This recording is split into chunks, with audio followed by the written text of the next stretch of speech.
I was having that dream once again. That dream. Same thing every night. But it's all forgotten in the morning, as usual. Maybe it's for the best.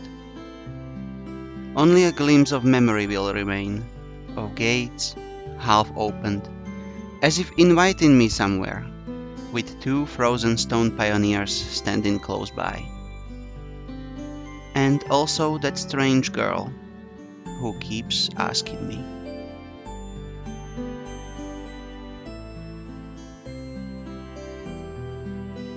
Will you come with me? Come? But where? And why?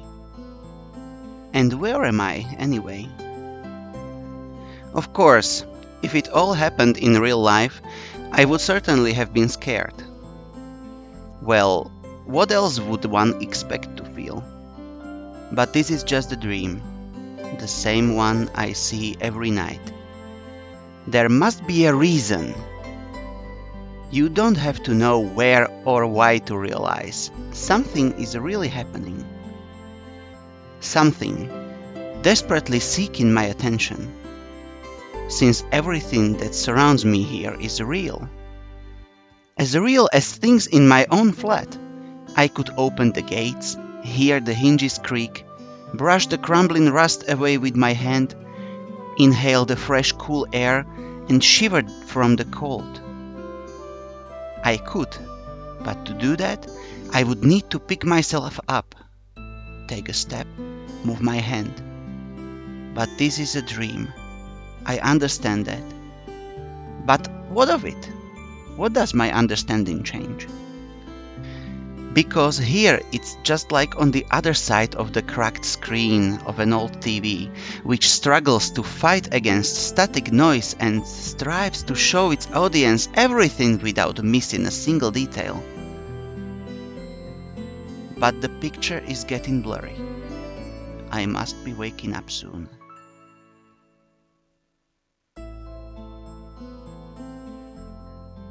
Maybe I should ask her something.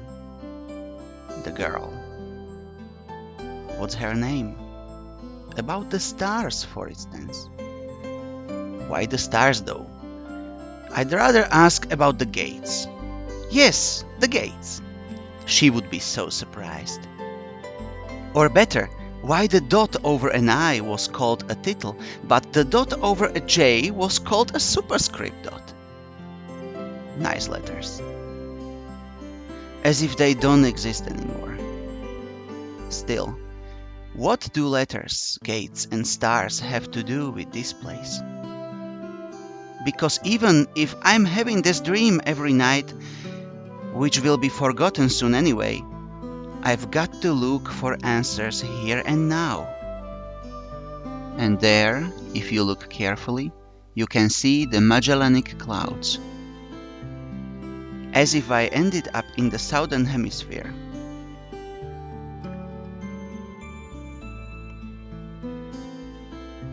In a dream, there are the small things that catch your attention.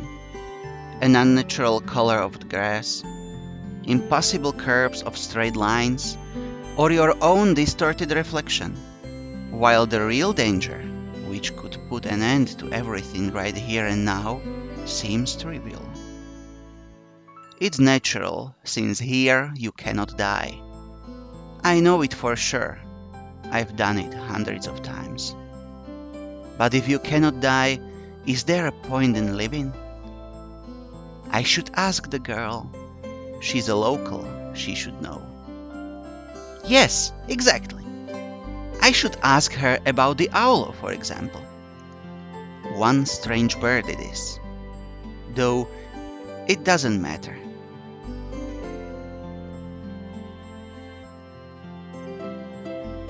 Will you come with me? And every time I have to answer. It's the only way, otherwise the dream will never end and I will never wake up.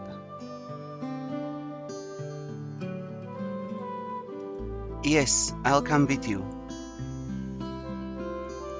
Every time it's so hard to decide on the answer. Where am I? What am I doing here? Who is she? And why does so much in my life depends on this answer? Or maybe it doesn't. It's just dream after all. Just a dream.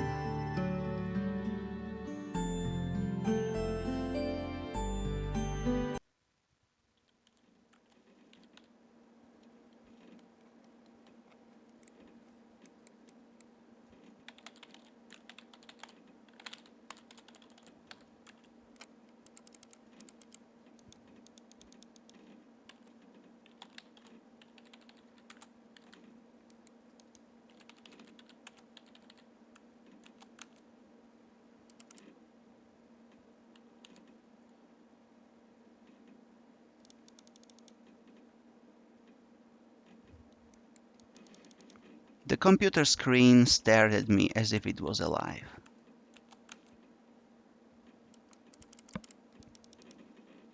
Sometimes it really did seem to me that it was conscious of itself, had its own thoughts and wishes, ambitions, that it had feelings, could laugh and suffer. As if in our relationship the screen wasn't an instrument. It was me who was a lifeless piece of plastic and textolite. There is some truth in that, probably because the computer provides 90% of my communication with the outside world. Anonymous image boards, some chats from time to time, rarely ICQ or Jabber, and forums even more rarely.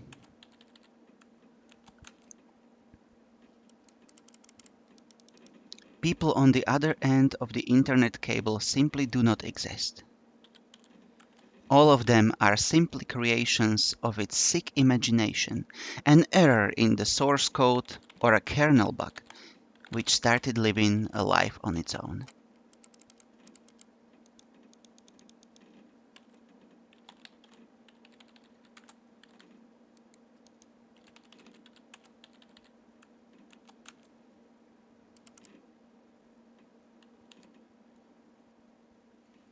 If one looked at my existence from the outside, such thoughts would seem crazy, and a psychologist would surely give me a bunch of sophisticated diagnoses and maybe write me a doctor's referral to the loony bin.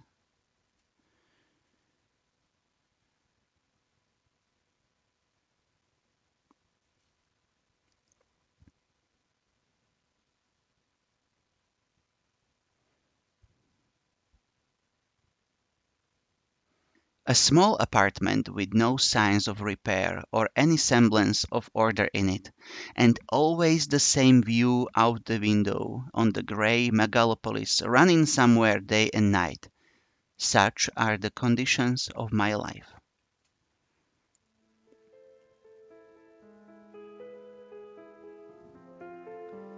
Well, of course, it didn't start like this. I was born, went to school, and finished it, liked all the others. I was accepted at the university, where I spent a year and a half trailing behind and struggling. I drifted through several jobs. Sometimes it was working out quite well, sometimes I was even getting a decent money for it. But it all felt like it was not mine, as if taken from another man's biography. I wasn't living life to its fullest. It was looping over and over in monotonous circles. Like in the movie Groundhog Day.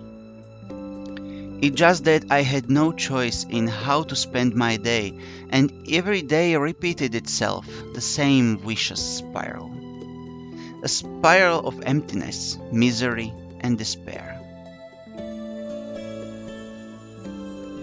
For the last few years, I just sat in front of the screen all day. Sometimes there were menial jobs. Sometimes my parents helped me. All in all, I was able to provide for myself. No wonder really, since my needs are quite minor.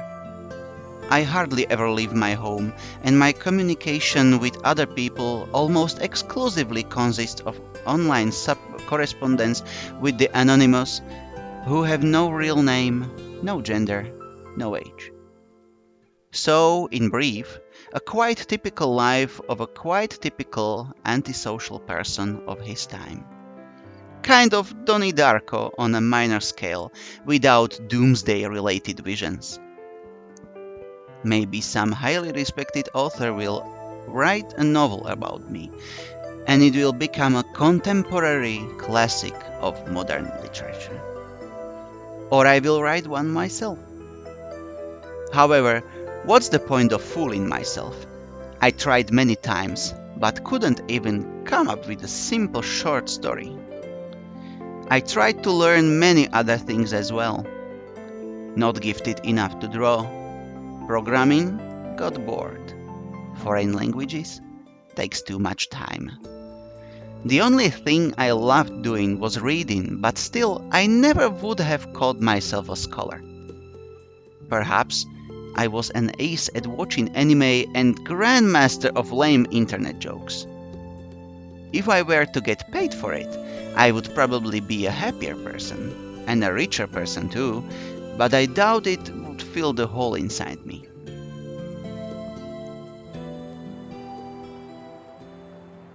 Today was another typical day of a typical failure's typical life.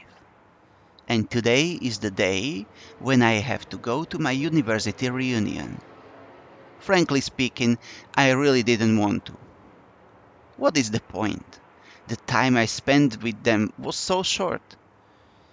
However, I was persuaded by a friend, my former university mate, and one of the few with whom I kept in touch other than through the internet.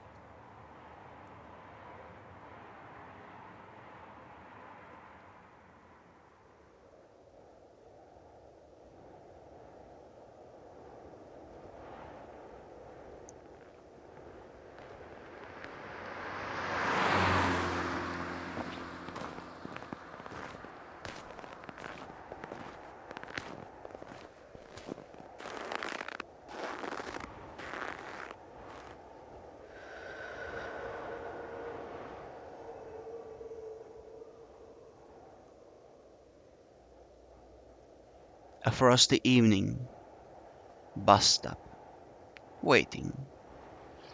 I never liked winter, though hot summer is not my season either.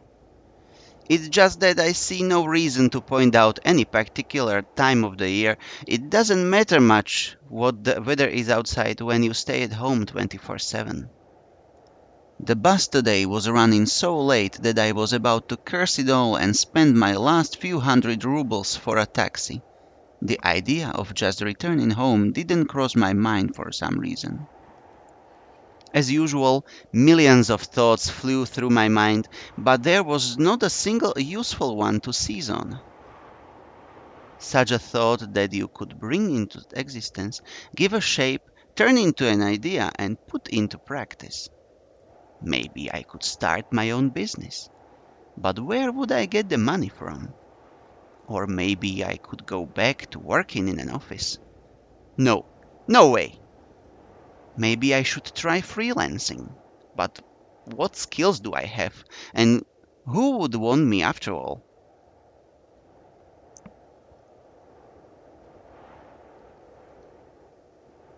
I suddenly remembered my childhood. Or rather, my teen years. The time when I was 15 or 17 years old. Why exactly those years?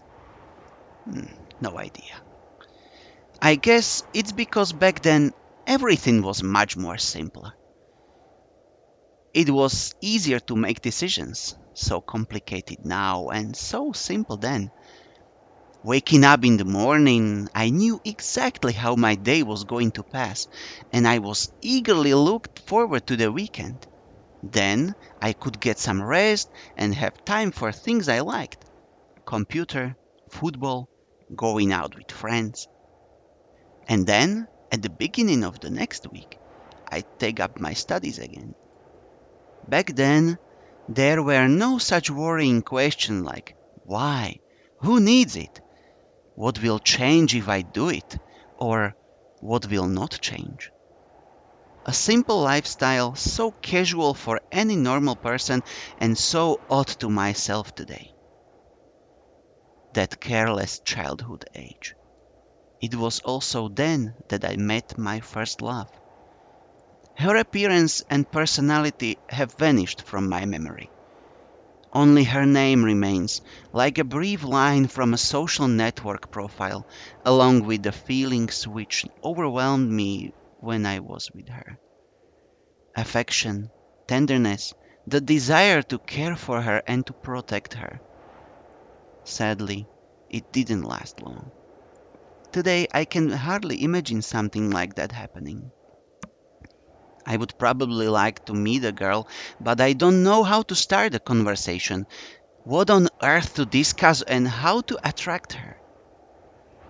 Well, I haven't met any suitable girls for a long time. But where could I meet one anyway?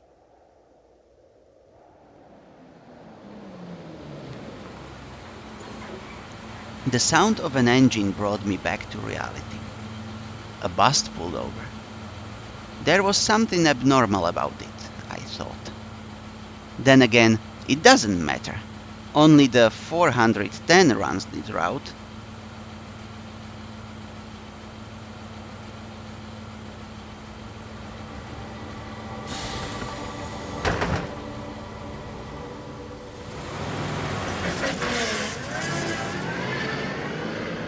Street lights pass me by. It's as if their cold light sparks inside of me, trying to ignite feelings long dead. Or maybe not ignite, just awaken them. Because those feelings, they have been living in me for a long time, slumbering and waking up again. The driver's radio was playing some very familiar tune, but I wasn't listening to it. I was watching the cars passing by through a fogged up window. Because people are always rushing somewhere, chasing something they need, stuck in their own little worlds, why would they care about mine? They probably have their own serious problems, or maybe they have much easier lives. You can't know for sure, since all people are different. Or are they? Sometimes someone's actions can easily be predicted, but if you try to look inside his soul, you will only see impenetrable darkness. The bus was approaching downtown, and my thoughts were interrupted by the bright city lights. Hundreds of billboards, thousands of cars, millions of people. I watched this slideshow and somehow I got terribly sleepy. My eyes closed just for a moment, and then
day one.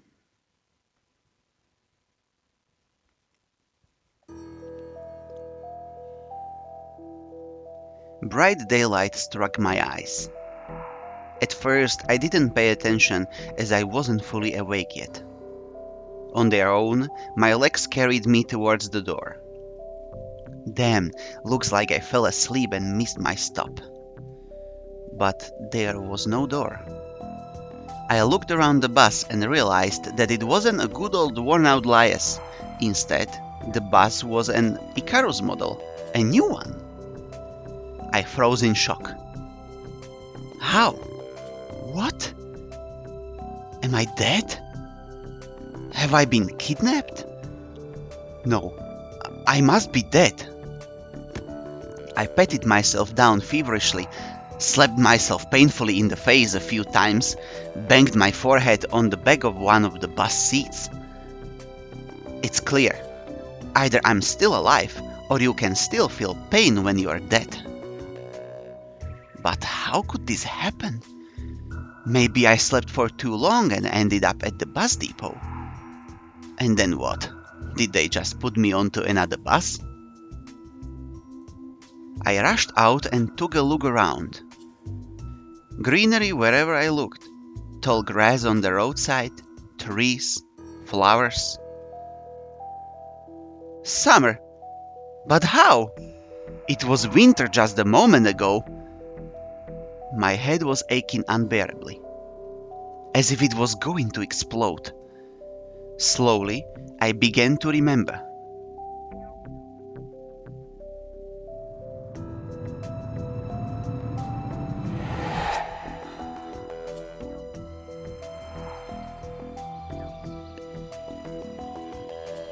A lone road running off into the distance. Forests, plains, fields, lakes, and forests again. I think I was sleeping, but then how can I remember all of it? And then, a gap. Some girl leaning over me. She softly whispered something into my ear. Then, a gap again.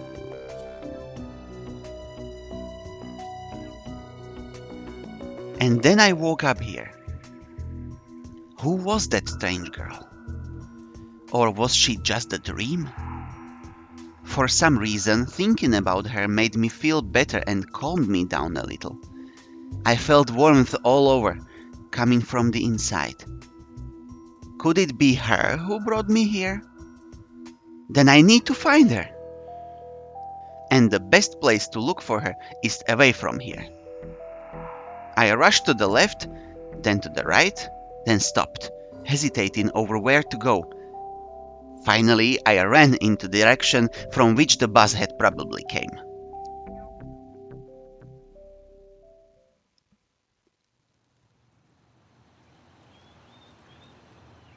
Physical exercise does refresh one's mind. Thoughts became clearer, and it gets a little easier to evaluate the surrounding reality. Not in my case, however. I was sitting on the roadside, wheezing and trying to ease my sore throat by gulping breaths of hot air. In any case, the run did its job. The fear withdrew for a while. Maybe I really am just dreaming. Though, recalling my self-harm on the bus, I immediately rejected the idea. I am neither dreaming nor dead. A narrow road ran through the field and far into the distance. That exact same road from my dream. I must be very far away from home. And it's not just that it was winter yesterday and it's summer now. It's a whole new environment. Of course, summer is usually like this, green and hot. But here, everything is not entirely lifelike. Everything looks like it was taken from the painting of a Russian landscape artist of the 19th century. The grass is just too lush. The bushes are not like what bushes should be. They are so thick that you can't see anything through them, like treetops, honestly. And the trees themselves.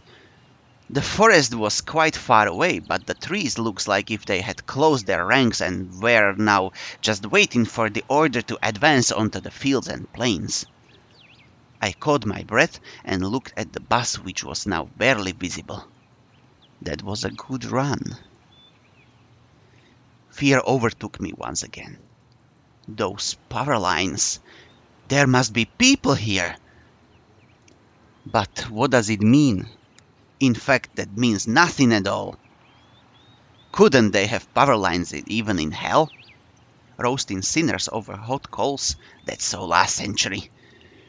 I must have reached the point of no return, after which you should either lose your mind completely or finally try to understand what is going on. And while I still have a choice, I should pick the second option. I slowly headed back to the bus. Of course it was scary. But I am not likely to find an answer in the fields or the woods, and this wretched bucket of bolts is the only kind of link that I have with the real world.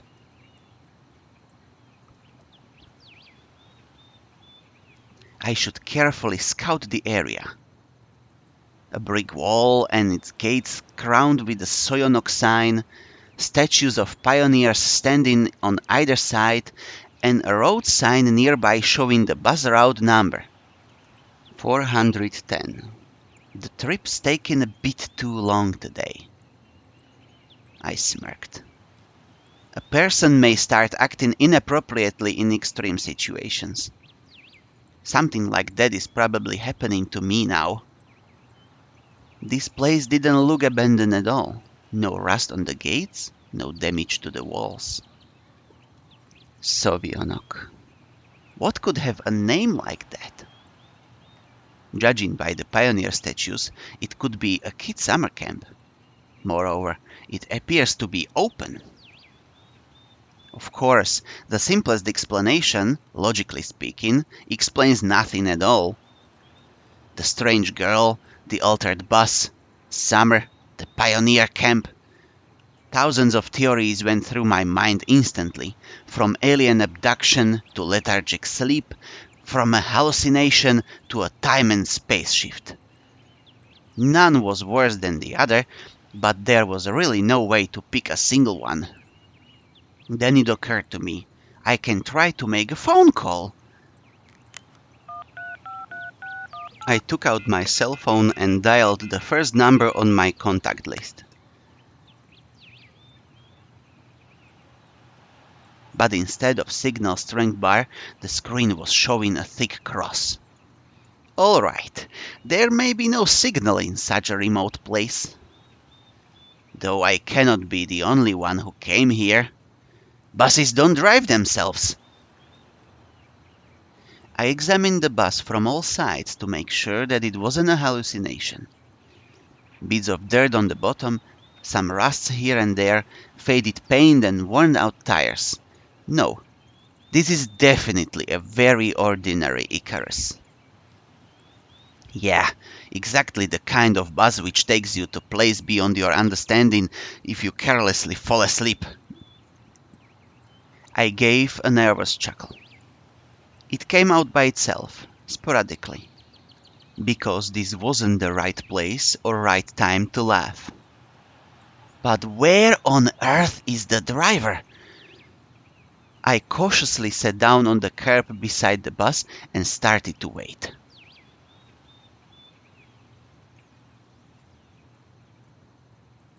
My patience didn't last long. My anxiety seems to have reached its peak, and I started to go slightly mad. In such a situation, anyone would have probably felt something similar. Aliens and parallel universes were gone from my imagination, leaving only void and darkness. Is this how everything will end? How my life will end? But I wanted to do so much. There were so many things that I have no time for yet. I was overwhelmed by the idea this was definitely the end. But why? It's not fair. Surely I'm no worse than anyone else. God, why?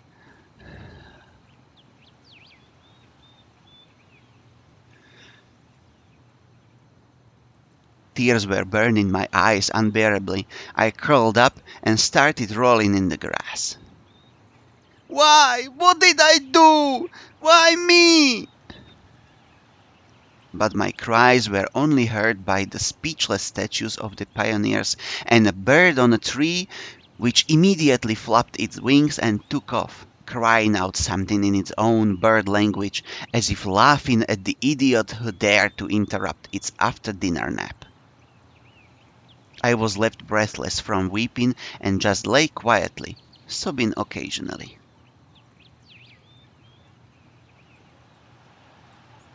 After a while, I managed to pull myself together. My mind cleared up a bit, as if terror and the fear of death gave me a little break. All in all, if someone wanted to kill me, what is all this for? It doesn't look like an experiment either. If this is just some crazy coincidence, then there's probably no threat. Anyway, for now it seems there's no danger. The panic was soon gone. Of course, the blood was still pounding in my temples, and my hands were still shaking, but at least I could think clearly now. Right now, there is nothing I can really change anyway. So, no matter how much I think or how mad I get, it would only make things worse. Until some actual facts appear, there is really no point in making guesses. In any case, I won't learn anything by lounging about here. This camp, if of course it's really a camp, looked like the only place where people could be, so I decided to go there, and hardly had I reached the gates when a girl came out from behind them, wearing a pioneer uniform. My logic didn't let me down this time. Then again, a pioneer uniform in the 21st century.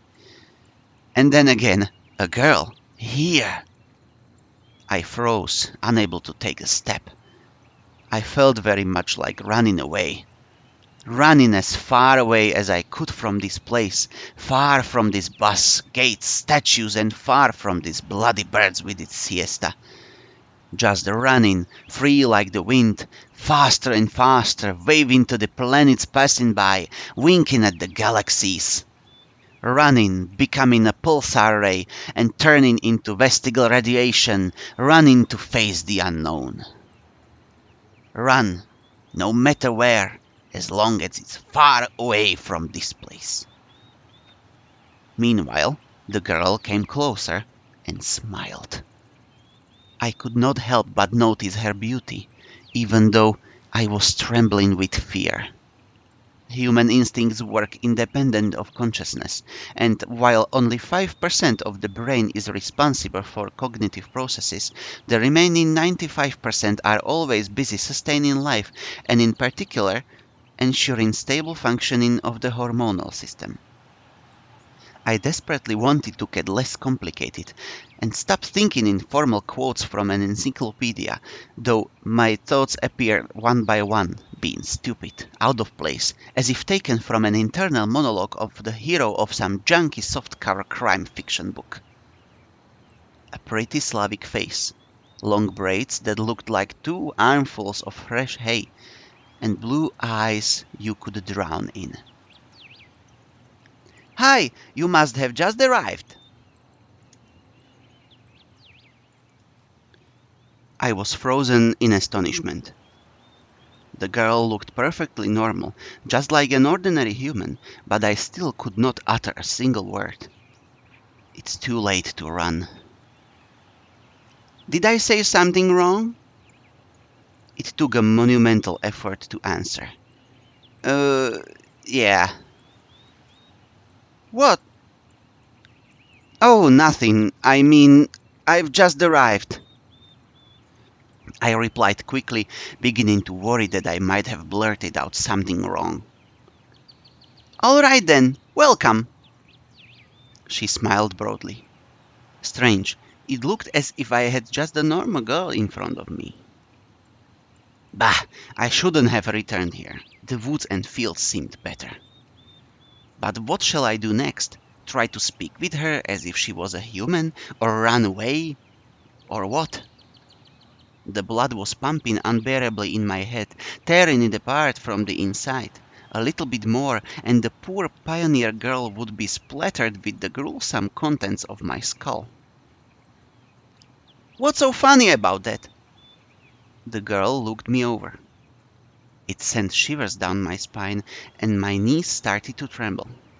Nothing." "Great then." "Great? What's so great about that?" Suddenly, a thought crossed my mind. To hell with all. Forget about the bus behind me, the fact that it was winter yesterday and summer today. I wanted to rip off my itchy sweater and just accept that all this is actually happening. Everything is as it should be, and this is for the best. "Would you happen to know?" "You should go to our camp leader. She'll tell you everything." "Look, you go straight ahead to the square, then turn left. You'll see several small cabins." She pointed at the gates as if I knew what was behind them. "Well, you can ask someone where Olga Dmitrievna's cabin is." Got it?" Of course I didn't. "Well, I've got to go now." The girl waved her hand at me and disappeared through the gates. It seems as if to her I was something ordinary.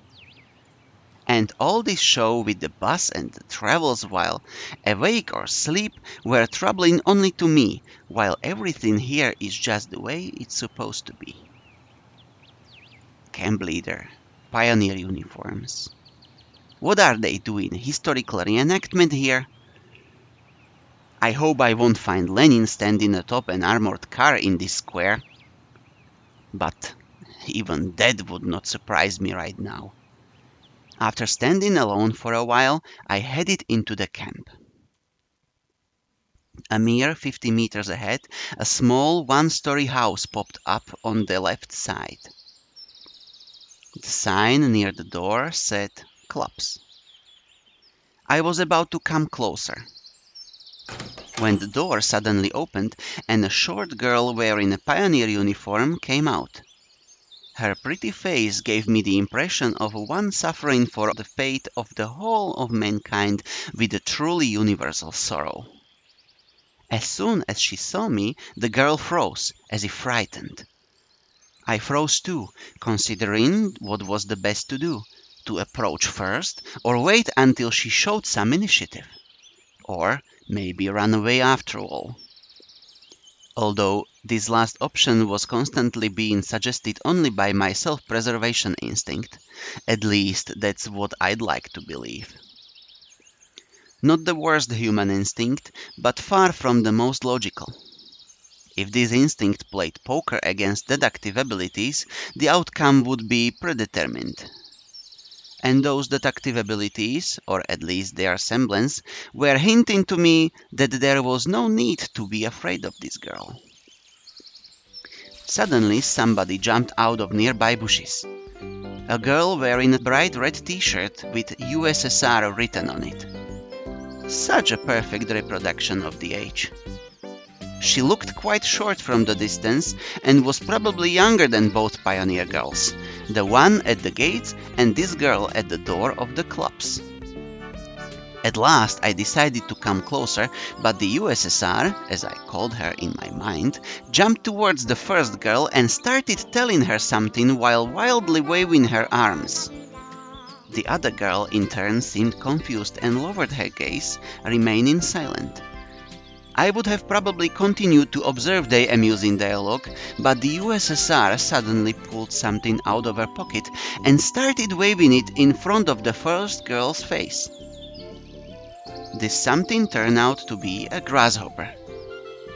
Eee! The first girl squealed.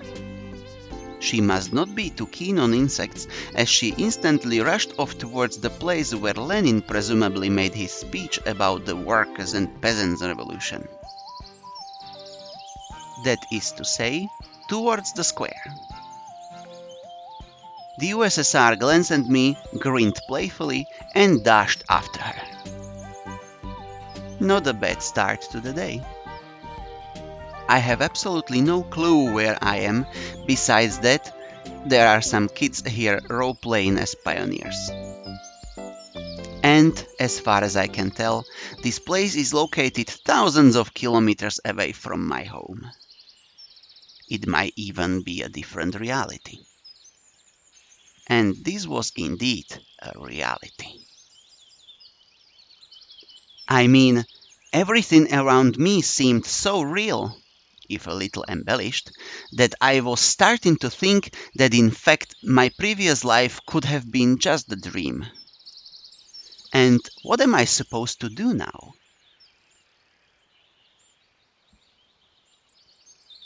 I was picking at the cracked paving stones with my shoe and staring aimlessly at the club's building.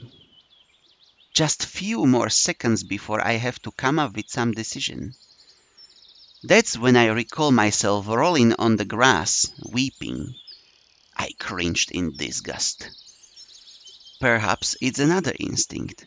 When all energy for whimpering and self-pitying is used up, the body either goes into hibernation or mobilizes its reserves. Mine seemed to have chosen the second option, because out of the blue, I found the determination to figure out what was going on. And in order to do that, I had to act like a man, like a human, to maintain the dignity of representative of my own world. I followed the path to the left, on the right side of which stood small cabins, apparently the homes of the local pioneers. Actually, they looked quite cozy from the outside. Even though I was born in the Soviet Union, I had never been part of its children organization, neither the pioneers, not even the younger October children. I imagine the daily life of a typical pioneer camp a bit differently. A huge barracks with long rows of metal bunks, wake-up call at 6 o'clock played by a siren, 1 minute to make your bed, then joining the formation at the drill square. Or wait, could I be confusing it with something else? Suddenly something struck me on the back. I staggered but remained on my feet, turned around and prepared to fight heroically for my life. But all I found was another girl standing before me. My mouth hung open in surprise. "Pick your jaw off the ground." I closed my mouth. The same pioneer uniform, but the way she was wearing it looked, let's say, provocative. Like all the girls I had met here before, this one was rather cute, but her overly arrogant expression killed any desire to get to know her better. "New here, are you?" "Fine. See ya." She threw a threatening glance at me and walked past. I waited for the pioneer girl to turn at the corner. Who knows what else she might have been up to? The most interesting thing was that even this hostile girl seemed completely normal to me. She did not give off the feeling of some deadly danger. Except maybe the danger of getting punched in the nose. At last, I managed to make it to the square. There was no Lenin on an armored car, although one could easily expect something like that after all this had happened. Instead, however, a monument to a certain comrade towered in the middle of the square. The letters on the pedestal read Genda. Must be some big figure in the party. There were some small benches at the sides. It's quite pleasant here. Where did the girl tell me to go? To the left or to the right? To the left, to the right, to the left, to the right. And why am I going there anyway? All right, I've decided to pretend to be normal. So, to the right. Through a small grove, I came out at the pier. I must have taken a wrong turn. Hey, wrong way! I turned towards the voice. That first girl stood before me. Now, what did I tell you? Take a left at the square, wasn't it? She had changed from her pioneer uniform into a bikini. Oh, I still haven't introduced myself. My name is Slavia. Actually, my full name is Slaviana, but everyone calls me Slavia. So you can too. Yeah. I still felt a bit confused, so I could not come up with more meaningful answers. And what's your name? It felt like she could see right through me. Semyon. Nice to meet you, Semyon. Alright, I'm almost done here. Could you wait here for a minute? I'm going to change and we'll go to Olga Dmitrievna together. Agreed? Agreed. After this exchange, she ran off. I sat on the pier and let my feet hang into the water. I was wearing heavy winter boots, but in such a weather there was nothing wrong in getting my feet wet. Furthermore, it let me cool myself a little. Looking at the river, I was brainstorming and processing everything that has happened. If this is some kind of conspiracy, it's a weird one, even too friendly at times. No, it really looks more like a random event. Some entirely incomprehensible random event. Shall we go?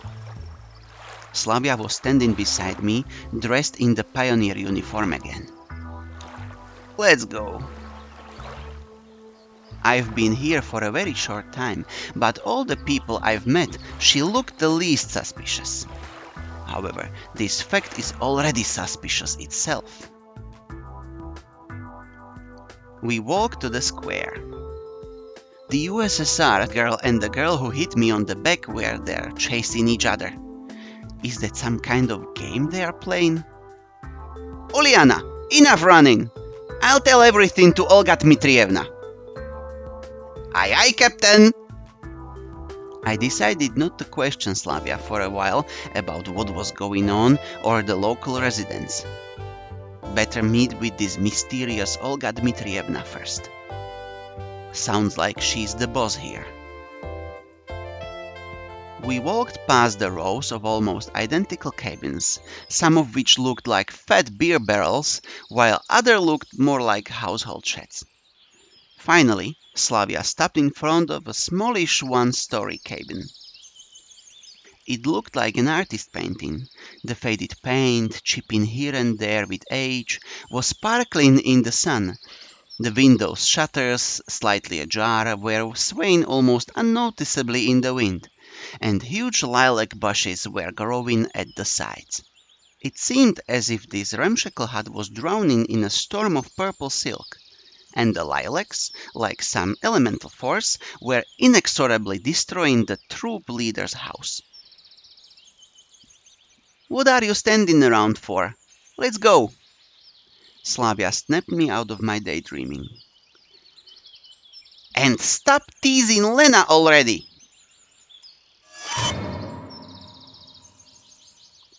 Rena? Sounds like there's someone inside.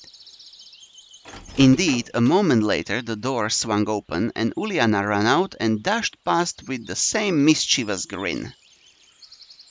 The pigtailed girl came out next. Don't let it bother you, Lena. So her name is Lena. Gotta be thankful it's not Rena, at least. But I don't... Instead of finishing her sentence, she blushed and quickly headed towards the square. For some reason, I felt like turning and following her with my eyes, but Slavia said, Come! We entered the cabin.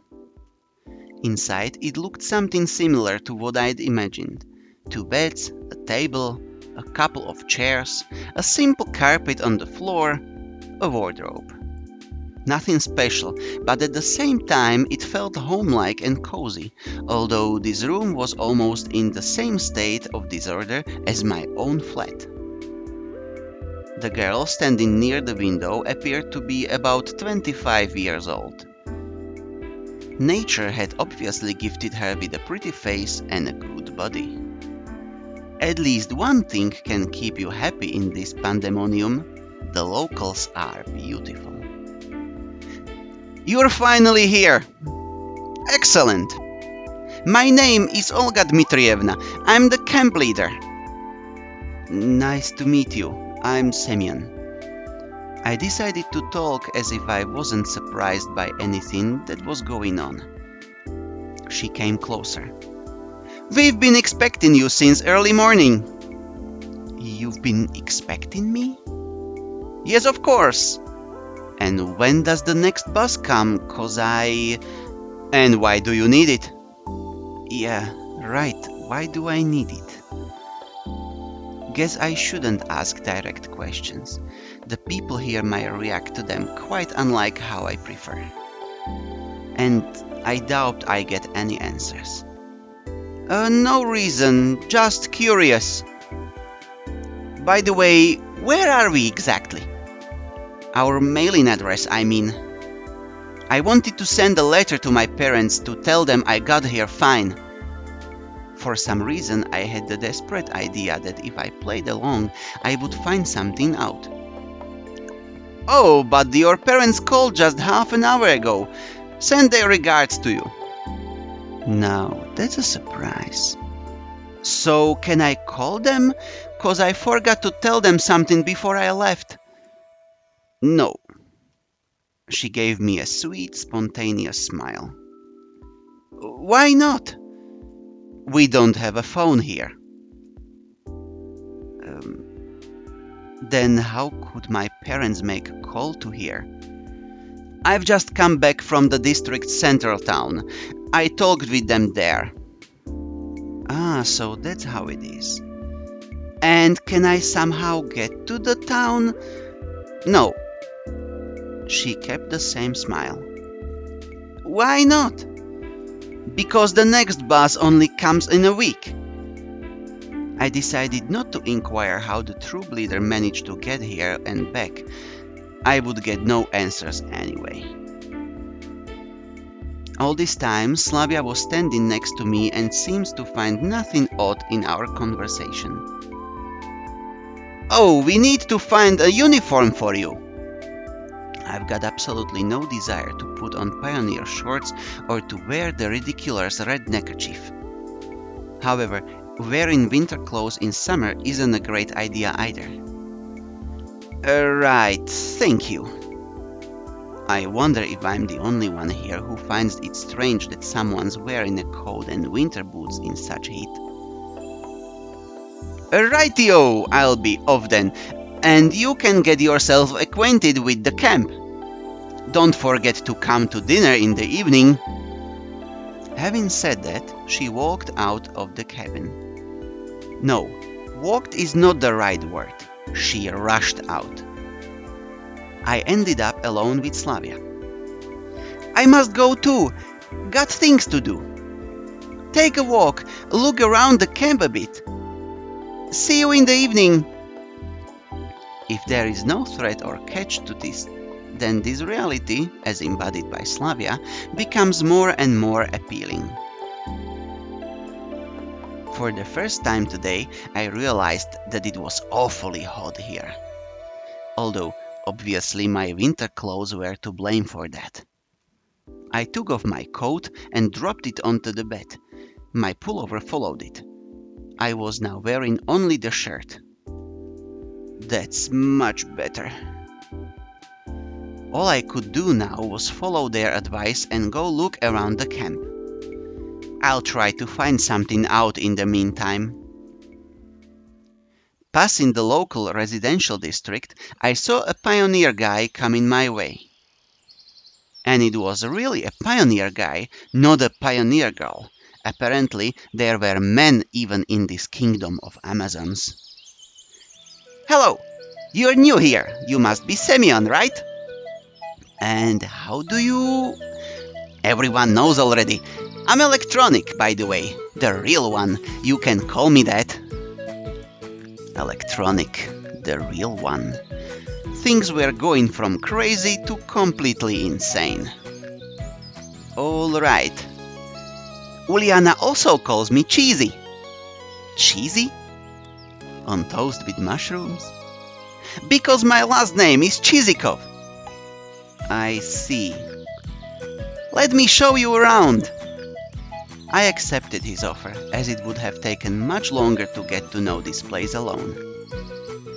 Fine, let's go. We ended up at the square again. As if this place was all there is to Discan. Lena was sitting on one of the benches, reading some book. Electronic confidently approached her. Hello, Lena. Meet the new guy, Semyon. He started briskly. Hello. Well, you could say we've already met, in a way. Yes. She looked away from the book for a moment, glanced at me, blushed, and went back to reading, as if not noticing that we were still here. All right, let's go on. I was at first surprised that meeting this girl was reduced to a couple of words, but then I thought that it was better this way. Electronic's vigorous activity did not fit well with Lena's shyness. Let's go. Next, we came to a building which I instantly identified as a canteen. And this here, I know, this is where you consume organic food. Yeah, something like that. On the canteen's porch stood the unfriendly girl who hit me on the back earlier. At the sight of her, my joking mood vanished in a blink of an eye. Really, now is not the best time to be pulling this guy's leg, even though he's quite hilarious. First I need to figure out what's what here, or at least where I am. Her, over there, that's Alisa Dvachevskaya. Be careful around her.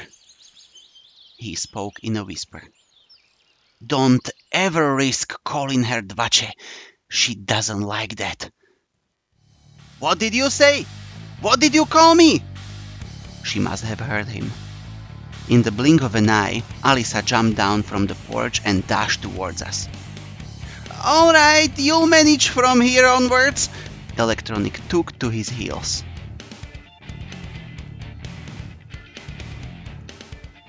I decided that I had no wish to come across this aggressive Alisa girl again and darted after Electronic. Running to the square, I lost sight of him. But Dvachevskaya wasn't chasing me either. However, I really should not risk calling her that, even in my mind.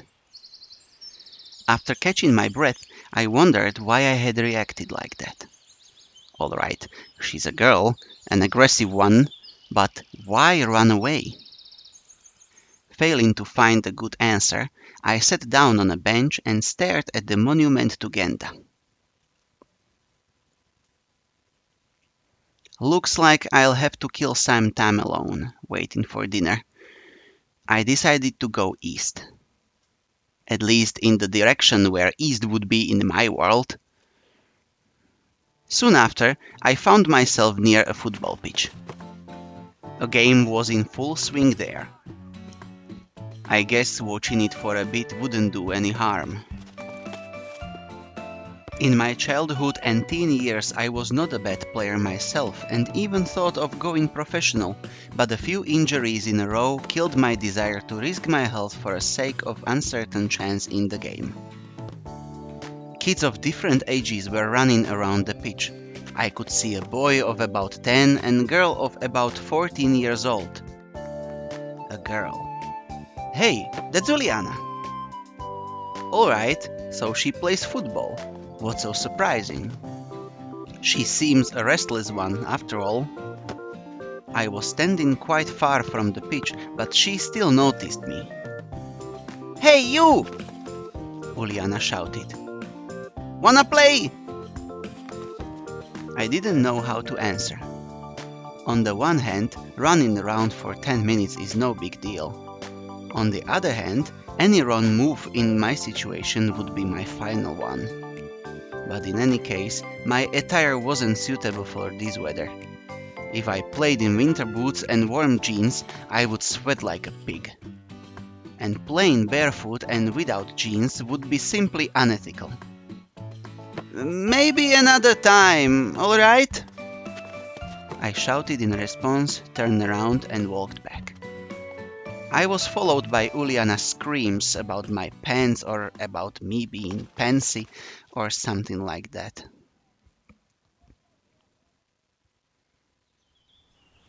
Evening was falling, making me feel tired and empty after a day wasted with no real purpose. I came back to the square, sat down on a bench and gave an exhausted sigh. I better sit here and wait for dinner. After all, it's easier to search for answers when you are not hungry. They do give food to people here, right? You know, it's curious how the simplest human needs can break the will to ponder on things, to strive for something. For example, I feel hungry now, so I care much less about where am I or what is happening to me. Could great people also be affected by this? And in that case, how did Spartacus start the slave uprising in ancient times? I can only conclude that I am not a great person, and it does not really matter which mechanism I serve as a gear in society, matrix, or a weird pioneer camp.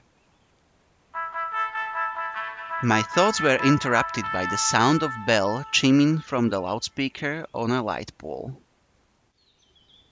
It must be the dinner call. I headed towards the canteen. It was a good thing that now I knew where it was.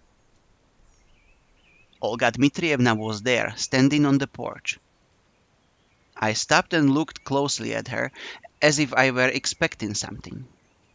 She looked back at me for a while, but at last came closer. "Semyon, what are you waiting for? Come in already." Guess nothing bad can happen if I go with her. My stomach backed me up here.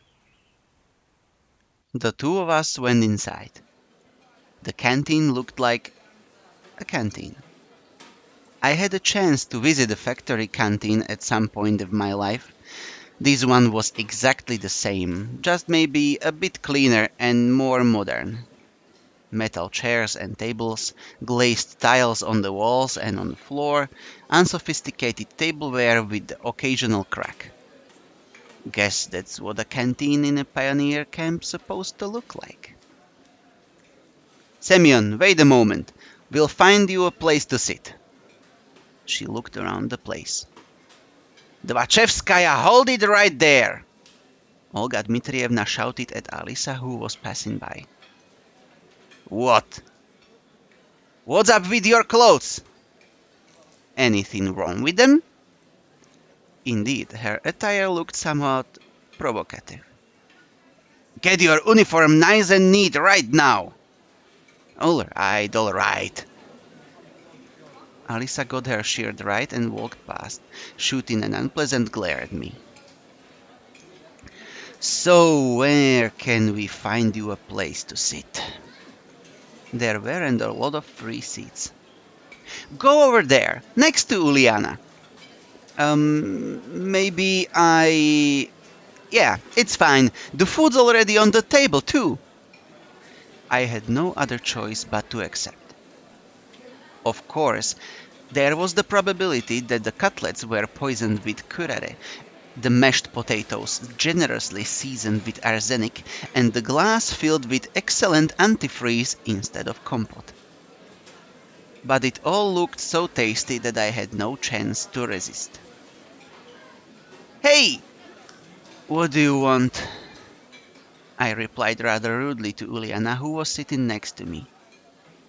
"Why didn't you play football with us?" "Because of my clothes," said I, pointed at the source of the problem. "Oh, all right then, eat." However, there wasn't much left to eat. My cutlet was missing from the plate. Only she could have done it. No, more precisely, none but Uliana could have done it. Give me back my cutlet. In a big family, you snooze, you lose. It can cost you a cutlet if you are careless. Give it back, I'm telling you.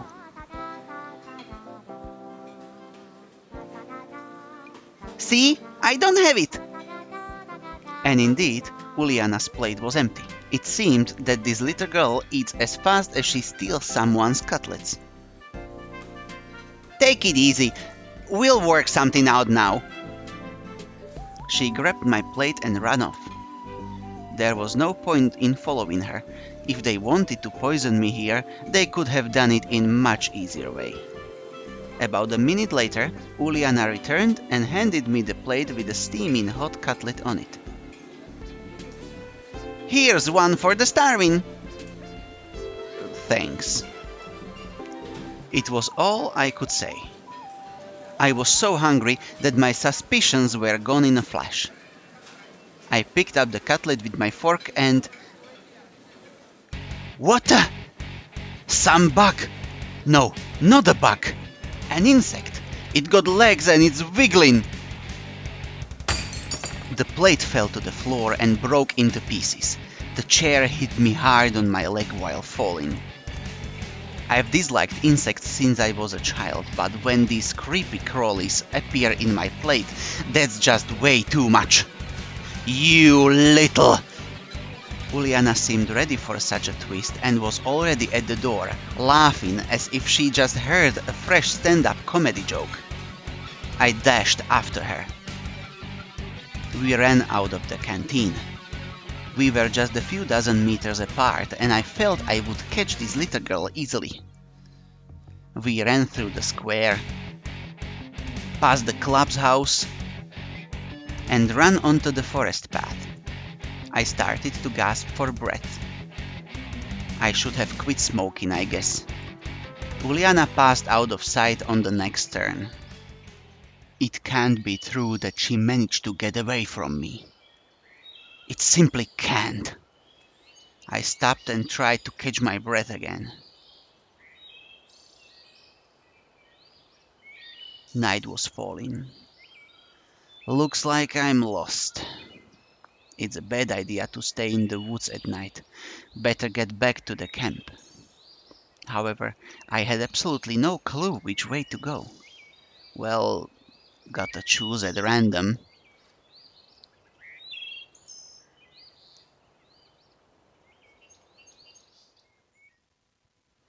I wandered for quite some time in the forest and even thought of crying for help, but finally I saw the camp's fence beyond the trees. Everything fell back into place.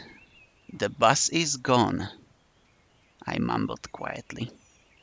On the one hand, there was nothing strange about that.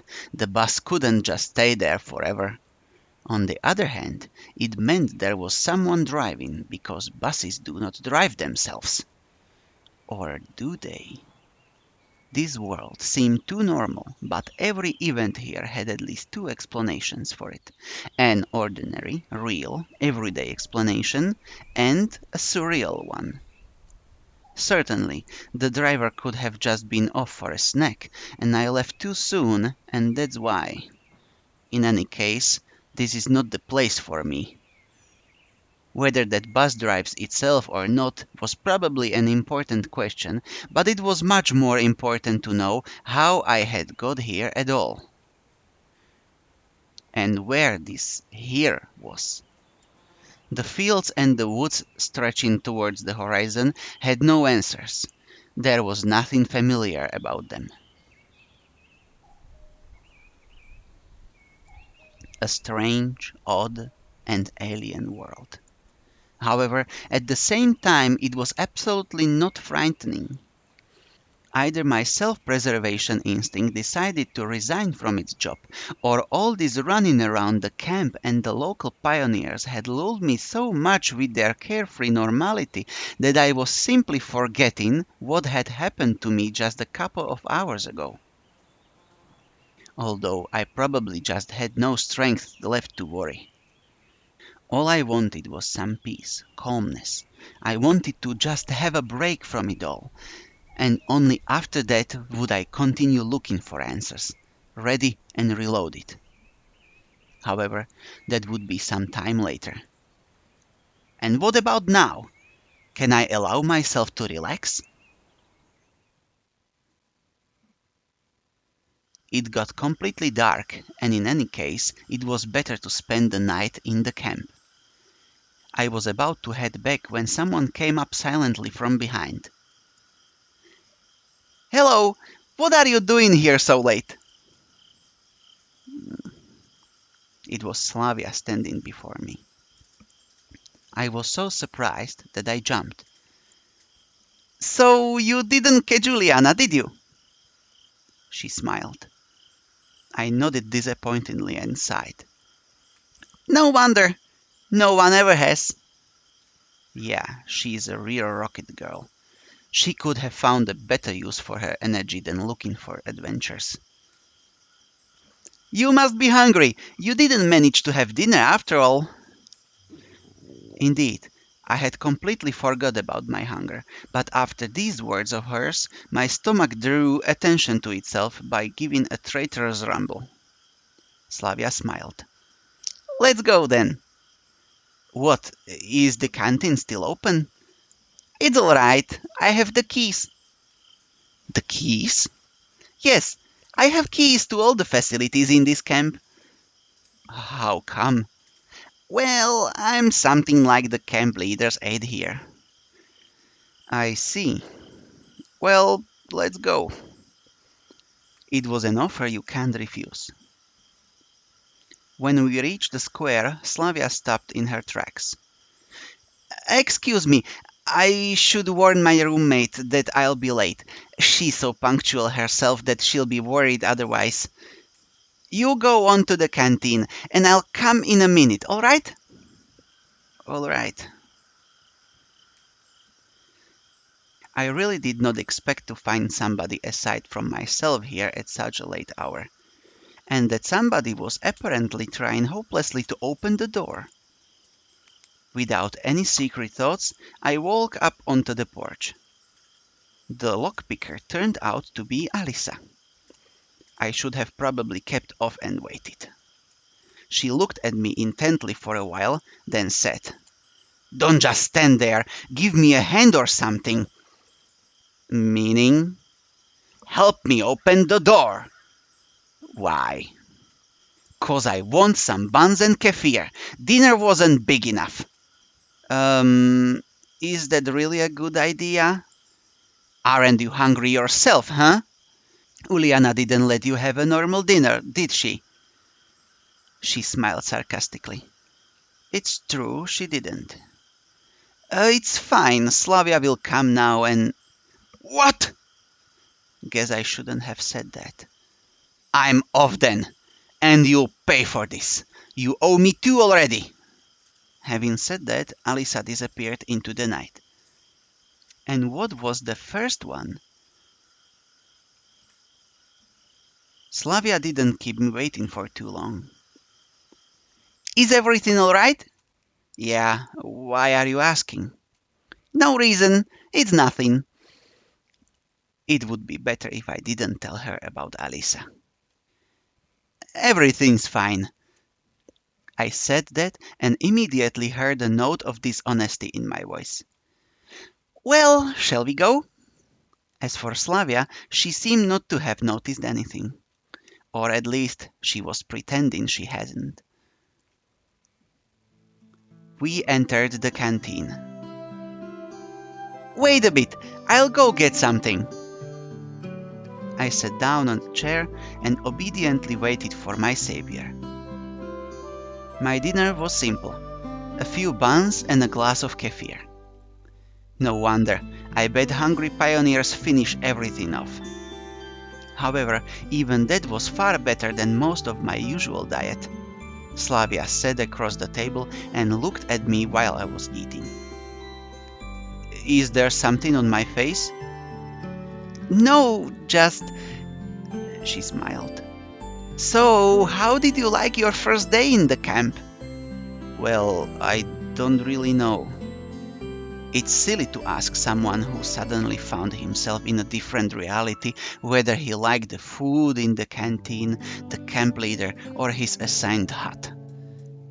It's alright, you'll soon get used to it. Slavia stared out the window dreamily. Frankly speaking, I have no desire to get used to such things. But as for her, she doesn't know. Or at least, she wants me to think that she doesn't. Well, all in all, it's nice here. I had to somehow break the awkward silence. Do you think so? She asked without any interest. Yeah, this place is so... I wanted to say retro, but I managed to hold that back. After all, it was retro for me, but what about them? It might be the only kind of life they knew. If the term life was applicable here at all. So how? She watched me closely, as if something important depended on my answer. Well, I don't know. Lovely. Yeah, it's lovely here. I guess you're right. She smiled again. It's very good that you think so. Why? Well, not everybody likes it here. And what about you? Me? Yes. I love it here. It's great. Then you don't need to worry about what other people think. Well, I don't really worry. Slavia laughed. This conversation seemed to be leading me as far astray from where I wanted to get to. And you're worried yourself. Really? Why do you say so? Well, when someone is chewing so intensely... I'm sorry. It's okay. I couldn't bring myself to be more cautious around this girl. But why her in particular? Why not any other local inhabitant? Every one of them looked completely normal to me. Precisely normal. So normal it sends chills down my spine and into my marrow. Normal, not like a neighbor with a power drill in one hand and a subwoofer in the other. Not like a passenger you can often meet in a subway or public transport. Not like a coworker at the next table in an open plan office. And not even like a friend who only differs from other humans in his constant insistence. All of them looked normal, as I would expect them to be, with their own downsides but without any superpowers. And Slavia was also cute? I glanced at her stealthily, not knowing what to say. I'm sorry, I wanted to show you the camp, but I was ran off my feet. I didn't miss anything while on my own, I guess. Are you sure you haven't missed anything at all? She smiled so brightly that I had to drop my eyes in confusion. Well, how would I know? It's my first day here. Okay, and what have you seen so far? I've seen the square, this canteen, the football field. And what about the beach? Just from afar. You really should go there, or let's do it together. Yeah, okay, we will. Her naturalness started to scare me, but then I thought, what if everything that happens here is how it's supposed to be, and this world looks strange only to me, while for them it is normal? Maybe I was thrown into the past. Yes, that would explain a lot. Can I ask a stupid question? No. Slavia smiled and stood up from the table. It's late. Can you find the way to Olga Dmitrievna's by yourself? Of course I can, but why should I go there? She'll settle you with someone. What for? Probably this question seemed stupid, because Slavia burst into good-natured laughter. You need to sleep somewhere, right? That makes sense. Fine, I'll be off then. Good night. Night. It's strange that she left in such a hurry. A bundle of keys left in the door lock caught my attention. I was going to catch up to Slavia, but where does she live? And knocking on every door during the middle of the night didn't sound like a bright idea. I'd better take them. I'll give them back tomorrow because who knows what happens here at night. Such thoughts gave me chills. It's me who needs to be careful here in the first place. The night, though dark, wasn't silent at all. One could hear chirping crickets, the songs of the night birds, and rustling trees from everywhere. A sudden desire to follow Slavia's advice and go to camp leader's cabin appeared. I don't know why, but the sight of the unknown bronze builder of communism put me in a constructive mood. I sat on the bench and started to recall everything that happened today. That was all my constructive mood could offer. Here was much brighter than near the canteen, and tardy pioneers were running by, so this place didn't seem scary at all. Bus, summer camp, girls. I was so tired from everything new and strange that I could not come up with a single explanation for what was going on. I heard a barely noticeable rustle nearby. I shivered and looked in that direction. A girl, reading a book. Lena. I decided to move closer and talk. She was the only new person I had met here without exchanging even a few words. Hi, what are you reading? Lena was so surprised that she even jumped. Sorry, didn't mean to scare you. Never mind. She blushed and stared at the book again. So, what are you reading? On the cover was written, Gone with the Wind. Honestly speaking, I haven't read it, but I think that such literature suits her very well. Lena didn't seem to be interested in continuing the conversation. Well, if I'm bothering you... No, she answered while still looking at the book. Can I sit beside you for a while? Why? And really, why? Maybe just because I was very tired and having company is better than being alone. And maybe I wanted to try to find something out from her. I carefully examined Lena. But no, I doubt that. Well, I don't know. I'm not allowed to? Feel free. But if I'm bothering you... No, you're not. I can leave. Just say. Everything's alright. Okay then. I sat on the end of the bench carefully. After such an intense talk, staying here was the last thing I wanted, but it wouldn't be nice to just stand up and leave. That didn't really go well, huh? Lena hasn't answered anything. It seemed I made a fool of myself. I bet if Uliana was here, she'd be having a good laugh at me. Do you enjoy being here? I recalled the Slavia's question and thought it would be a good start for a conversation. Yes. She smiled slightly. I guess I like it too. Lena definitely isn't very sociable and probably can't carry on a meaningless conversation as easily as Slavia. But there was something about her that attracted attention.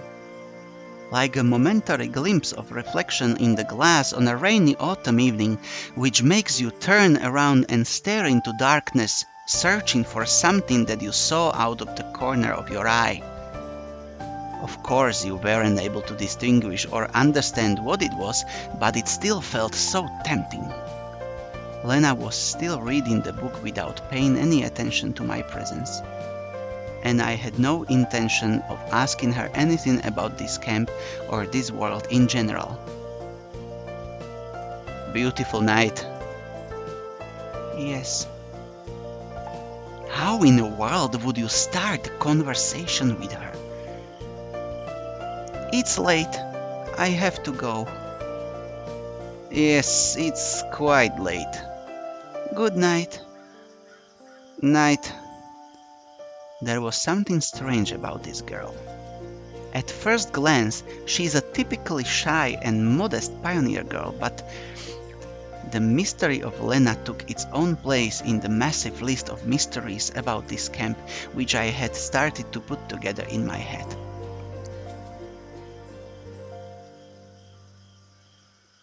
A lazy evening. There's nothing like a good time with nothing to do. I headed towards Olga Dmitrievna's cabin. The light in the house was on. Hello, Semyon. You're quite late. Yeah. I went for a walk to look around the camp. All right. You will be sleeping here. She pointed her finger at one of the beds. Right here? I was a bit surprised. Yeah, it's something wrong? We are out of free cabins anyway. The camp leader smiled, but I rather think it was just out of politeness. Do you want to be a decent pioneer, don't you? There was a clear emphasis on the word decent. Yep, sure. I was lost in thoughts for a moment. Don't you mind it, mademoiselle? She looked at me oddly, with surprise and some offense in her eyes. A pioneer should respect their elders, Olga Dmitrievna said strictly.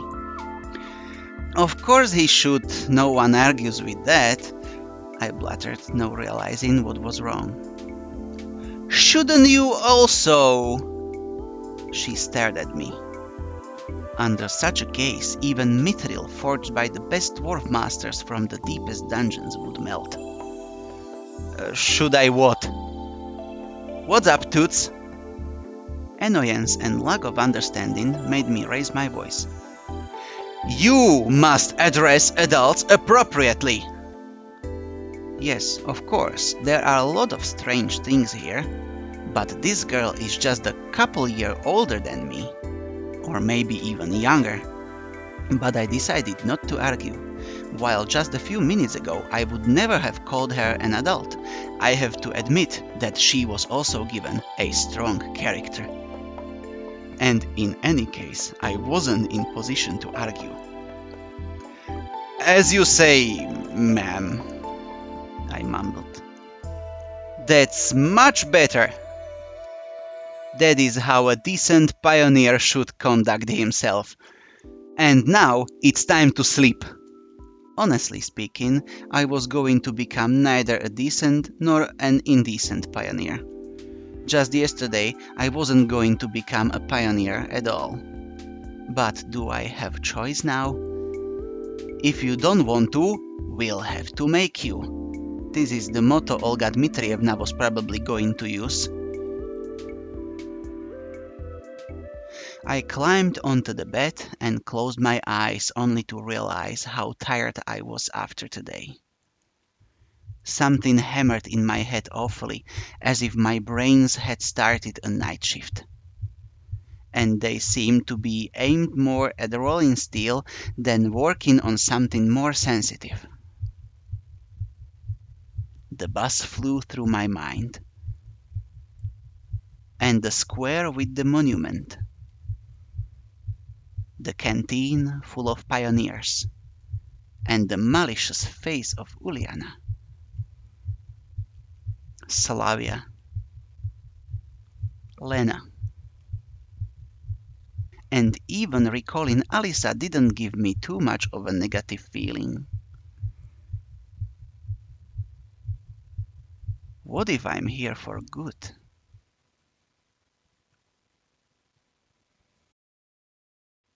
Day 2.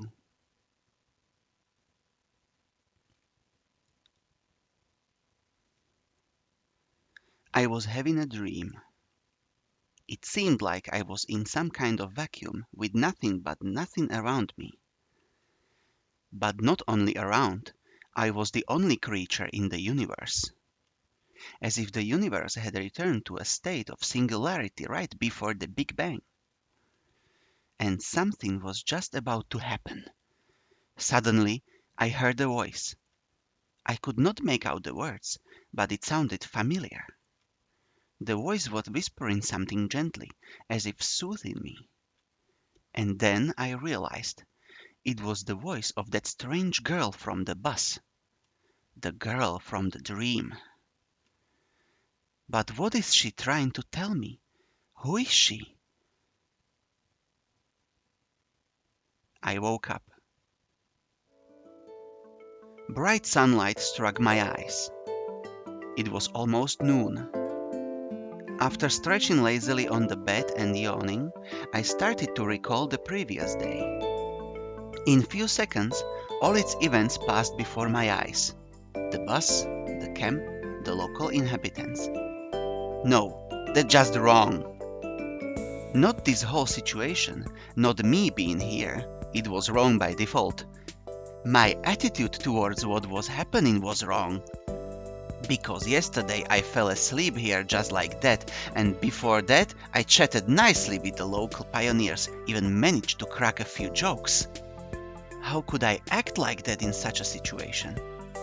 I should be frightened, startled by every little rustling, should avoid all contact with the potentially hostile creatures. The last day's events were getting hazy, like I had a hangover. This really feels like the morning after a heavy drinking party. Yesterday's natural, flawless, absolutely normal conduct becomes a nightmare in the morning, a grotesque illustration from the Divine Comedy. Yes, it's just like that, and I can't change the past now. Then again, I had probably assessed the situation and was acting accordingly. I glanced around, trying to figure out whether I had been thrown somewhere else, but Olga Dmitrievna's cabin looked the same as yesterday. Everything seemed to be in its place, except for a pioneer uniform which was hanging from the bedhead. I fumbled with it in distrust and tried on. At least this is better than walking around in winter clothes. Wish I could see myself. Bet I look like a clown. And for that, I needed a mirror. At least the tiny one. I finally found one on the wardrobe door. Holy! I looked at the newfound pioneer and jumped away in surprise. There was some teenager on the other side of the mirror. He resembled me, but he wasn't me. Where did the weak stubble go? Where were the bags under my eyes? The slouch, that deadly fatigue on my face. It seemed that I had not been thrown back in time or into a parallel reality, but instead had simply changed bodies with someone else. Right, that's real simple. Such things happen every day. I took a closer look at this stranger, and only then I realized that it actually was me. It just wasn't today's me. Maybe the one from between my school and university years. Well, at least that's something. There you go. The person in an extreme situation did fail to notice the elephant in the room after all. But the camp leader noticed it, and last night she told me off for addressing her without proper respect. Ah, screw that. I doubt my appearance affects anything else. If the clock was not lying, breakfast was long over. Oh well, I'll try to find something in the canteen. It worked out well yesterday with Slavia, didn't it? Those memories made me smile involuntarily. The sun was shining brightly outside. A light breeze was blowing. A beautiful summer day. I had not felt so good in the morning for several years.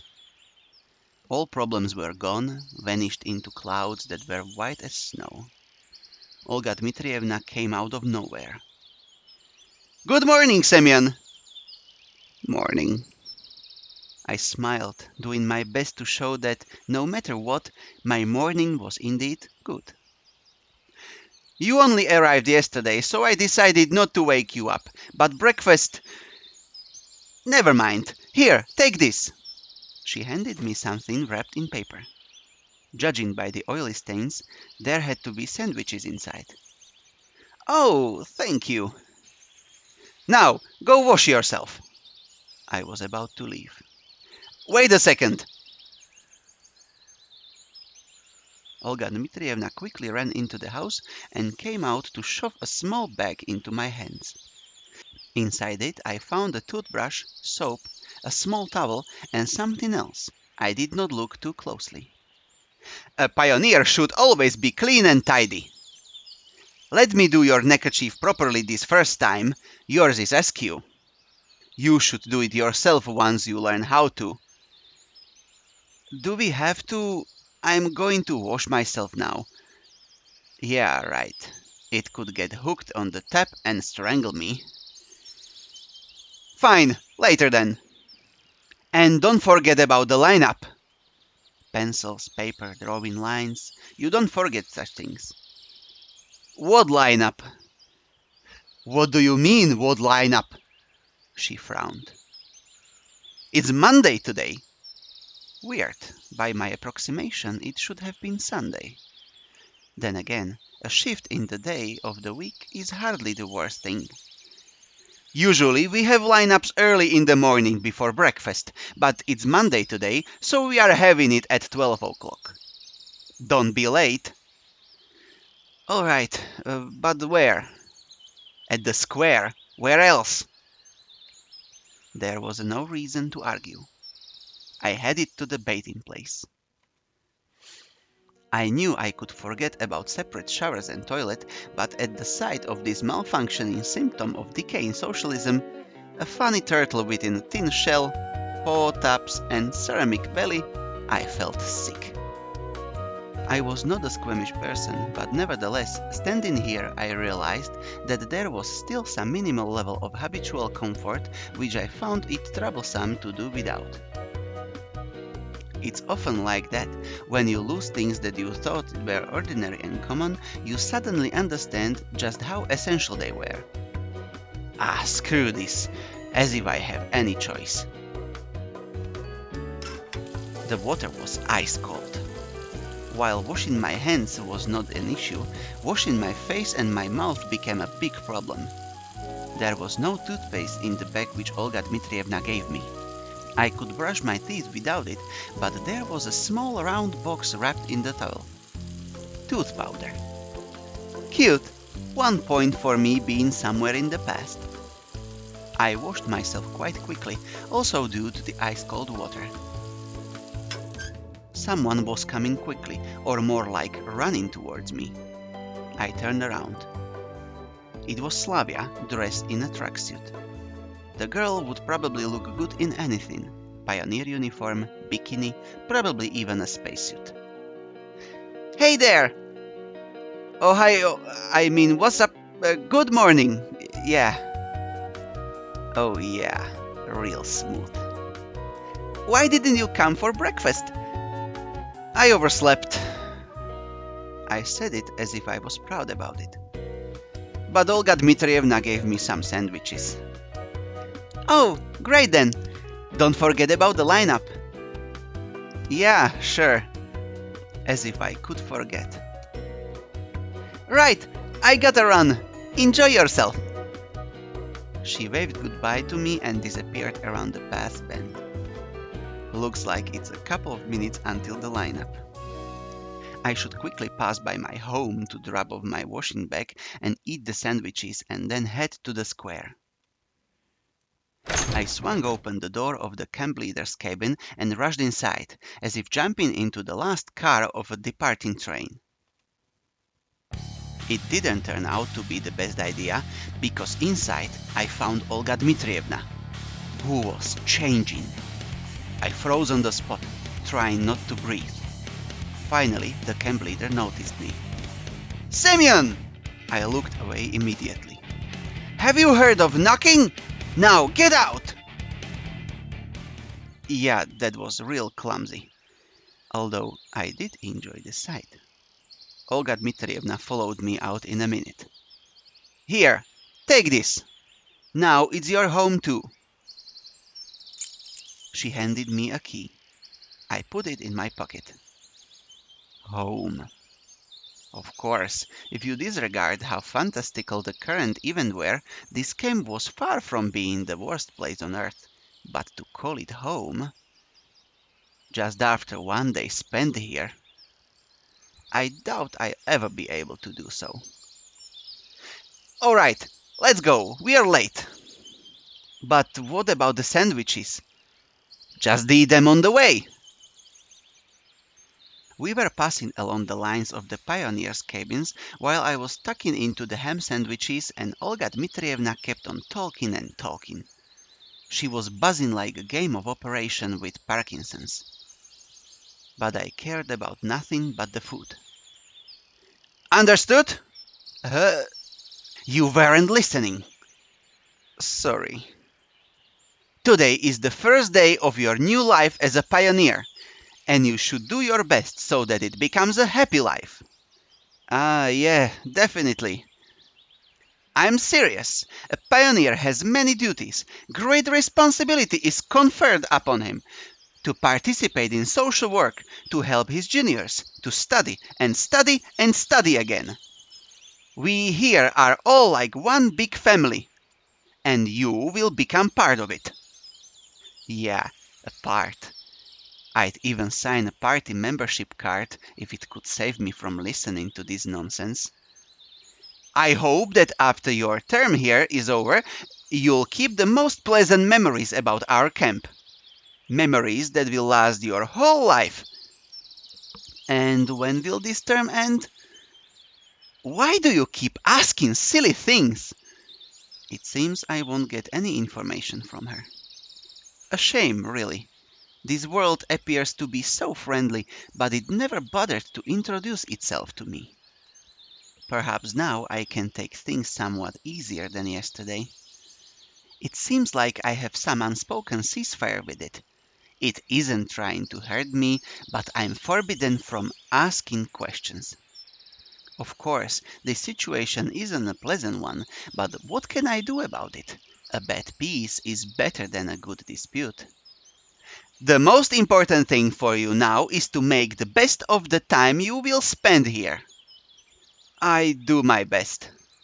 Honestly, I was very tired of this conversation. It would be good to know where that here is. But we came to the square.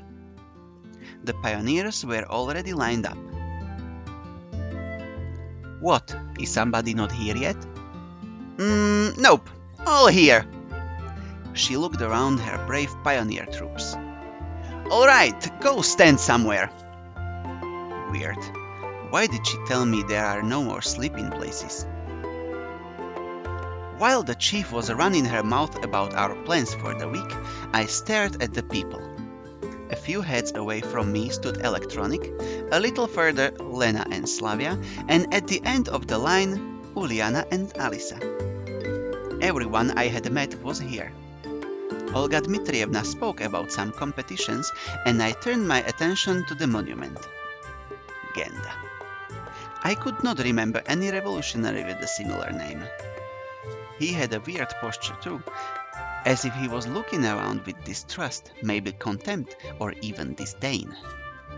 Probably some local leader. Daydreaming again? Slavia brought me back to reality. Olga Dmitrievna stood nearby. Still remember the plan for the week? The plan? I will never forget the plan. Perfect! She looked at Slavia. Did you bring it? Yes. Slavia handed me a piece of paper. It's a checklist. Here are 4 tasks to check off. Do it all today. Before you start, sign up for a club. There are some clubs in the clubhouse and a musical club in the separate building. Then visit the infirmary. And finally, visit the library. Got it? Yes. The checklist seemed like a good chance to find out something, since I had to go to places I haven't been before. Then come on, start right now! What about lunch? Don't worry, I'll bring you more sandwiches. The checklist is more important. Good luck! They departed too fast for me to ask anything else.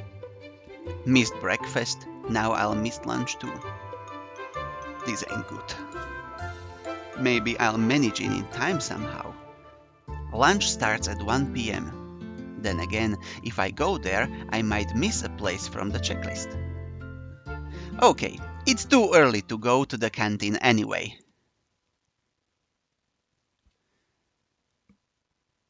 What's the point of visiting the infirmary?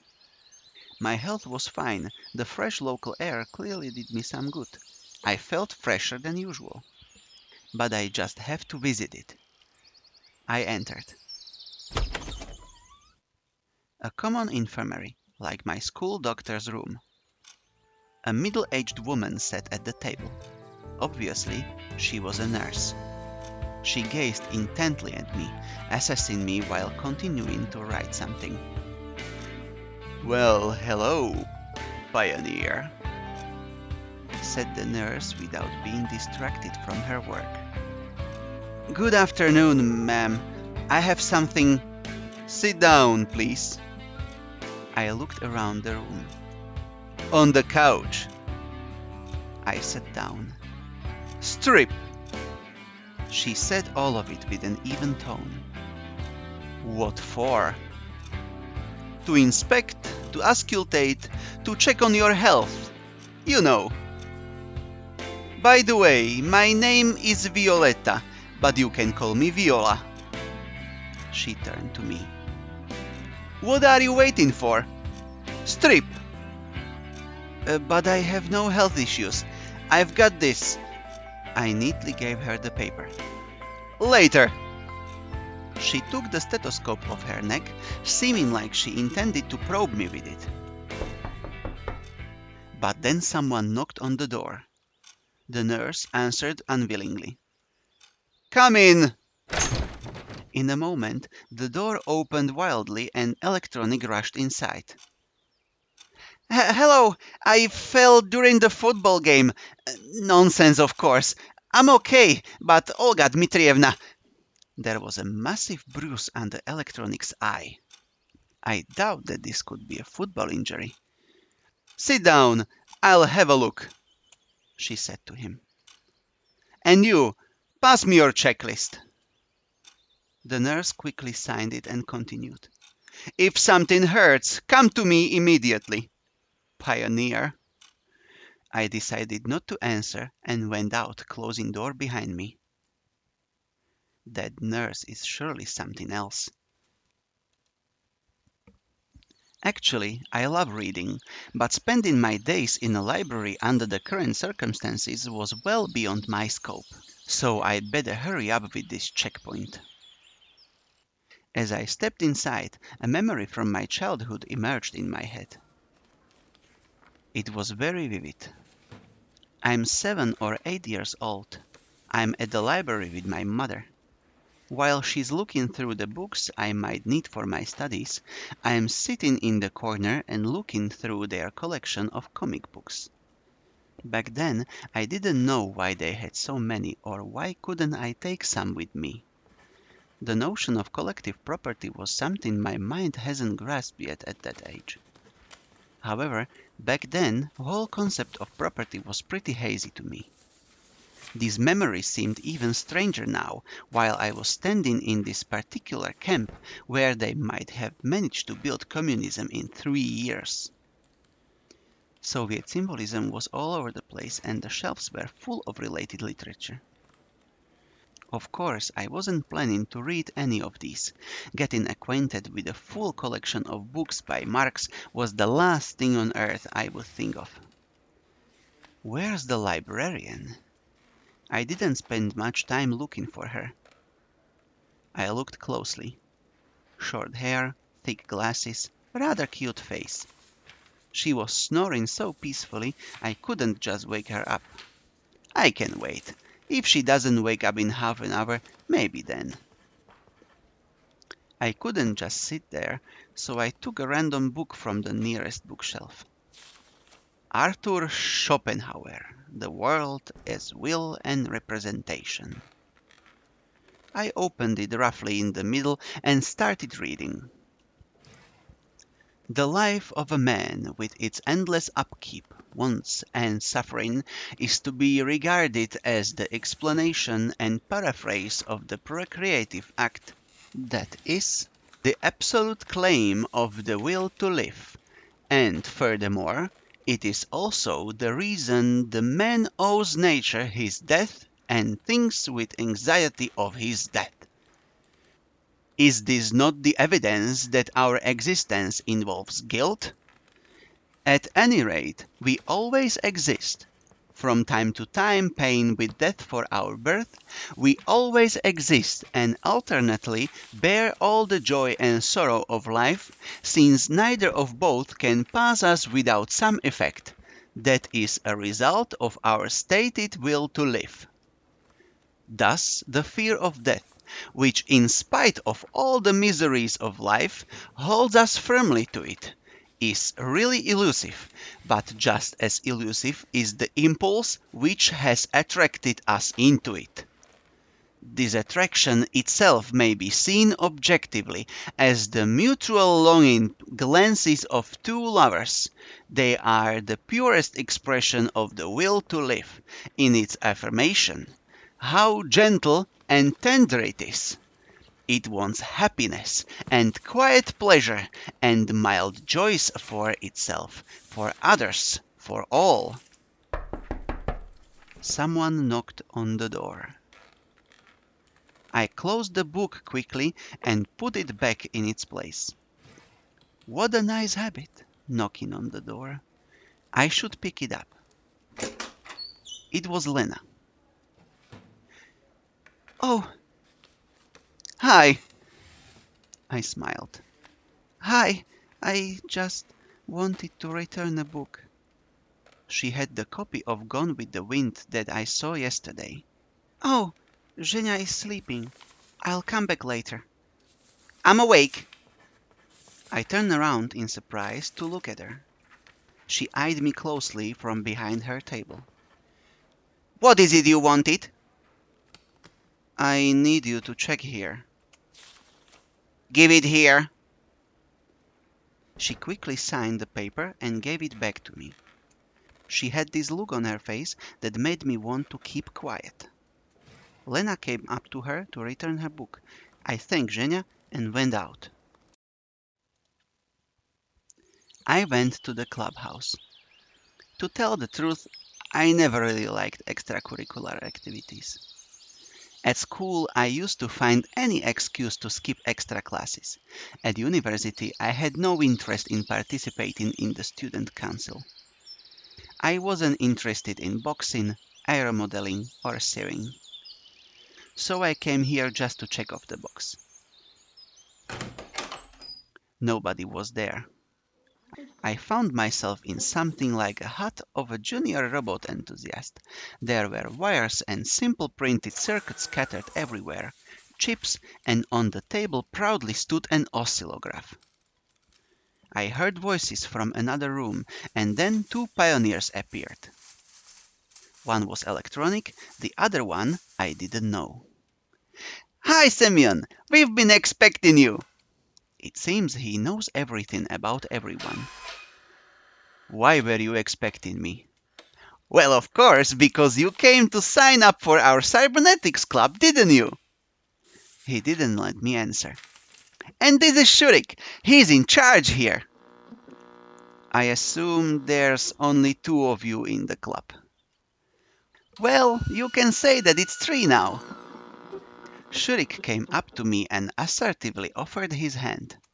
His face was somewhat familiar. Welcome to the club. Yep. Now I'll show you around. Make yourself at home. Guys, I just wanted to... We are always welcoming new members. He said it in such a way that the anthem of the Soviet Union suddenly started playing in my head. It's amazing, I even remember the words. In the first grade, I had a textbook with the lyrics in the back. No, I wanted you to sign my checklist. Yep, you'll sign to the club, we'll sign your checklist. He grinned. I was getting ready for a long and boring argument, but then I heard someone enter. I looked back and saw Slavia. Ah, Semyon! I hope they are not giving you any trouble. She narrowed her eyes, looking at the future of the motherland's robotics industry. I know these two. They can. Well, actually, I just need to get my checklist signed. I decided to take advantage of the situation. No problem. Give it to me. Slavia took the paper and marched up to Shurik. Sign it. Hold on. We are not done yet. You are done. Sign it now. She gave Shurik such a threatening look that it made him lose every possible objection. He wrote some squiggles on the checklist, I thanked Slavia, then I moved on in a mellow mood. The music club, a small one-level building, was located some distance from the other camp buildings. I opened the door and entered without hesitation. There were enough instruments for a whole orchestra here. Drums, guitars, even a piano. I spent some time looking closely at every instrument, wanting to guess the time period they were from, but suddenly I heard a crawling sound coming from underneath the piano. A girl. Seemed like she was looking for something. She was standing on all fours in such a suggestive pose that I hesitated to speak at first. Excuse me. Ah, who's there? She tried to stand up, but the bottom of the piano prevented her from doing so. Out! She struggled out. Sorry, I scared you. It's nothing. Oh, you got a checklist. You must be new here. Ah, yes. My name is Miku. No, really, I'm serious. Nobody believes me, but it's my real name. My mother is Japanese. My dad met her when he was building. Well, it wasn't him who was building. He's an engineer. And he was working on a nuclear power plant there, or a dam, or a bridge, whatever. She was talking so fast she swallowed half the words she tried to pronounce. I'm Semyon. Great! Want to be in our club? It's only me here now, but it will be two of us then. Do you play anything? When I became antisocial, I bought a guitar and learned a few chords, but then I forgot about it, since I quit everything that required more than a couple of hours to learn. I wasn't planning to do anything like that really. Oh, it's okay. I'll teach you. Maybe a trumpet, for example. How about the violin? I know it all, honestly. There was no point in arguing with the orchestra girl, since there was only another cascade of words waiting to blast at me. Hey, I'll think about it. Can you just sign it for now? Yes, sure. Give it to me. Be sure to come around. I sing too. I'll sing you some Japanese folk songs, or maybe if you are not into that, something more contemporary. Sure, thanks. Gotta go now. Of course, come anytime. The end of her sentence stayed inside. It might be nice to hang around with a guitar in the evening, but in such company. I turned to leave and came face to face with Alisa. She eyed me suspiciously. Why did you come? The checklist. Got it signed? Yes. Then move it. Alisa went inside and I hurried to leave the place.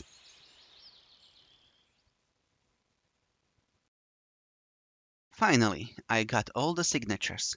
Now I had to go back to Olga Dmitrievna and give it to her. She was sitting in front of her cabin, reading a book. Doesn't look like a good role model for the perfect pioneer that she was planning to turn me into.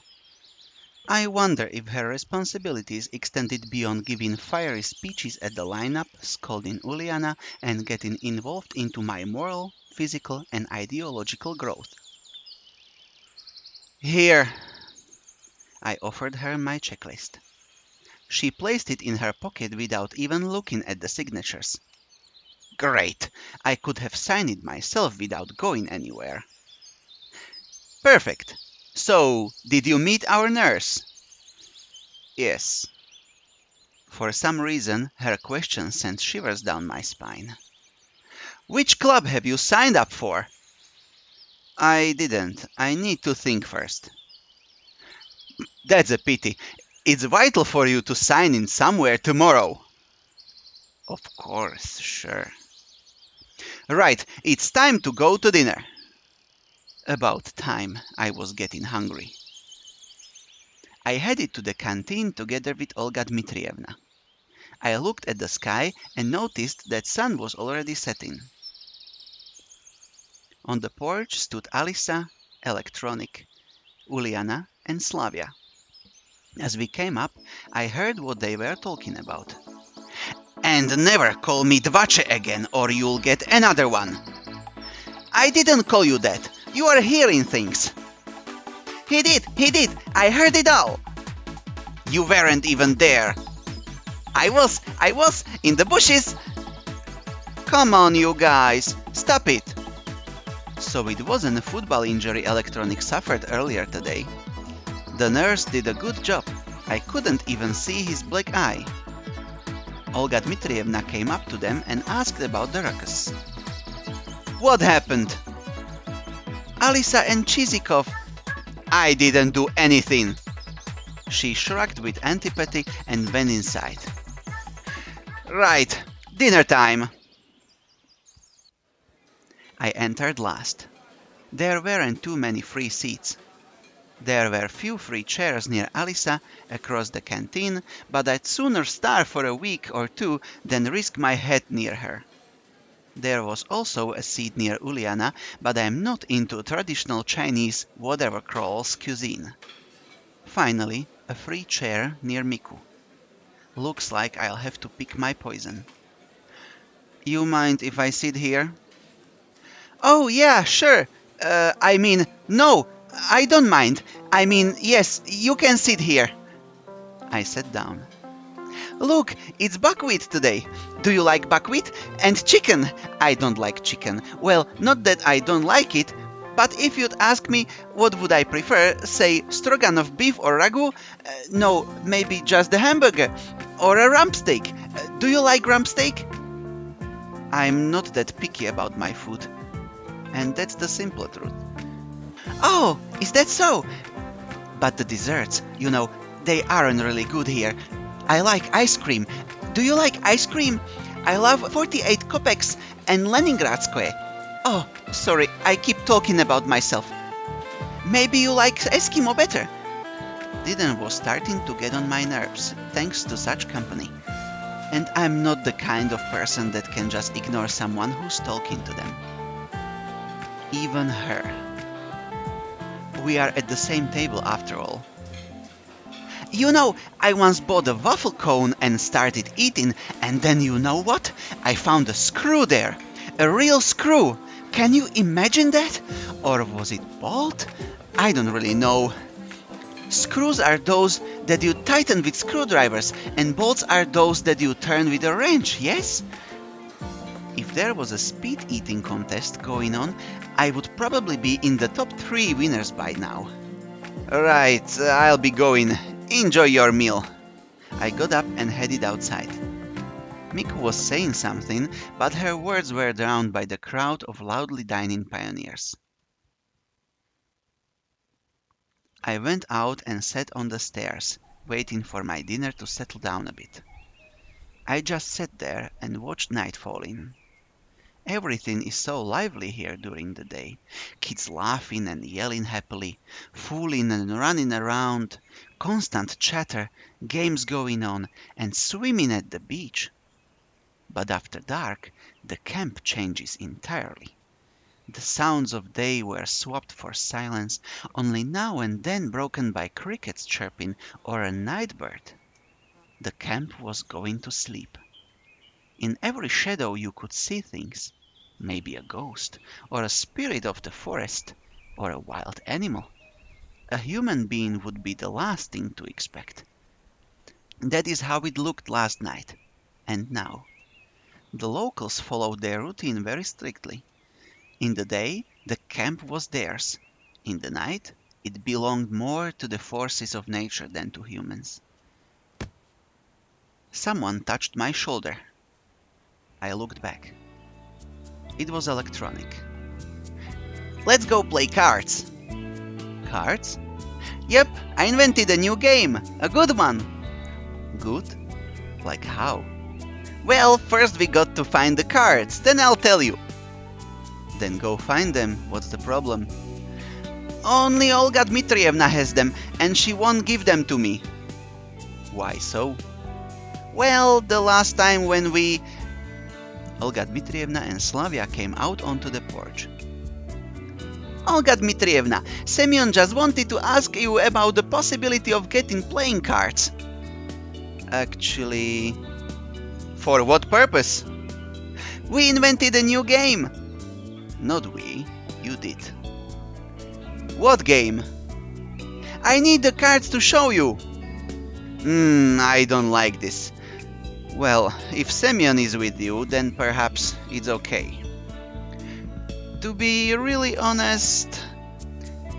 We'll go fetch them together, Olga Dmitrievna. I'll go get them. Fine, they are in my cabin, in the desk drawer. I headed to Olga Dmitrievna's place. Why did I agree anyway? Then again, what choice did I have? There is nothing to do here at night, at least I'll have some fun. But my mind kept nagging me about this not being a good time for having fun. On the other hand, if there actually exists a camp with pioneers, then it must be someone's doing. And even if it's not true, then the most logical thing is to seek answers here, not in the forests or fields. But at this very moment, the answer is going to play cards. I opened the door with my own key and went inside. To my surprise, there were no cards inside. Instead, it was full of cups, forks and knives, plates, scotch tape, scissors, rubber gloves, a piece of rope, few plastic bags, pencils, and few broken pens. Everything except the playing cards. Maybe I should look in the closet. It was full of Olga Dmitrievna's clothes, but a small drawer with a keyhole at the top caught my eye. I pulled, but it didn't open. I wonder if she's hiding something. Forcing it open wasn't the best idea, even if the cards were in there. I was just turning to leave as I remembered something. Slavia forgot her keys yesterday. They are here. What if... For a moment I hesitated, but then approached the closet and started picking a key for the lock. Of course, it would be strange to expect a result. Indeed, why would Slavia carry a key for Olga Dmitrievna's personal chest? But to my surprise, another key slid into the lock and turned a few times without a problem. Suddenly the door squeaked behind me. I jumped and turned around, but there was nobody in the cabin. Was it the wind? I carefully looked outside. Not a single person in sight. Perhaps it was nothing, but I still felt uneasy.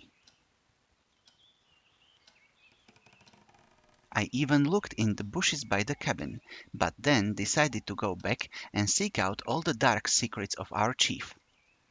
Semyon, what's taking you so long? Yes. With shaking hands, I turned the key and jerked it out of the lock. Slavia came closer. Ah, my keys! I thought I'd lost them. Where did you find them? They were in the bushes, outside. Found them just now. Thank God I managed to close it before she saw. Shall we go? I wanted to get out as fast as possible, and preferably forget about my attempt to violate someone's privacy. When I got back, Olga Dmitrievna informed me. Sorry, I remembered that cards were at Slavia's cabin. She fetched them while you were looking. I looked at Slavia. She meekly smiled. Come on, you guys, don't worry about me, I'll be fine. Slavia and Olga Dmitrievna went inside. I was going to follow, but someone grabbed my hand. Alisa. Her gaze sent a shiver down my spine. Not a nice one. You want something? I asked carefully. You are going to play this stupid game? Yes. Something wrong with that? Nope, nothing. She was turning to leave, but then slowly looked back and smiled. So you play cards? A little. I couldn't figure out what she wanted. So only Durak and that's it? As if you are a poker star. Well, yes, technically. Then you don't have a chance. Why? Because. So you know the rules? Of course. Well, then you have the upper hand. I couldn't see why would we go on talking and motioned towards the door. Why do you keep trying to leave? Is there anything else you'd like to talk about? Let's make a bet. What do you mean? You're such a slowpoke. The cards, what else? And what do you want to bet on? That I'll win. That's quite a possible outcome. I agreed calmly. So, are you afraid? No, I'm not. I'm not big on bets when I don't like my chances. And you are not big on taking risks too. Such an astute observation. I'm impressed. Right, then No, you're not. Now what? I sighed in exhaustion. She was starting to annoy me with her rubbish talk about some pointless bet. If you won't bet with me, I'll tell everyone that you tried to seduce me. What? You heard me. I could imagine her doing this. Don't be stupid. Who's gonna believe you? I've been here less than 2 days, besides. Want to try your luck? Right. And what will happen if I win? I won't tell anyone anything. And if I lose? Slowpoke mode again?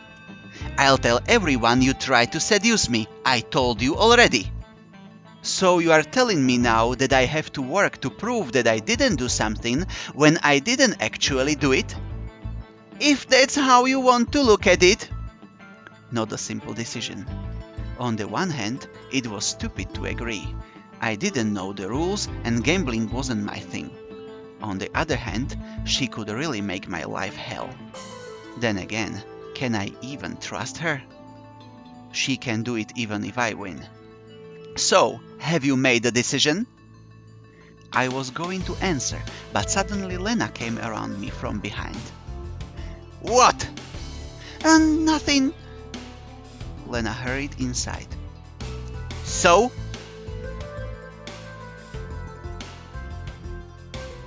No, I'm not going to participate in your shady business. Sorry about that. You wuss! She shrugged and went up the stairs. Before she went inside, she flung at me. Prepare to face the consequences. Consequences? What if I made the wrong decision? After all, she can really complicate things for me here. On the other hand, I just couldn't allow myself to be pulled into something so reckless. I let out a heavy sigh and followed her through the door. Inside, everything was ready. A few pioneers stood there, chatting. The tables were moved out of the way to make room for players and spectators. I looked around. Something was going on in the far corner. When I came closer, I saw a large piece of paper with a diagram drawn on it. My name was among the players. And who came up with all this? I patted Electronic, who was standing near. Well, of course, it was your most humble servant. He bowed to me jokingly. This made me uncomfortable to the point of squirming. And why in the world am I among the players then? I was disappointed.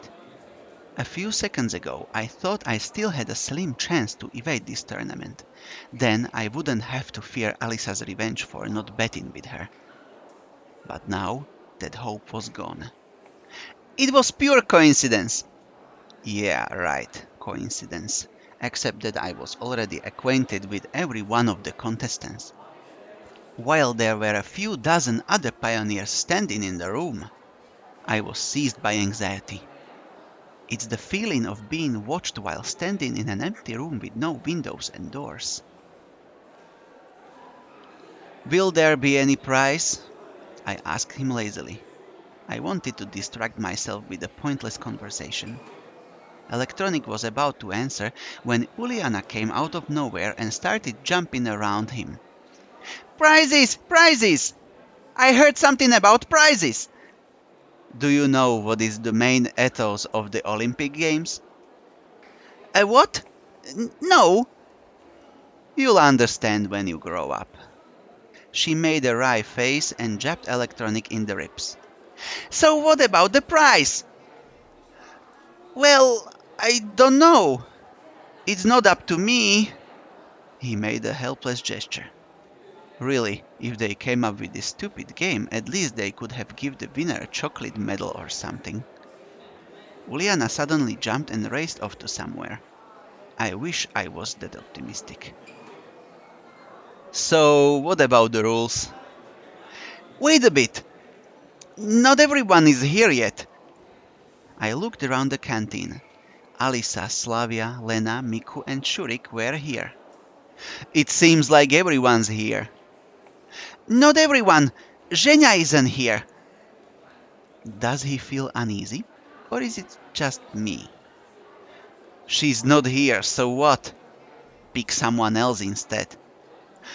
No, I can't do that, he answered slowly. I decided not to ask exactly why can't he do this. Well, go fetch her or something, I don't know. He can't go, he's the host of the event. The camp leader appeared as if from nowhere. But Olga Dmitrievna, Electronic whined.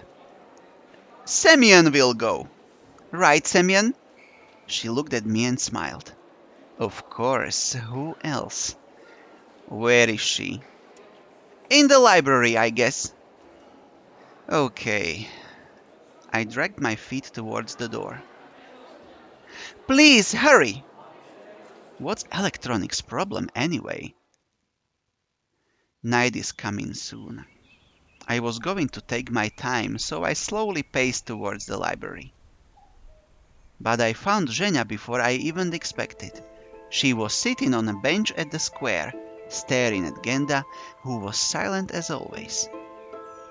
What are you doing here? Everyone is looking for you. Sitting here, as you can see. She frowned. Well, let's go. I don't want to. She looked away. Why not? I don't want to. I sat beside her.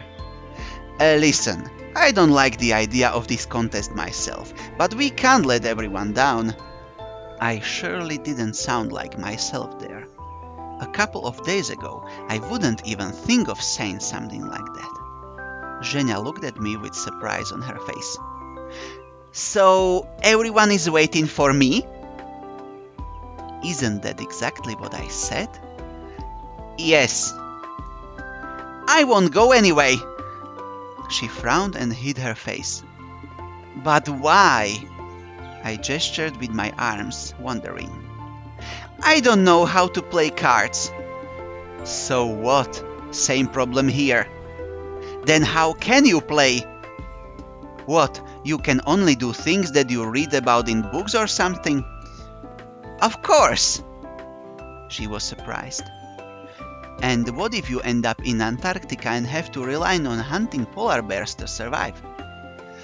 Polar bears don't live in Antarctica. Zhenya smiled. Doesn't matter, it's just an example. Come on, it's not like someone's life depends on the result. She took her time to think. I just don't want to let anyone down. Right, I agreed sarcastically. And don't you think anything funny about that? I didn't get what she meant, but anyway, obviously everyone has their weak spots. In a minute, we both were back at the canteen. Everyone looked at Electronic. So, he cleared his throat. Each round consists of one game. In case of a draw, you replay the game.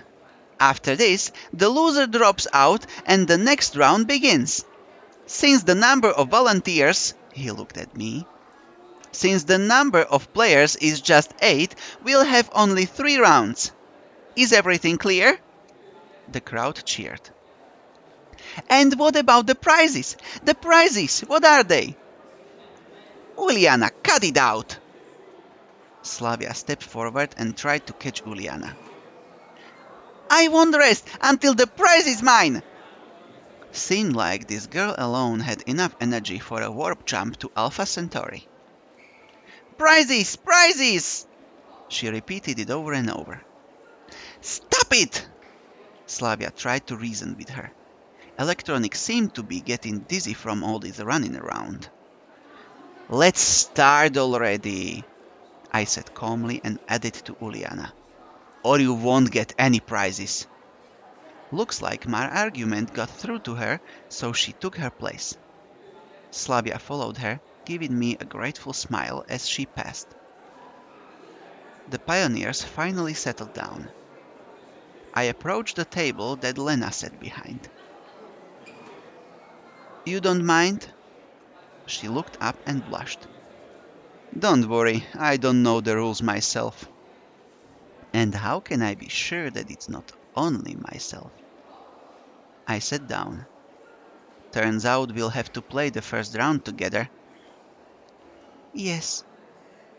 Finally, Electronic started to explain the rules. Electronic, who was silently watching our game, nodded in approval. Looks like now we are getting somewhere. Now, during the round, opponents trade cards 3 times. Keep an eye on each other. Penetrate your opponent with your eyes. I chuckled. Penetrate. What's so funny? Oh, never mind. I tried to keep a straight face. He stared at me for a moment, then moved on. And then we turned the cards up to see whose hand is better. Electronic went back to his diagram.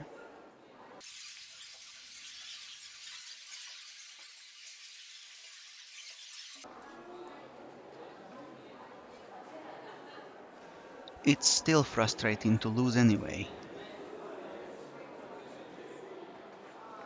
I left the canteen. It was still too early to sleep and a short walk looked like a good idea. Where should I head to? I came to the square and took a seat on the bench.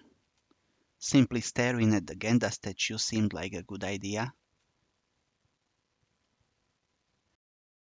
For the first time today, I finally felt how tired I was. There was no light in the window, so Olga Dmitrievna must have been sleeping already. Strangely enough, she waited for me yesterday. I entered the cabin, quietly stripped, and laid on the bed. When you think about it, my situation hadn't gotten any clearer today. In fact, I spent the whole day doing useless stuff. I would have never have even thought about doing something like this in the real world. Although I had plenty of time. How much time I would have here in total is still a mystery. Maybe an eternity, or maybe there are only a few minutes left.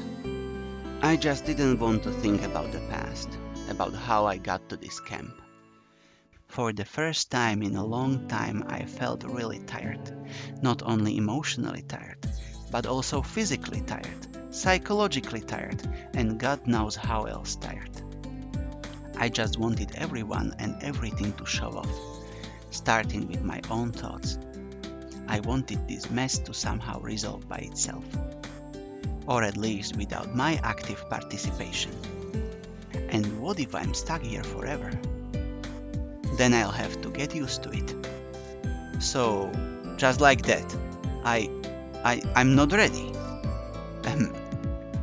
My consciousness slowly drifted away from me, and it became progressively harder to concentrate on something distinct. Perhaps it's better to wait until tomorrow.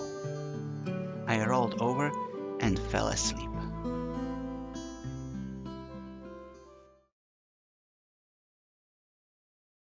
Day 3.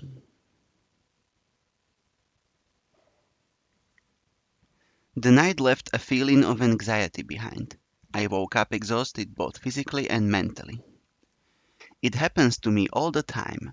You see incredibly lucid images in your dream, as if you fell into a Hollywood blockbuster with a plot full of twists, well-paid actors, and multi-million-dollar visual effects. And then you wake up in the morning without remembering a thing. That's what I was trying to do, to restore the images shown by my relaxed brain, but that part of my memory was empty, either archived or formatted completely. It's 7 a.m. according to the clock. I seem to be an early bird today. Olga Dmitrievna was still sleeping, wrapping tightly in her blanket. Wrapping so tightly, in a hot summer. Ugh. I got up, stretched, and went to the mirror to have a look at myself. I'd better shave. Strange idea. Before twice a month was enough, but now nothing depends on the way I look. I haven't found a razor anyway. Why do I even need it if I look like I'm 17 at most? So, breakfast can't start earlier than 9 a.m. and this means I have plenty of time, which I can spend on walking and washing, for example. The water didn't seem so ice-cold as the previous day. On the contrary, its refreshing coolness helped me to brace up and come back to reality, whether all these events could be called real. The tooth powder didn't seem to be such an outdated thing. A quick thought struck me that it's not that different from toothpaste. When I returned to the cabin, Olga Dmitrievna was already up. She was standing in front of the mirror and fixing her hair. "Good morning, Semyon!" "Morning." Because of lack of sleep, my head was still singing and my thoughts were all jumbled together. However, I didn't regret waking up instead of my usual habit of sleeping in for 2 or 3 hours more. "How come you got up so early?" "It just happened." "And no neckerchief once again. Let me." "I'll do it myself, not a big deal. On my way to the canteen." "I don't think so. Do it now." "Did you forget about the lineup before breakfast?" How could I ever forget? "And what's the lineup going to be about today?" "We'll discuss the agenda for the day." "So, what's the agenda?" Frankly speaking, I didn't care for what might be on the agenda for our courageous pioneer troop. I was mostly interested in where our brave leader will send our little pioneer army for the following 12 to 15 hours. Maybe I could manage to avoid enemy locations. "You'll find that out at the lineup." She gave me a wily smile. "Olga Dmitrievna, you know, my stomach is getting upset. I'd rather... Well, you know, I believe that's okay to miss the lineup once. It could get all nasty if I fail to control it right there." Where did all this courage come from? "You have 5 more minutes." "I'm afraid I need more time. Could you tell me right now, please?" "Sure, I'll try, but just in case it all goes down." "Oh, fine. On our list for today is cleaning the camp locations, organizing the books in the library, some other minor tasks. And, of course, we have a ball in the evening. Watch yourself. You must take part in the camp activities today. You bet. Definitely. And now I rather... Come on, let's hit the road. I came out of the cabin and hid in the bushes behind it, waiting for Olga Dmitrievna to leave. Actually, I didn't have any particular reason to behave this way. But the voice within me kept telling me that I have nothing to do at the lineup. After the camp leader left, I went back to the cabin and decided to wake for breakfast there. Well, I am not planning on taking part in community life today. Cleaning and organizing, that's not what someone in my situation should be doing. 2 days have passed, and I'm still right where I started. All the residents seem to be perfectly ordinary people. They weren't involved in any conspiracy, weren't communicating with aliens, and had no idea about time warps. Of course, each of them is a bit peculiar, but those peculiarities do not seem out of line at all. Moreover, if I had met any of these pioneers in my familiar world, I wouldn't suspect anything wrong. They seem to be even more normal and natural than, let's say, yours truly. This line of reasoning was quite logical. The illogical part was the absence of answers.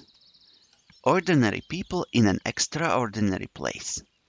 I've heard and seen that already, somewhere.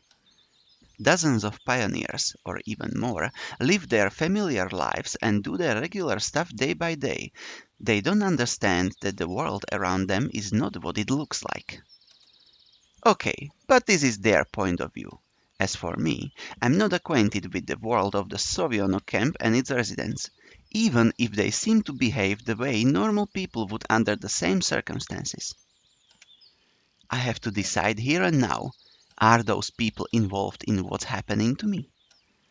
Can they give me any answers? Or do I have to seek the truth somewhere else?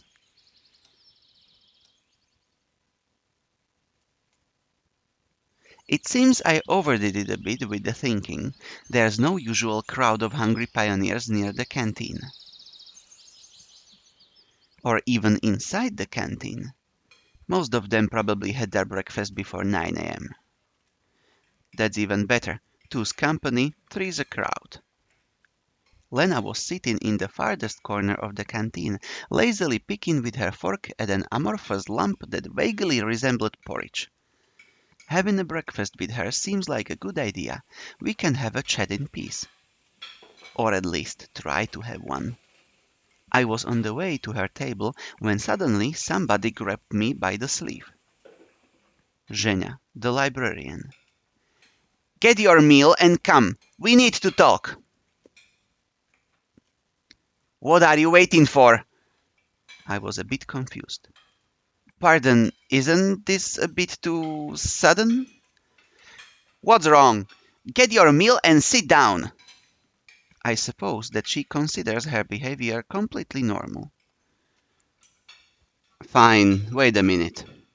I'm not sure why, but I accepted the invitation. What if I can learn something new? She's such a bookworm. Minute later, I was sitting in front of Zhenya with a tray and a simple meal on it. Porridge, 2 eggs, 4 pieces of white bread, a sausage and a glass of compote. Bon appétit! Thanks. I decided to act as politely as I could and also eat more neatly, without chomping and spilling crumbs of food or drops of compote. So, what do you want to talk about? Today at the library. I wasn't listening from this point onwards. I immediately recalled Olga Dmitrievna's words about the scheduled events for today. Don't forget! Oh, what? I said, don't forget to visit the library after lunch. What for? Were you even listening? Nope, I admitted honestly. Zhenya's face turned red, then appeared green, then took on a soft purple color. Today, after lunch, you In the library! Got it, Duns? Duns? What kind of curse is that? Though a pioneer must never use a curse word, how could I forget this rule? Oh, yeah, sure, I apologize. Of course, I'll be there. Actually, I wasn't really planning to go anywhere, but if you want to make someone speak, you need to sacrifice a bit first. By the way, what year is it now? I totally lost count. I decided to play fair. She looked at me perplexedly and answered. Have you gone completely bananas? Honestly, that's how I felt for the last few days. Zhenya didn't reply. So, what year is it? I smiled kindly. Listen, why don't you visit the infirmary? Will they tell me what year is it there? Oh, certainly, and even more. Zhenya stood up and headed to the exit. Wait, you didn't finish your meal. But it looks like she won't turn back. I was finishing chewing on the sausage, which tasted like a twisted pear cable. I wonder if they have internet access here. I guess not. A pioneer sitting at the next table noticed me talking to myself and stared at me. I smiled and waved to him in return. After such a friendly greeting, he, for some reason, left the canteen quickly without finishing his breakfast. Done with the food, it's time to search for some clues. Some time later, I finally came to the infirmary. I have nothing to do in that place. Though the nurse seemed quite caring, it's better to keep a distance from her. Such benevolence is actually scary. She may know something, but I just hadn't the courage to enter the infirmary. Moreover, I had no reason to. Not a single one. Immersed in my own thoughts, I didn't notice the nurse who was standing on the porch. Hi there, pioneer. She came closer. You must be sick. Did you come for medicine? No, I was just wandering around. Oh, a truant, I see. But if you are here, I have a serious task for you. I gave her a look of inquiry. The word task made me feel uneasy. It sounded like something inevitable. The nurse smiled spitefully. You both will help me to make an inventory of the supplies medicine which arrived today. Both? Who are we? Perhaps I misheard. But what word could be confused with both? Hi. Lena emerged from behind the nurse's back. It seemed strange that I hadn't noticed her until now. Come here after dinner. I have explained everything to Lena. She will tell you what to do. Medicine, huh? Supplies today? But Olga Dmitrievna told me that no bus would arrive in the next couple of days. So there were visitors in our camp today? Yes, they arrived from the city this morning. Why are you asking? Just curious. All right then, pioneer. So tonight, after dinner, you'll be here. Maybe Lena was barely noticeable this whole time. Surely she is able to remain invisible like a skilled ninja. I could do it on my own. No way! There are lots of boxes. And the pioneer is always ready. Isn't that so, pioneer? She gazed at me and smiled menacingly. I don't want to spend the whole evening doing something like this, and also I've got more important things to do. But rejecting this request would be really improper. If it wasn't Lena who was standing here, I would definitely think of my way out. You know, Olga Dmitrievna asked me to help her tonight. Maybe I shouldn't have lied to her. I should think before I say something. Oh, really? And what exactly are you going to be helping her with? It was turning out bad, but I decided to stand my ground. Her cabin.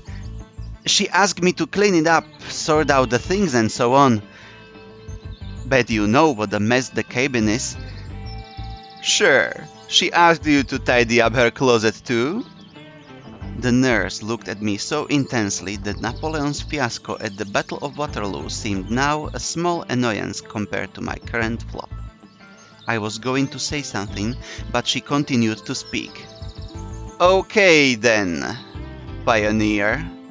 We'll manage it without you. I apologize, but you see... I sat and looked at Lena. She stood looking at the ground like before, blushing more and more. It's all right. I'll manage it on my own. Okay then. An awkward silence followed. I wanted to sink into the ground because of my lame lie that had probably offended Lena. Well, goodbye then? Bye! The nurse was still smiling spitefully. I turned and walked away, almost running. Although, in fact, I really wanted to run, common sense advised me not to.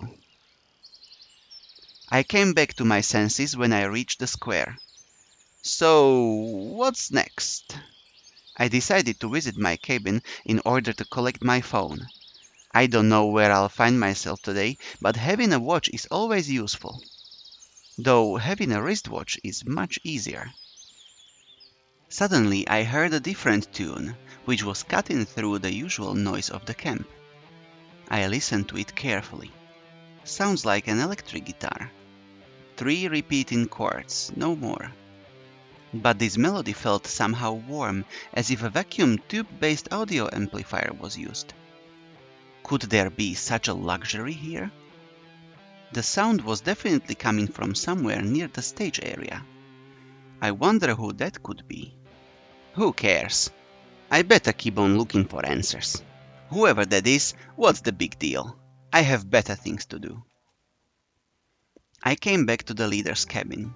Olga Dmitrievna was lying lazily on her bed and reading a book. Semyon, what are you doing here?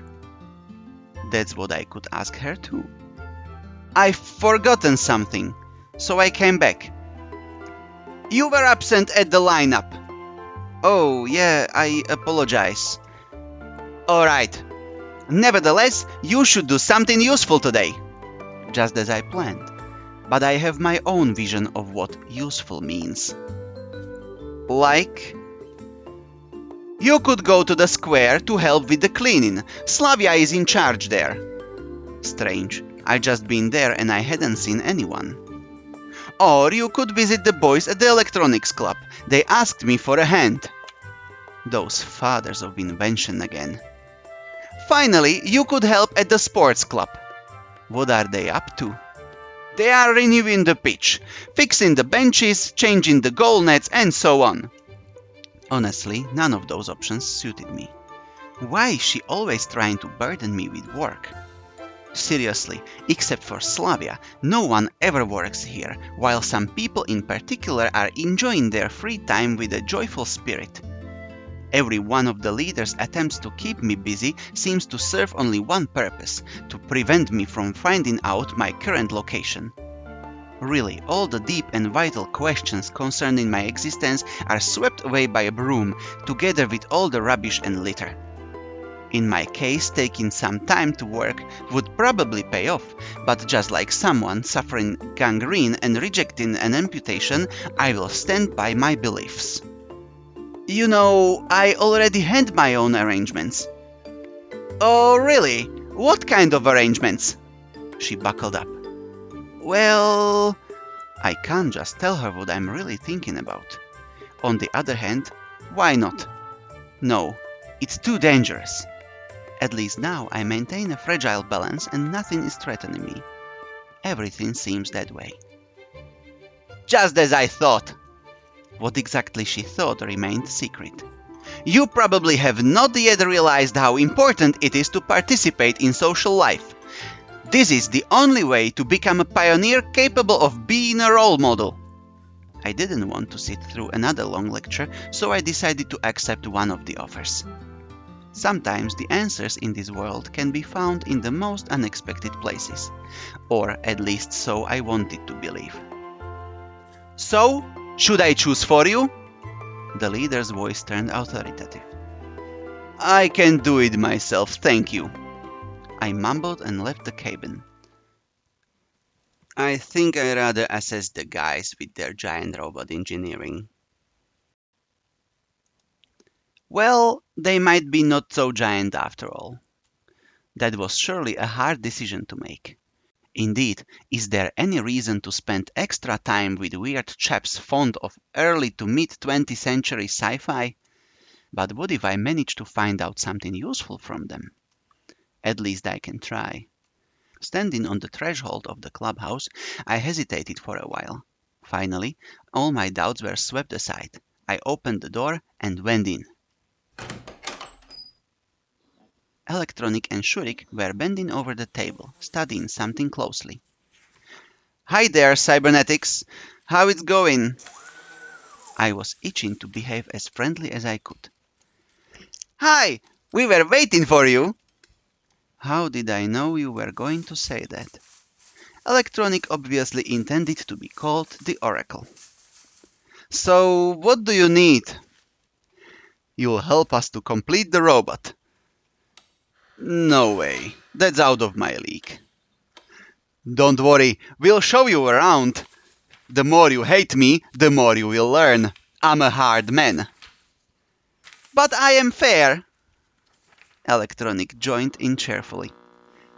There's more to life than fun and games, dudes. There's a topic to discuss.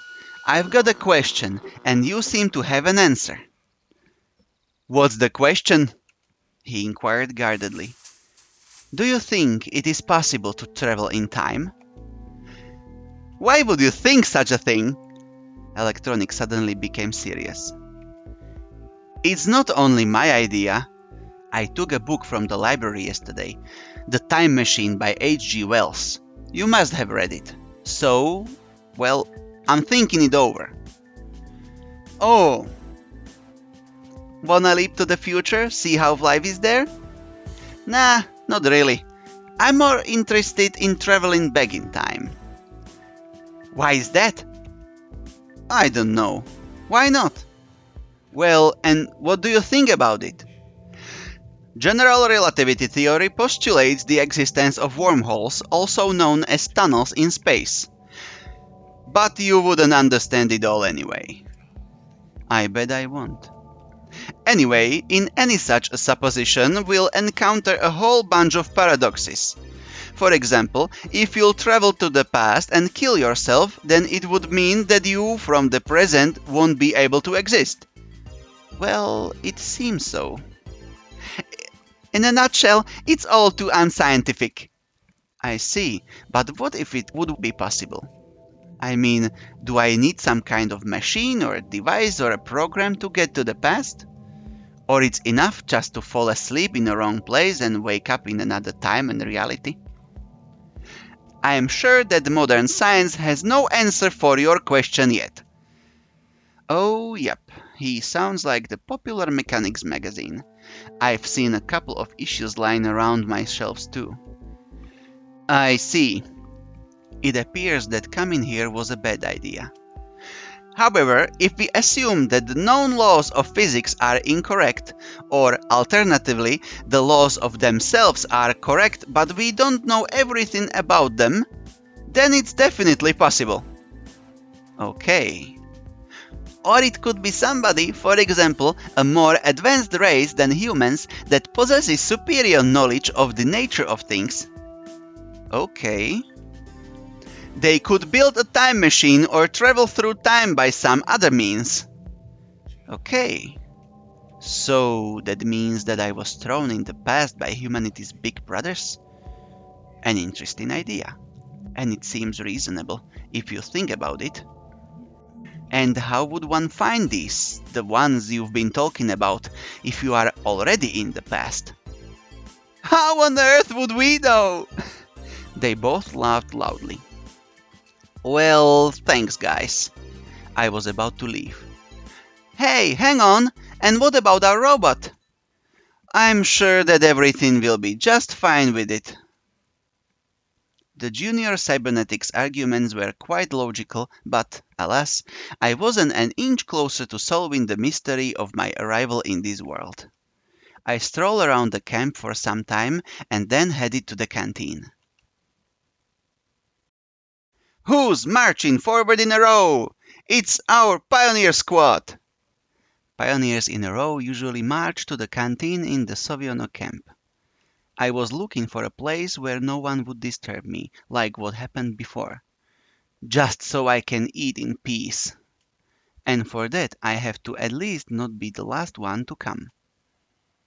But I was pretty sure whatever happens here happens whether I want it to or not. The canteen was crammed as full as an egg. Olga Dmitrievna was standing at the entrance, guarding it like a hawk. Well, Semyon, were you working hard today? Hard enough. Well done, truly well done, and the hardest is yet to come. I just bet. Fine, take a seat next to the girls. She pointed at the table next to the pillar. Slavia, Uliana, and Lena were already sitting there. Not a bad company, at least not the worst. I got my meal and went up to them. Do you mind if I sit here? I caught myself sounding a bit clueless. There were no other free places anyway. No, of course not. Please do. Lena remained silent. Today, the meal consisted of a plate of borscht. I suspected there was some meat lurking in it, but I had no evidence. Some poultry, chances are Chickenus domesticus, with fried potatoes and traditional glass of compote. I found myself liking the local food more and more. I guess I just came to the conclusion that I have no other choice, which means that there's no use in complaining. Thank God there's something to eat. Coming to the ball tonight? I don't know. He'll come. He got nowhere to go, Uliana said happily. You will come for sure. Of course. I can't miss the opportunity to watch you make fool of yourself. She got it right, so I decided not to reply. And what about you? I asked Lena. Yes, she replied briefly. See, you should go too then, said Slavia as if leaving me no choice. Don't forget to wear your tailcoat. Apparently Uliana was so pleased with her joke that she laughed out loud. But I really had nothing to wear. My wardrobe was just pioneer uniform and my winter clothes, which would be inappropriate even in the evening. And what will you be dressed in, entertainer? Secret! Will it be a little dress, just like in kindergarten's matinee? Uliana turned red. Looks like I managed to offend her. No, I will wear a biohazard suit, just so I don't catch an infection from you. I wonder what kind of infection are you afraid of catching from me? Enough, you guys! Don't quarrel! Idiocy, of course! Looks like Uliana was highly pleased with her, as she thought, brilliant answer again. You know, if you already have the flu, you can't catch a cold. Two can play that game. What are you implying? Oh, nothing. Nothing at all. I looked away slyly. Do you mean that... She went red again. I don't mean anything. Guys... Given that it was Lena who interfered, it probably really was time to stop. You're asking for it. You're gonna get it. What, you'll finally wise up? Instead of replying, Uliana grabbed her plate filled with borscht and tipped it over my head. This game met an unexpected finale. Oh, you little... She jumped up and tried to run away. But this time she won't get away. I grabbed her hand. And now what? I can't just smash her head against the table. This pantomime lasted a few seconds. Suddenly, Uliana skillfully grabbed a glass full of compote and splashed it in my face. That way she managed to get free of my grip. She dashed off towards the counter and I chased her. This resulted in several flipped tables, a pile of smashed tableware, 5 pioneers crippled by various injuries, and a full exhaustion of both parties. A draw, sort of. A belligerent draw, with too much belligerence. We stood before each other and breathed heavily. Tell me you won't behave this way again. And you? Olga Dmitrievna snuck up on us from behind. When you think about it, such a riot couldn't go unnoticed. Well, are you satisfied with yourself now? Her voice appeared to be calm, but I was sure she was just about to explode. And who's gonna clean up all this mess? Exactly what happened. Who? I'm asking you, who? Him, replied Uliana with complete confidence. Her, I objected less confidently. Both! The camp leader brought a conclusive end to this ongoing argument. Generally, I wasn't sure that my share of blame is more than hers.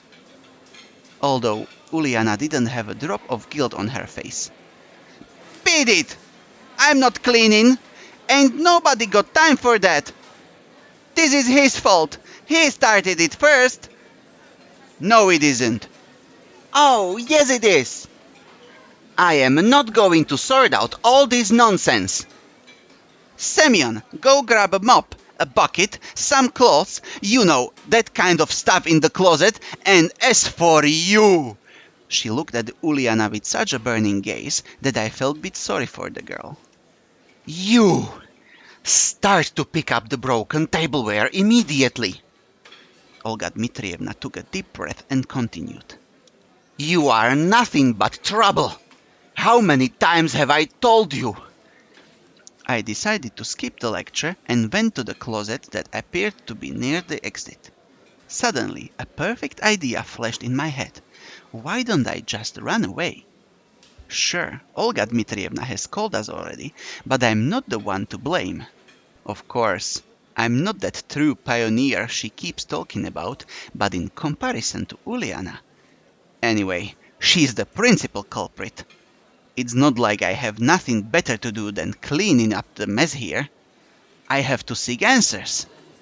The truth is out there, somehow flashed through my mind.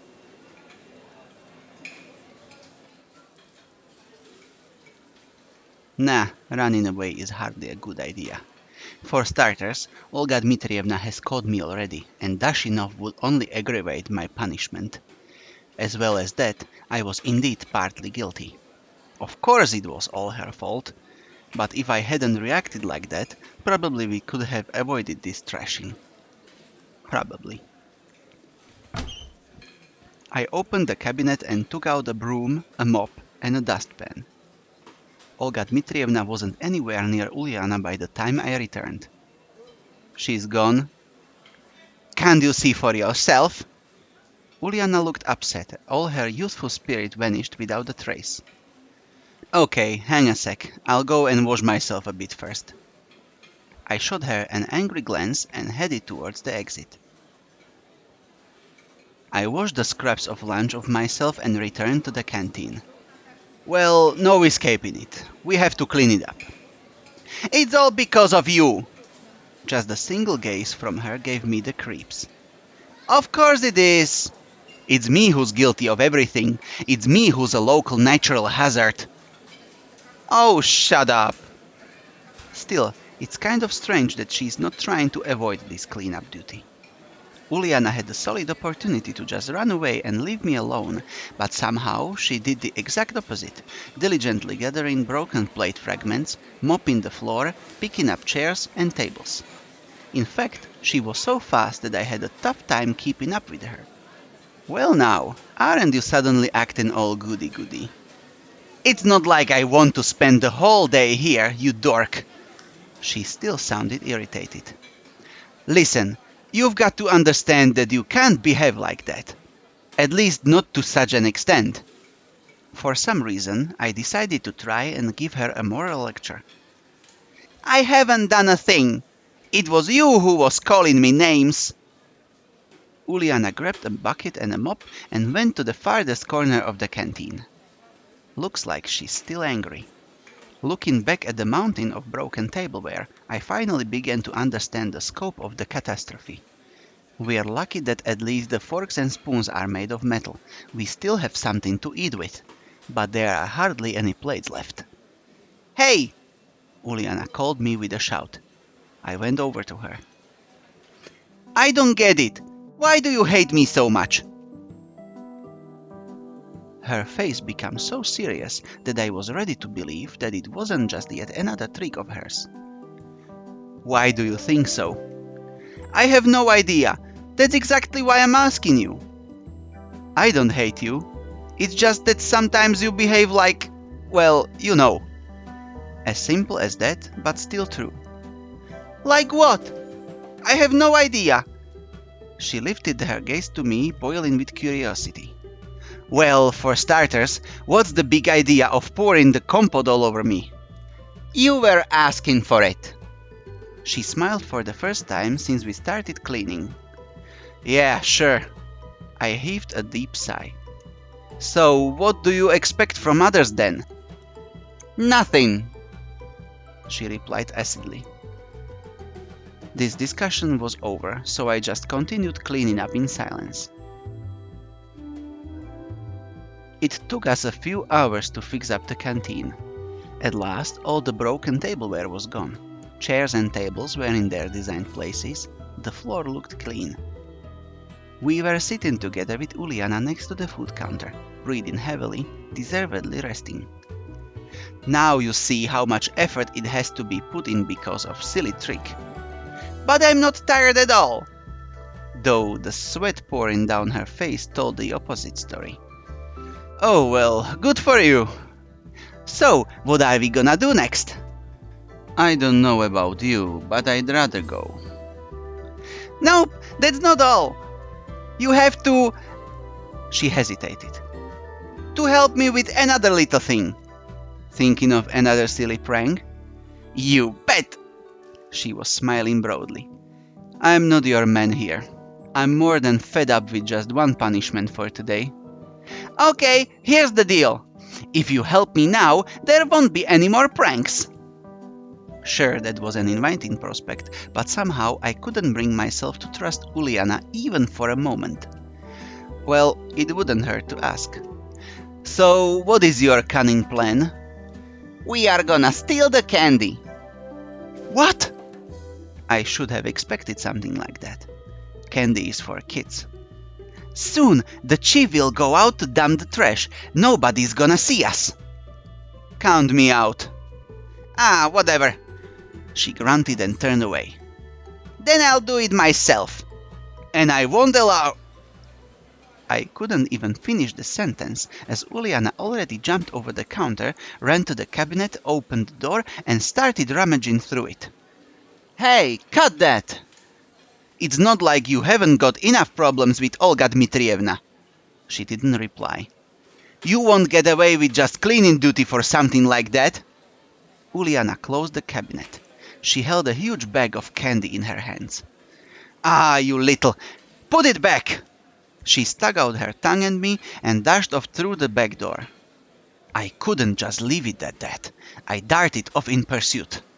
Sure, the girl has a quite head start, but I still funneled all my energy into the chase. I won't lose her again. We ran through the square, turned at the music club building, and came out onto the forest trail. I'd almost caught Uliana when she stopped abruptly.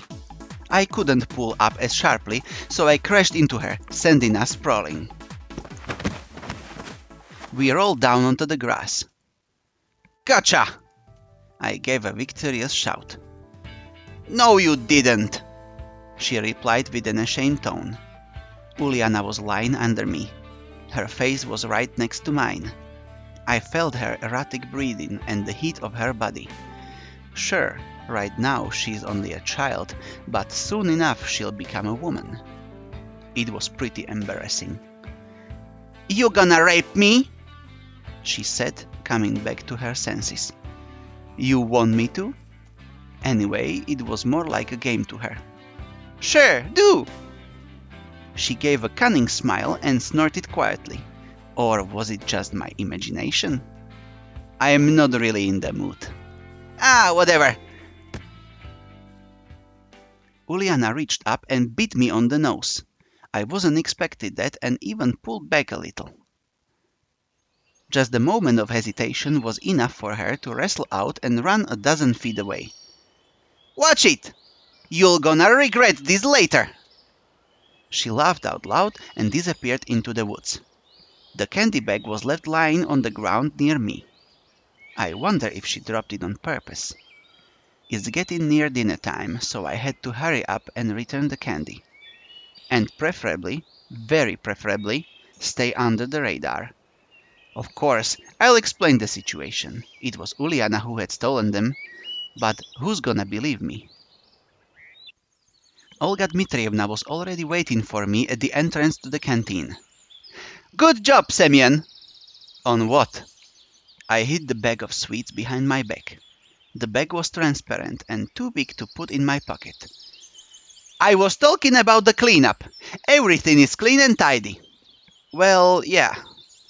And where is Uliana? I wish I knew. She'll come soon. Okay then, go and have your dinner. I entered the canteen. To my utter lack of surprise, it was full. Now I really don't know how to return the bag without being noticed. Sure, I could do it in the evening, but what do I do with it now? Semyon! I turned around. Slavia was in front of me. Wow, what's that? She looked at the bag that I didn't manage to hide in time. Caught red-handed, or more like sweet-handed. Time to prepare for a scolding.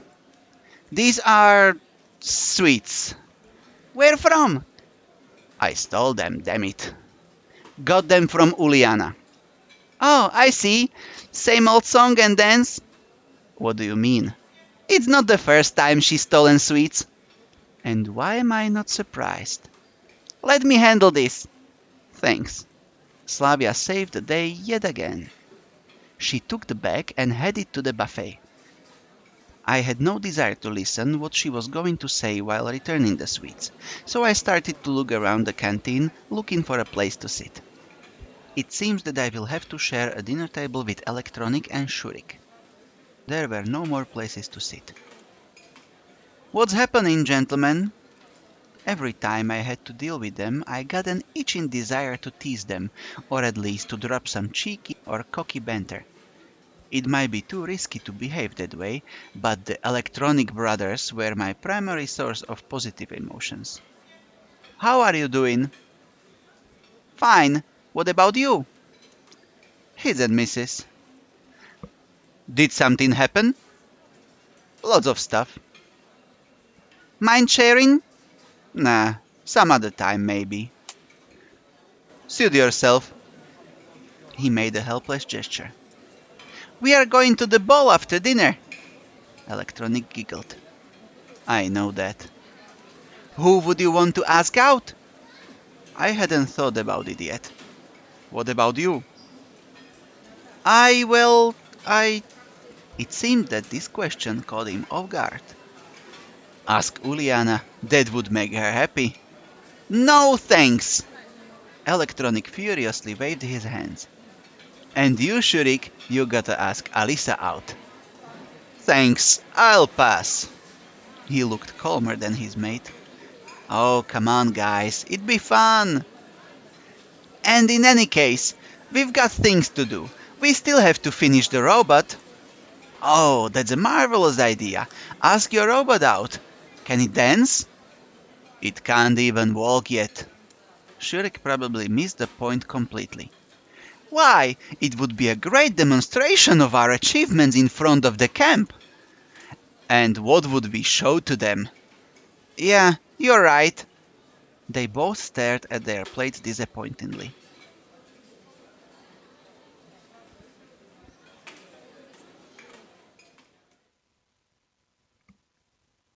Dinner was over and the pioneers started to disperse. What will you wear for the ball? I asked Shurik and Electronic.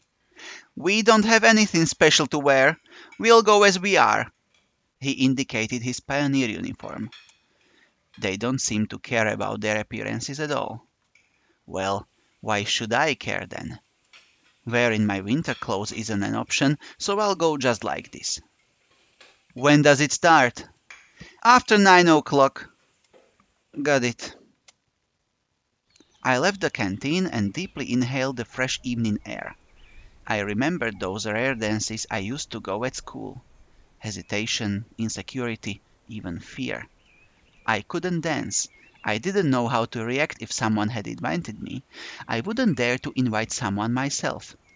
All in all, I felt pretty uncomfortable about it. And it was even more unpleasant to watch others having fun. It wasn't envy. More like it was a disconcerting feeling that people were able to enjoy something so odd for me. I thought that there was still lots of time till the ball, so I could sleep a little to be fresh in the evening.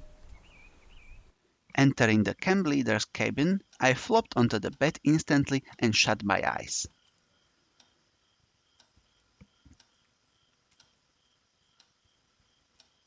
Strangely enough, I got up right on time even without an alarm. The clock was showing 9. Such a rare thing to happen. I felt sluggish though. Probably it wasn't the best idea to sleep during the day after all. Well, I have to go. In a couple of minutes I was standing at the square. The loudspeakers and some DJ equipment were installed near the monument, and the trees were decorated with light strings. Ah, a typical country ball. A lot of pioneers were around, but no familiar faces, so I just sat on the bench and waited. I don't have to dance, after all. Maybe I'll be able to just sit and chat with someone. Hey there, sad face! Uliana. Here to suggest something? Come on, let's dance! It's way too early. There isn't even any music yet. Bah, you are so boring! Yeah, I'm not the merriest person for such event. She ran away. So Uliana did wear something like an evening dress. Pretty funny. Hi! Slavia. Hey. She sat down by my side. How's the evening? Fine. Why are you so sad? I'm not. Okay, well, dancing will surely cheer you up. Maybe. Don't forget to save one dance for me. She laughed and ran towards the music equipment. The situation was getting serious. I wouldn't be able to sit through the whole dance party. Hi. Lena came closer. Oh, hi. You're here too. Is that such a wonder? Yes. Okay, gonna light this party up? The joke fell flat. Lena blushed and looked down. Well, maybe it's not the best idea, setting things on fire. Okay, then I guess I'll... Yeah. She left. It looks like the whole camp was at the square. The pioneers formed large groups, talked, joked around, and laughed. At the DJ's panel, Uliana argued loudly with Olga Dmitrievna about the playlist for the evening. And here it is. The music started to play. I didn't know the band or the song, but if you asked me, I really felt that I would tag it Soviet pop classics. The pioneers just stood there for some time, as if not hearing the music. It's always hard to take the first step, especially if you are pretty sure that you'll be the only one who would take it. Uliana seemed not to grasp that simple truth. She reached the center of the square with few bounds and cried out loud, "What are you standing around for?" and started to wiggle ridiculously. Wiggle is the exact word. You couldn't find a better one. It looked so silly and funny that I couldn't resist laughing. She noticed it. "Hey, Semyon!" I pretended I couldn't hear her. "Stop pretending! Come over here!" I kept ignoring her. The pioneers slowly realized that they weren't too sexy for this party and started to dance. It looked really silly from my point of view. Shaking one's arms and legs to the beat of long forgotten hits? Come on, get real. Of course, I couldn't dance at all, but this thing couldn't be called a dance either. Hey, Semyon, what are you sitting there for? Don't you wanna dance? I was so deep in thoughts that I hadn't even noticed Slavia. Not really. Are you sure? She smiled. Maybe later. Damn, what am I even doing here?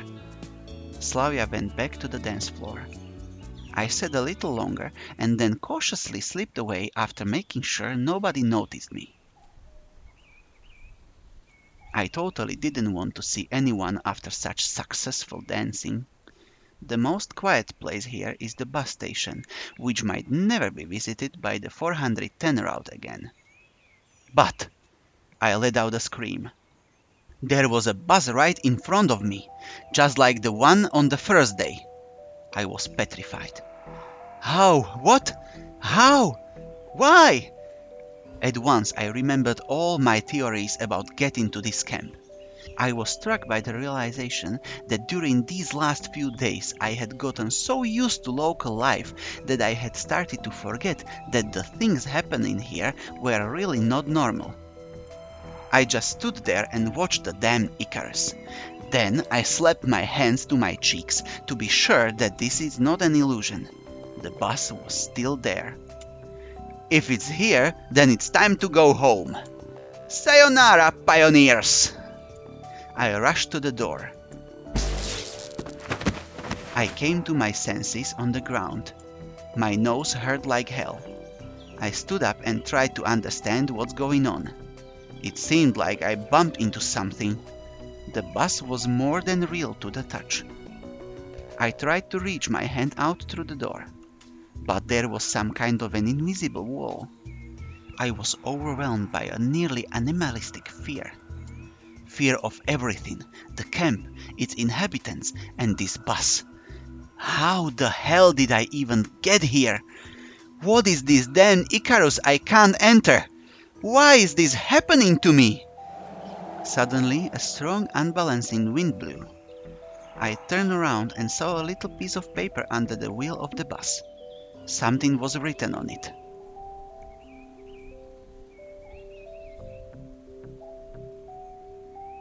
You are here for a reason.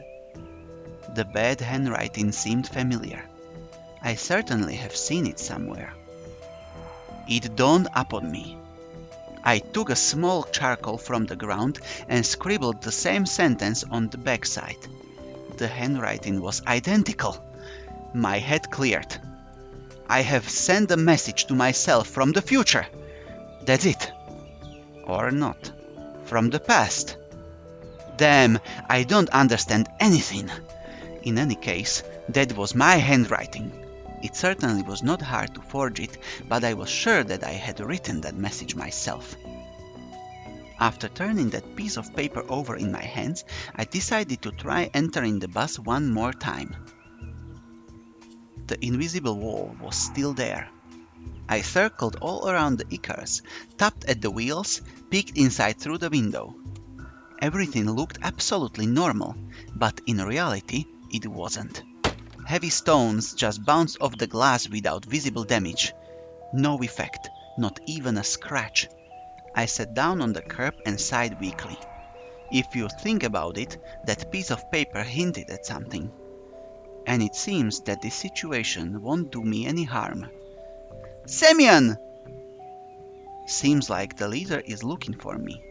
Interesting. What will she say about the bus now? Would she still insist that it won't be coming for a few days? I jumped up and ran towards the sound of Olga Dmitrievna's voice. So, what do you say about that? I blurted out triumphantly and waved my hands towards the road. Say about what? She replied in surprise. I turned around. The bus had disappeared. As suddenly as it appeared. The cry of triumph died in my throat. It is time to sleep already. Let's go. But, but, what? The bus. There was a bus just a moment ago. The bus couldn't be here, she said calmly. I stared at Olga Dmitrievna's face. She was either skillfully lying or really didn't see anything. Then it is me who might be seeing things? It can't be true. I really saw that damn 410. Quit lying, I said quietly. Semyon, I don't understand. Stop lying to me. There was a bus. It's you. You are keeping me here. Why? I gritted my teeth, but tried to speak with a calm voice. You are scaring me. Time to go to bed. I won't get anything from her as usual. Seriously though, I really wanted to sleep. I walked swiftly past the leader, deliberately not paying any attention to her.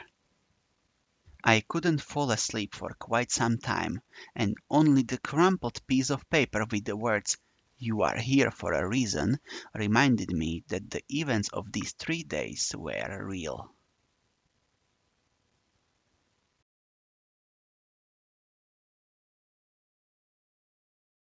Day 4.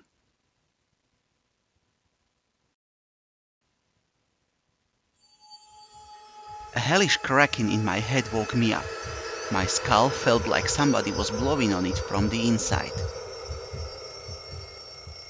I rubbed my eyes, saw the ringing alarm clock on the bedside table, knocked it off, and dozed off again. When I woke up, it was already 9:15. Looks like it's time to wake up. I can't miss my breakfast. I got up, scratched myself, and suddenly remembered last evening. There was a piece of paper under the pillow. You are here for a reason. I still don't get it. What does it mean? How did I manage to send a message to myself? Why don't I remember that? More questions than answers. No answers at all, to be precise. I left the cabin and looked over the camp. No, it doesn't look like an illusion. But this memo, it made everything much more complicated. What can I trust? My stomach growled treacherously. Even Agent Mulder didn't conduct investigations hungry. There was unexpected crowd near the canteen. Of course, there was no other place in the camp that pioneers loved as much as the canteen, but why they were all crowding on the porch? I came closer to understand what was going on. It looked like all the camp had gathered at the porch. There were all the familiar girls, Olga Dmitrievna and Electronic. They were having a lively discussion. I drew closer. Ah, Semyon!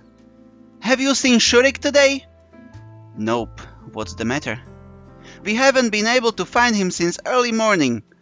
Disappearing pioneers. Well, that's something new. But he was with you yesterday. She was talking to Electronic. Yes, he was. So you woke up this morning and he wasn't anywhere to be found? No. Why didn't you come to me immediately? Well, I thought that he got up earlier and went to wash up or something. Did he mention anything yesterday? Interjected Slavia. For example? That he was going somewhere, for instance. Nope. What exactly is so horrifying about that? It's only 9 a.m. He might have decided to go for a walk. You don't know Shurik. She looked over at me seriously. Well, no, I don't. But I didn't see anything suspicious in this situation. Okay, let's stop panicking. We'll find him. How could he miss breakfast? Uliana grinned. Exactly. Time to eat anyway.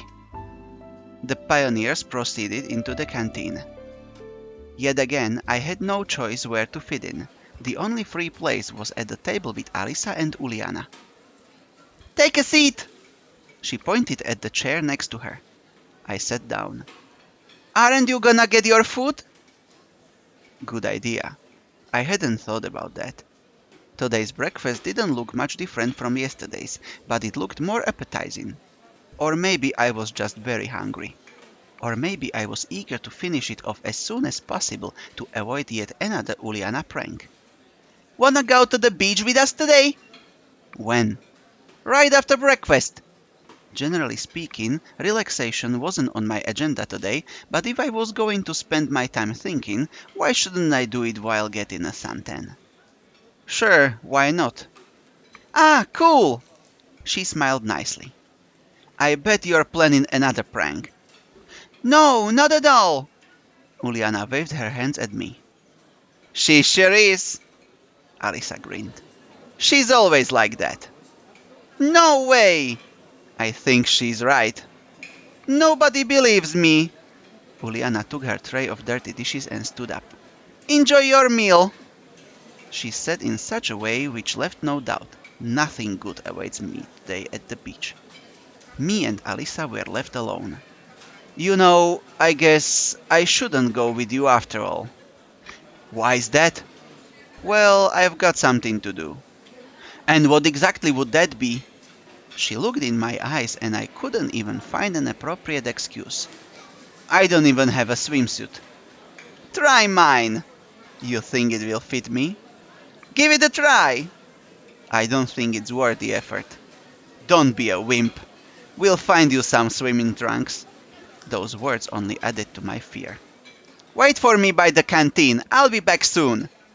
Okay. There's nothing wrong with waiting for her, is there? Finishing my breakfast, I left the building and sat on the stairs. Pioneers, all having their own business, hurried past me one by one. No one stopped by me. No one even looked in my direction. It seemed they didn't consider me a stranger, but exactly the opposite. Just another teenager their age, their comrade, you could say. I caught myself thinking that I had started to consider this camp and its inhabitants with not as much caution as I had on the first day. Indeed, Alisa was back in a couple of minutes. "Ready?" "Ready for what?" She gave me the trunks. Though you hardly could call them trunks. They looked like pink boxers decorated with butterflies and flowers. Actually, they were boxers. I almost afraid to ask, but where did you get these? Too scared to put them on? Well, you know, I have not the slightest intention of doing so. I appreciate her joke, but wasn't going to make myself a laughingstock. Put them on, she said roughly. Why don't you try them on instead of me? I think that the color of this swimsuit would set off your eyes very nicely. Let's make a bet. I had no desire to accept her bets. No thanks. Alright, you either go to the beach wearing them or you swim naked. Weighing the pros and cons, even the second option seemed better than the first. I'm not planning to go anywhere at all. Then I'll tell everyone that you left these trunks in my cabin. Why would I do that? How should I know? She burst into laughter. I didn't want to argue with Alisa, so I decided to go to the beach in the end. But not in those flamboyant trunks. Okay, I'll be there in 10 minutes. Don't be late! She ran off after saying that. I dragged my feet to the leader's cabin to get a towel and to hopefully find something like trunks. Olga Dmitrievna was waiting for me in the room. Semyon, did you hear anything about Shurik? Same as half an hour ago. I walked to my bed and took a towel. Are you going somewhere? Yes, to the beach. Wait, do you have swimming trunks? You came here without any luggage, as I recall.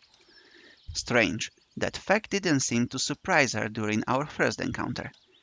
No. So what will you wear? Good question. What? I don't know. Wait a minute. She walked to the wardrobe and unlocked a drawer. In a moment, she had a pair of normal black trunks. Where did she get those? More importantly, why? Someone from the previous session might have forgotten them. Considering all the strange things in this camp, it wasn't really surprising to find men's swimming trunks in Olga Dmitrievna's room. Thanks. The trunks were just my size. I got change behind the cabin and went to the beach. A lot of pioneers had already gathered there, but I recognized only Alisa and Uliana. "Come here!" I walked over to them and sat on the sand. "I see you found something better." She stared at my trunks and smirked. "As you can see." "Come on, let's swim!" "I don't want to. Maybe later." I was not a fan of swimming. "Suit yourself!" The girls ran into the water. Why did I come here? Why am I not out looking for answers? Should I care about it now? Sovionok seemed normal. Certainly, a lot of strange things had happened to me during these 3.5 days, but not one of them, taken separately, seemed at all supernatural. Especially since I didn't get any closer to finding so much as a clue. On the contrary, everything that has happened has only confused me more. What alternatives do I have? I won't get any truth from the local residents, though I doubt they even know it. Should I try to leave this place? But how far can I walk, considering that I don't even know where I am? It turned out that my only option is to wait. After some time, the girls came back. Uliana held something in her hands. "Look!" I looked up and saw a crayfish. Just a normal crayfish. Uliana lay next to me and started to torment it. "Leave the poor animal alone." "Why? It's just a crayfish." "So what? It has a right to live too. I'll rip its claws off and ask the cook to boil it for dinner." As if we have nothing else to eat. I looked at Alisa. She seemed to be totally uninterested in Uliana's fun with the poor sea creature. "Tell her." "What's wrong?" "It's a crayfish. It deserves it." It looked like the girls missed their lessons on nature in primary school and lacked empathy for the environment. "Give it!" I snatched the crayfish off Uliana. "Suit yourself!" I was a little surprised that she didn't resist. I looked into the eyes of the poor animal. They didn't express anything at all, but I thought that if it could speak, it would certainly be outraged. Maybe it would even go to the UN Convention of Human Rights. To tell the truth, I wasn't sure that would help. I took the crayfish to the river and set it free. "Never mind, I'll catch more. There are plenty of them there," said Uliana. "No doubt about it," I mumbled. Time passed and I was getting sleepy. I fell asleep. I don't remember what I was dreaming about, if I was dreaming at all, but I woke up when someone shook my shoulder. Olga Dmitrievna stood next to me. "Did you come to swim too?" I asked, still half asleep. "No, it's almost time for lunch and we still can't find Shurik," the leader said, standing before me in a wet swimsuit. "And I want you to look for him. It seems like I'm the only pioneer in this entire camp." I was sincerely outraged. Every time it was getting clear that Olga Dmitrievna considered me her errand boy, to be used like a slave, or vice versa. "If I came to you, then I want you to help me." Why exactly me? However, after giving it some thought, I decided to agree. After all, my shoulders and back got sunburned while I was sleeping, and searching for Shurik would let me get acquainted with unexplored locations of the camp. Okay, it was not exactly right to wander around wearing only swimming trunks, so I should get changed first. 10 minutes later, I stood outside Olga Dmitrievna's cabin, deciding where to go.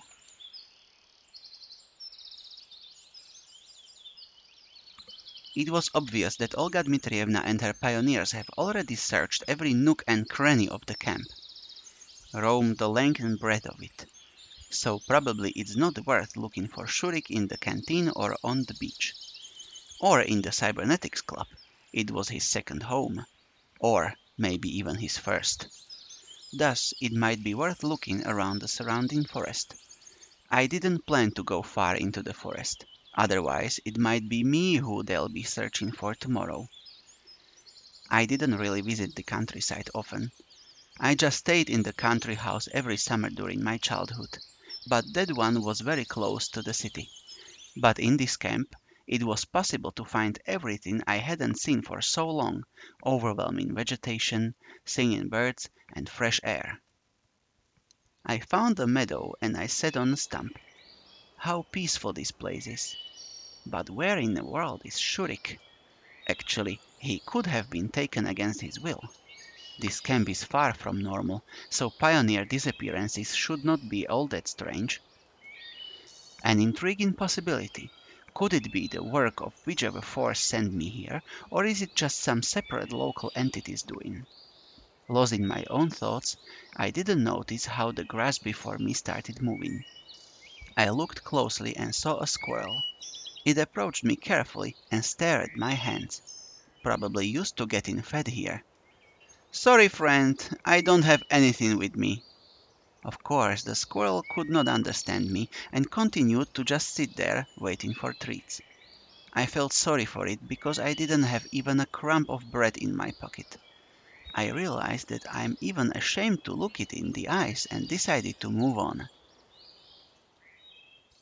After some more wandering, I came to the washstands. Turns out that he is not in the forest either. At least, not in the surrounding area. And going farther is just frightening. I walked to the washstands, took off my shirt, and tried to wipe myself down because I was all sweaty. However, it wasn't so easy. I won't be able to get into the wash bowl, and there isn't even a ladle. Suddenly, I heard footsteps from behind. I turned around. Electronic was walking my direction. "Looking for Shurik?" "Yes." "You too?" "Me too." "Listen, you know him better. Where could he have gone?" "I don't have a clue," he answered sadly. "Well, I just don't understand why everyone has made such a fuss.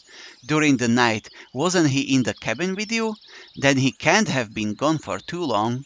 Maybe he went for a walk." "You don't know Shurik," said Electronic excitedly. "He is fanatically dedicated to his work. His life consists of robotics and cybernetics. People like him are 1 in a million. No, in a billion. His talent is boundless. I look up to him. He is a man of steel. No, simply triumphant." At that moment he looked like Hitler, making a speech in front of a crowd of thousands. Even his gestures matched. "Okay, so what?" "So what? You don't understand, do you?" "No." "He spends all of it, you see. All of his free time in our club. All." "So disappearing just like that is unusual for him." "Of course." Seems like Electronic calmed down. "Okay."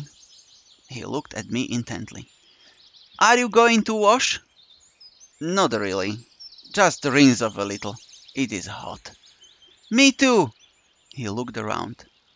"I wish there was a bucket or a ladle, something to get more water with." "Yeah, I noticed already." "Then let's do this." He walked behind washstands and pulled on one of the taps. To my surprise, its end turned up, and rather than pouring into the wash bowl, the water splashed up at almost 90 degrees. You could manage to wash yourself that way. Meanwhile, Electronic took off his shirt and then squatted, so it seemed like he pulled down his shorts. I couldn't really tell because the washstand he was behind concealed him up to his waist. He directed the stream towards himself and started to sing something quietly. "Let's clean my chimney, chimney sweep." I stood astonished, not knowing what to do. He seemed to notice it. "I'll wash myself and then let you use it." Gosh, I got such a massive chill. "Well, I just remembered that I have something to do. Gotta go." Out of all the eccentricities of Electronic, the moment I just saw was the weirdest one. "Hey, what's up with you? A cold shower in such a hot day is like the best thing ever." No, that won't do. "And anyway, I have to go. I put on my shirt quickly and ran back into the forest. I wonder what's got into him. The bus stop seemed to be a fine choice. A strange thought came across me. Perhaps Shurik is in the same situation as me, and so he decided to run away from this camp, maybe by the 410 bus. It could really turn out to be true if he came here by accident too, although the chances of that are quite slim. But you never know. What if the bus would really come? However, I could hardly believe in that. Indeed, I spent a couple of minutes waiting at the bus stop, made sure that there were no signs of Shurik or anyone else here, and headed back to the camp. Somebody rushed out from behind the gates and bumped into me. The impact wasn't strong, so I just staggered. Miku stood in front of me and rubbed her bruised forehead. "Oh, sorry." "It's all right. It's my fault. I was going to the music club, but got lost in thought about a new song. You know, thinking up the lyrics and music. I hadn't realized how I got here. So you don't have to apologize." Her words per minute rate obviously exceeded the recognition limits of my brain.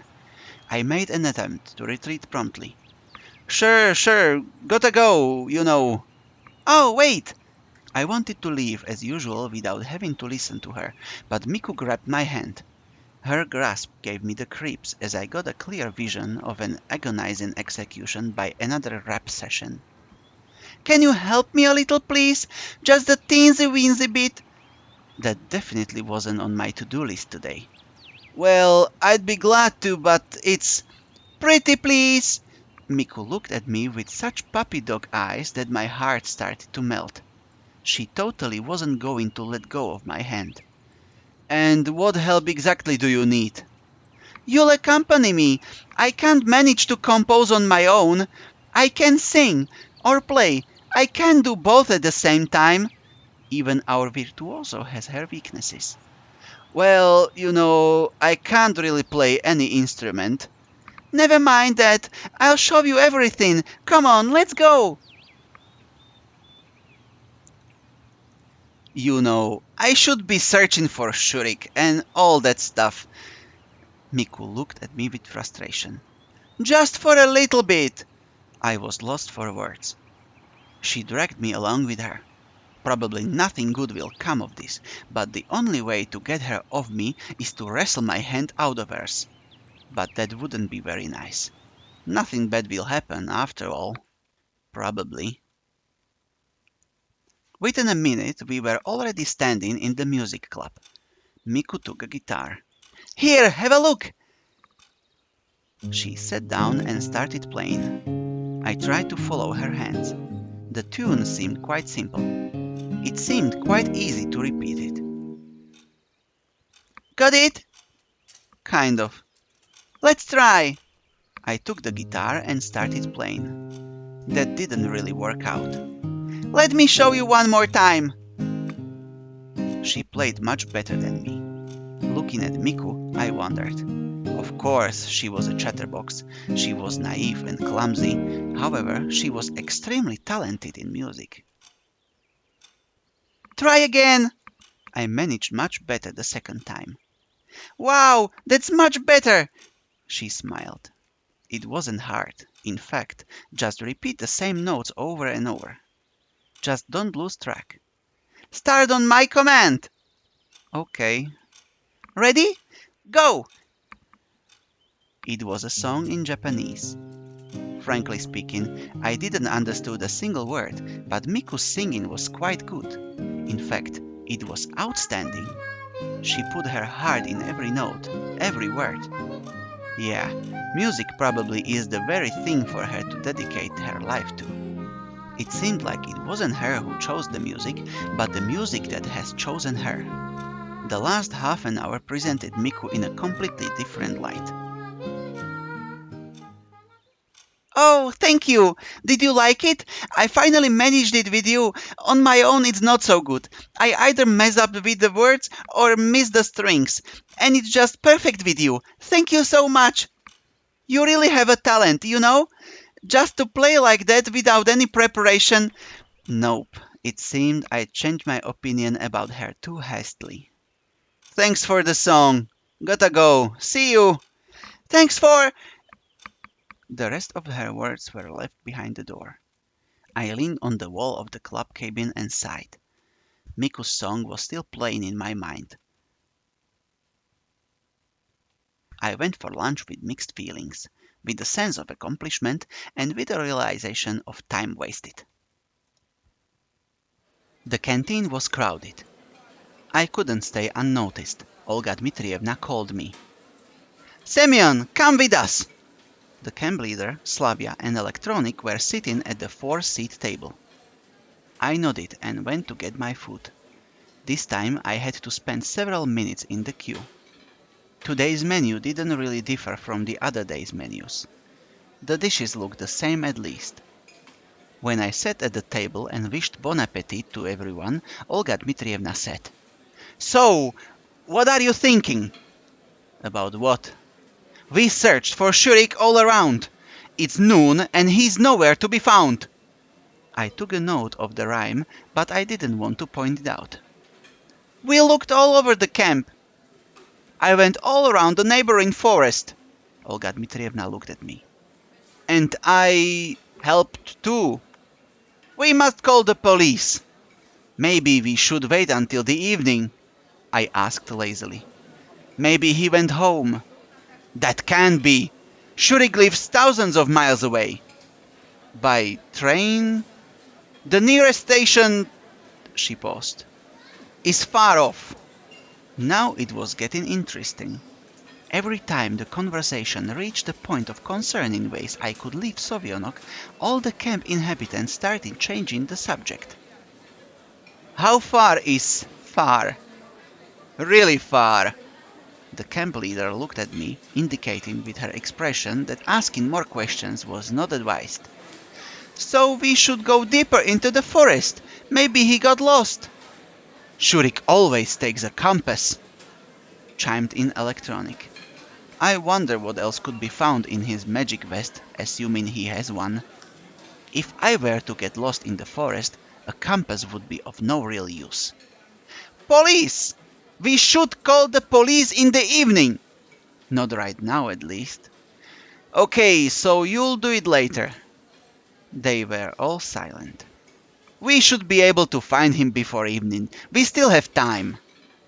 If he actually got lost, we have no time to lose.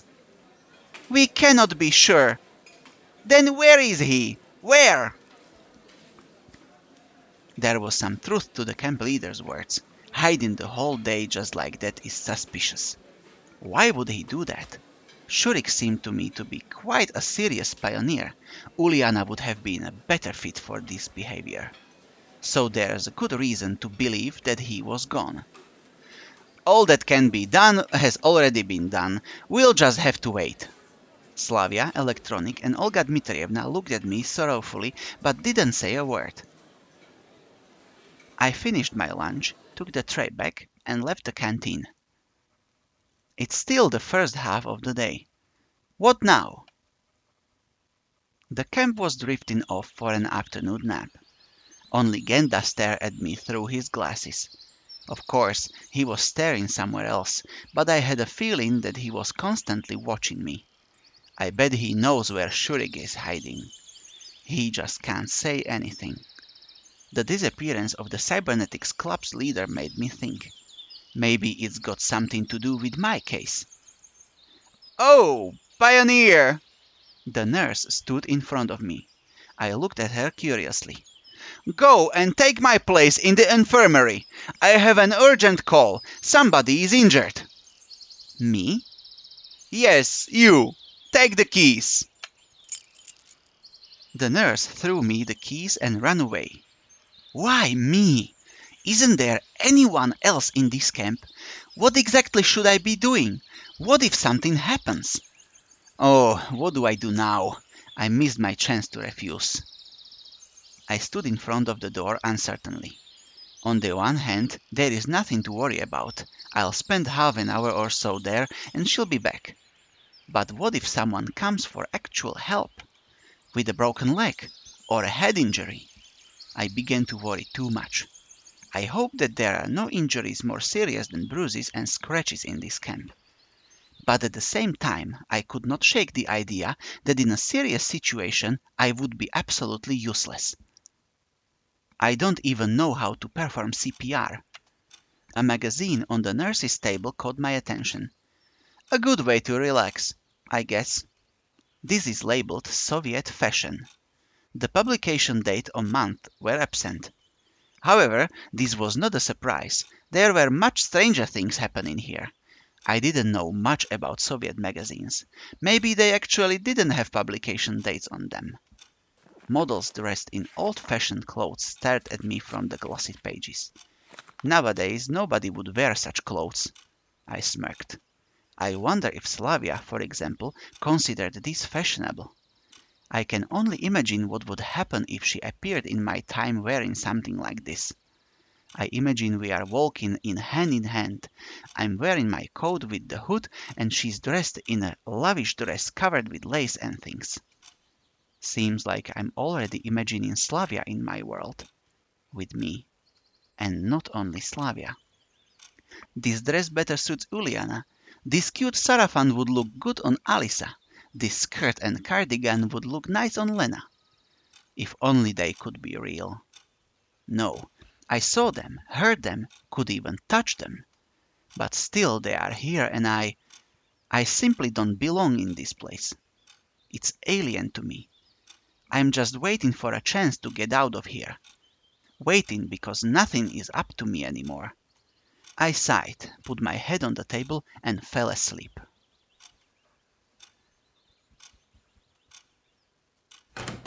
I was awoken by the noise of the door opening. Lena stood at the door. The nurse isn't here? Then I'll come back later. I'm substituting for her. Since I'm responsible for pioneers' lives, I should do it with full responsibility. Although, in fact, I was just afraid of something bad happening because of me. Any health complaints? I tried to give Lena the most professional smile I could in order not to confuse her. Nothing special. Just a little headache. Let's do this. Some painkillers, maybe. Of course, I wasn't aware where to find required medicines, so it took me a while to find them. Finally! I handed a metamizole tablet to Lena. Thanks. She smiled. That was completely unexpected and I lost touch with reality, staring at her. What? Lena turned awkward in an instant. Listen, I've been wondering. Do you like this? I don't know what got into me, but I grabbed that magazine from the table and showed her that picture of a skirt and a cardigan, which would really suit Lena in my opinion. Maybe I went completely nuts thinking about all the girls being in my world. Or maybe I wanted to distract myself instead of just waiting for the nurse to come back. Lena looked at the picture. Yes, I guess. Is stuff like this in fashion? I guess. She got confused and started blushing. Why do you ask? Really, why? Just asking. We were quiet for some time. How is your headache? Much better, thank you. She smiled. I'll be off. Good luck. Lena went out and I continued to look through the magazine. After a while, somebody knocked at the door again. Seems that the infirmary is the most popular place to go.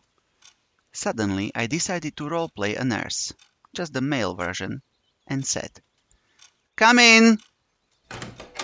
The door opened and Uliana entered the room. Wow, did I miss the moment when you decided to start knocking? Anything wrong with me knocking? She frowned. Where does it hurt? Why on earth would I tell you? Where's the nurse? Right in front of you. I imposingly crossed my legs and looked questioningly at her. I'd better go. I'd be better to die than to be treated by you. She smiled mischievously. You didn't even let me try. Uliana thought for a moment. Though you could give me some pills. What's bothering you? It took her some time to reply. A heavy stomach. Sure it's not an empty head? I muttered under my breath. What did you say? Nothing. Give me a second. I found the pills in the first drawer I opened. Thank you, doctor. She smiled cheerfully. Watching Uliana, I could not imagine how such an optimistic and active child could have any health problems. Overdose of stolen candies, right? She gave me a baleful look. No, I left everything for you. Uliana ran out of the infirmary and slammed the door. Maybe I shouldn't have said that. Again, I went back to studying Soviet fashion trends. Time passed, but the nurse was still absent. I wasn't searching for Shurik, wasn't looking for any clues concerning my situation. I was just sitting and flipping through a magazine. Just for a moment, I felt quite satisfied with this situation. So far, everything that has happened here could be seen as just a trip to a summer camp, and if nothing changes anytime soon, then I can start worrying. Again, somebody knocked on the door. Did I miss the outbreak of an epidemic? Slavia was standing at the doorway. Oh, hi! Isn't the nurse here? Hi! No, she's not here. I'm taking over for today. Great! I'd like... She hesitated. What? No, it's nothing. Strange. I wouldn't even think that such an open person as Slavia would keep something quiet. If there's something bothering you, tell me. That's why I'm here, to treat people. I smiled widely. No, I mean yes, but no. Hearing that made anything possible, even division by 0. So how can I help you? You? I guess you can't. She smiled and was going to leave, but suddenly stopped. However, could you step out for a minute? Why not? Okay. I stepped out of the infirmary and leaned against the wall. I wonder what might she be doing, something that I can't even see. After a minute, the door opened and Slavia came out. She was carrying a small bundle. What is it? Nothing. She blushed. Thank you. You're welcome. Slavia ran away. Seems like I shouldn't have asked. I looked at the time. It was getting late. I'd read the magazine backwards and forwards, but the nurse still wasn't here. Suddenly the door burst open and Alisa rushed inside. She looked at me piercingly. What are you doing here? Sitting, I admitted honestly. Okay then, it's even better without the nurse, she murmured. Are you sick? I asked acidly. Alisa didn't answer and came closer to me. Move over. Why? So I can open the drawer, isn't it obvious? What for? She got angry. None of your business. Well, I'm kinda in charge here. She gave it a moment's thought. Then give me some activated carbon. Stomachache? Yeah. She grinned sharply. I got the feeling there was something wrong here. Really? A stomachache? Really? Doesn't seem so. What, do I have to toss my lunch all over the place for you to believe me? I don't know what terrible things can be done with activated carbon, but I'm sure you will think of something. She hesitated. And what if you're right? There, I knew it. Then I'm certainly not giving you anything. Alisa tried to get to the drawers, but I blocked the pillbox with my chest like Alexander of Maltrozov. For all her impudence, she was still just a girl, and she had no chance of pushing me aside. Whatever, I'll find it somewhere else. She turned away and headed to the exit. At the door, Alisa stopped and looked back. By the way, the camp leader and the nurse are carrying a pioneer with a broken leg. I really don't care, but they seem to be struggling. Yeah, sure. Come see for yourself. Alisa seemed to be lying, but on the other hand, as long as I can see her, I came to the door and looked outside. No one was there. Where exactly? They haven't reached here yet then. She made a helpless gesture. Have fun! I returned to the table and only then realized that one of the drawers was open. How did she make it so quick? I turned my back for just a second. Though, what evil can come from activated carbon? It was 15 minutes till dinner, and the nurse still wasn't back. I guess just leaving the place like this won't do. She asked me to look after it after all. And who knows what might happen if I leave? Though, who would want to steal anything from here? Except for Alisa stealing activated carbon. I opened the magazine again and began flipping through it for the nth time. The fashions of the 80s weren't that fun anymore. Yawning got me several times. It was already 6 o'clock, so dinner has already started. Of course, I had to be on the watch till the end, but my stomach seemed to have its own opinion on the matter. I stood up and steadily headed to the exit. A rustling sound came from behind the door.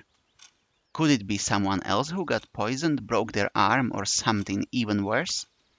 I sighed heavily and pulled the doorknob. However, there was no one out there. Seems it was just my imagination. I returned inside and instantly noticed that something had changed in the infirmary. To be precise, an apple had appeared on the table. But where from? Fruits can't just materialize from thin air by themselves, can they? Though in this camp anything is possible.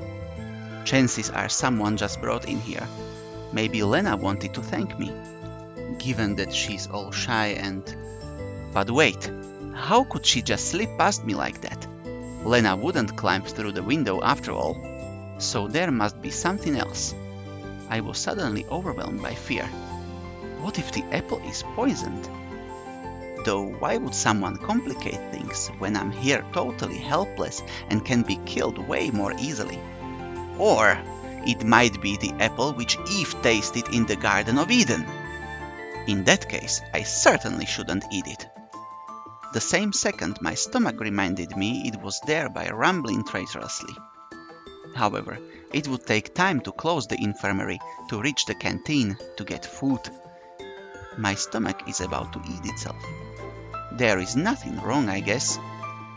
Once again, I tried to remember if this apple was here before. In the end, it must have appeared from somewhere. Maybe it got here through the window. The shutter was slightly open. So someone must have reached in and put it here. Nothing serious, however. Finally, hunger prevailed and I started chewing on the ripe green apple with gusto. Its taste seemed normal, though I don't think that even the strongest poison can be tasted. But it's too late to think about that. It was time to go for dinner. Along the way, I ran into electronic. How is it going? Did you find Churik? No, still no sign of him. Don't worry, we'll find him. I tried to cheer him up. Too much time has passed. I'll just keep on searching. What about dinner? No, finding Churik is more important. He muttered thoughtfully. I left him at the crossroads and wished him good luck. Pioneers crowded in the doorway. I quickened my pace, trying not to be the last one in the line, at least for today. And I was lucky. In the far corner was an absolutely empty table. I took my dinner quickly and sat at the table. Tonight's dinner consisted of fruit soup and a pair of buns. This set surprised me at first, but the taste was actually nice. I concentrated on eating. Lena, let's go here! Look! 3 free chairs! Lena and Miku stood in front of me. Are these taken? Wondered Lena. No, take a seat. Of course, I wish she was alone. Thank you. As soon as Lena said that, Zhenya jumped out from behind her back. I'll sit here. There are no places left, she said, putting her tray on a table and sitting down, not even waiting for my answer. Sure, make yourself at home, I muttered sorrowfully. What? Nothing. To tell the truth, I want to reduce the whole company to just Lena, though neither Miku nor Zhenya were causing much trouble. Except one was too talkative and the other one was too arrogant. But nevertheless, they were absolutely harmless, especially comparing to some others I could name. Oh, seems like I forgot my key. Don't worry, take mine! I was surprised by Miku's short reply. Do you live together? Of course! Didn't you know? Together! Our cabin is the rearmost. I mean the farthest most from here. I mean the last one. I wouldn't have been surprised if somebody told me that Lena lived with Slavia, or with Zhenya at worst. Even electronic. But silent and shy Lena and excessively talkative Miku as a pair, that's really a surprise. Did you find Shurik? It's strange that Zhenya is disturbed by someone's problems. No. Surely he is at the village buying cigarettes or vodka, she snorted. Village? At that moment, the conversation got much more interesting. Got a problem with villages? Zhenya looked amazed. You mean there's a village nearby? I think so, she said uncertainly. I looked at Lena and Miku, but they were busy eating their meals and did not pay attention to our conversation. You mean you don't know exactly? Why should I care? Zhenya stared at her dish. But there must be something nearby. Listen. Listening. I don't know. Will you let me eat? Seems like I won't get anything from her. Though there is a chance that she really doesn't know. The remaining time was spent listening to Miku's talking about some nonsense. I was just going slowly mad in silence. Obviously, the first thing I did after getting out after that was inhale a great breath of fresh air. The sun was setting. I decided to take a walk. It's highly unlikely that I will find anything more exciting to do for the rest of the evening. That way, something interesting could arise quite unexpectedly. I was approaching the square when I heard a loud bang. It seemed like something had exploded. I was paralyzed. I'm in a hostile environment, not knowing the rules and laws of this place. It would be better for me to run, but at the same time I was curious. Probably I would have just kept standing there, but somebody grabbed my hand. It was Olga Dmitrievna. Why are you standing here? Let's go and see what happened. Can't you ever manage without me? I begged her pitifully.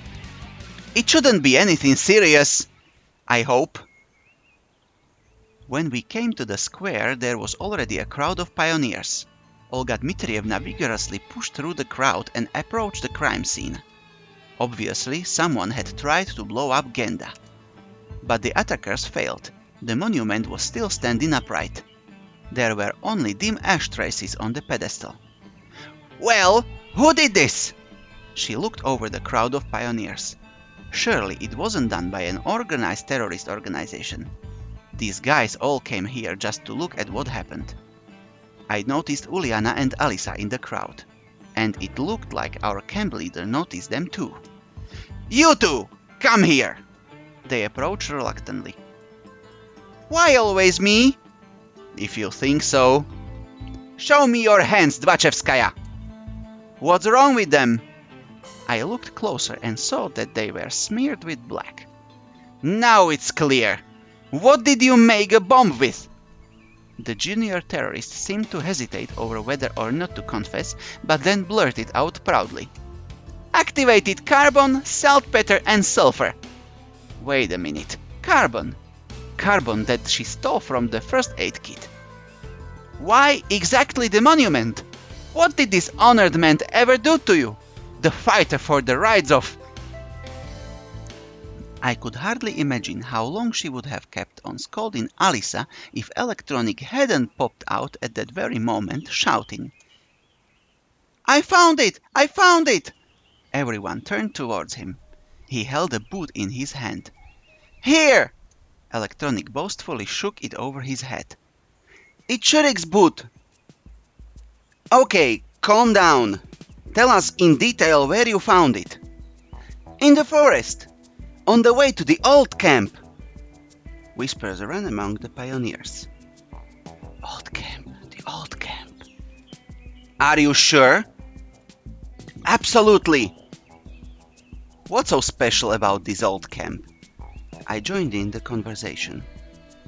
"It's nothing special, really," she stammered. "One of the Sovyonok's legends tells the story of a young camp leader's ghost living there. She fell in love with a pioneer, but he rejected her, so she killed herself. She committed harakiri with a kitchen knife. Next day, that boy was hit by a bus." Uliana ran out of the crowd. "Bus?" I refrained from asking about the route number. "But science doesn't acknowledge the existence of ghosts, so we have nothing to be afraid of. Anyway, somebody should go there." Suddenly the crowd started to thin out. "Olga Dmitrievna, it's almost night. Maybe tomorrow." I turned around and saw Slavia and Lena. What if at night something happens to him? No, today, right now." "By the way, where is this place?" Electronic roughly described to me the directions and told me the story of the old camp. The camp leader looked at me attentively. "If you think that You're the only man here." I looked around the area. Of course, Electronic was quick to flee. I still didn't want to walk in the woods alone. If you ask me, I would... "Am I going there alone?" Olga Dmitrievna looked thoughtful. "Perhaps you're right. We'll go together tomorrow morning." We stood in silence for some time, then dispersed around the camp. Everybody seemingly forgot about Alisa and her terrorist act, maybe due to the minor damage it caused. Together with the camp leader, I went towards our cabin. I tried to think of why Shurik would go to the old camp. He is interested in robots and cybernetics, not scary stories and ghosts. What does that boot have to do with that it? I remember how I decided to wait until something extraordinary would happen. And then I realized, this is it. "Olga Dmitrievna, I think I'll take a walk before bed." "Just not the long one." "Okay." When I reached the square, I understood that hanging around in the forest or some other strange place may not be that scary. But doing so in the dark... I didn't want to return to Olga Dmitrievna's cabin, but I had to find a flashlight. For instance, there was one in the infirmary. I was glad I didn't spend my whole time there reading the fashion magazine. The flashlight was found quickly, and in a few minutes I was again standing at the square, pulling myself together. I just had to make the final decision before I entered the forest.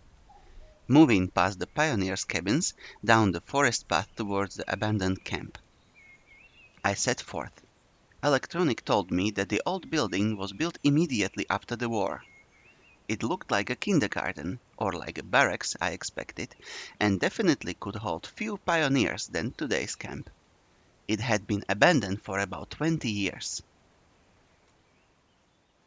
It was now totally dark. The forest looked totally different at night.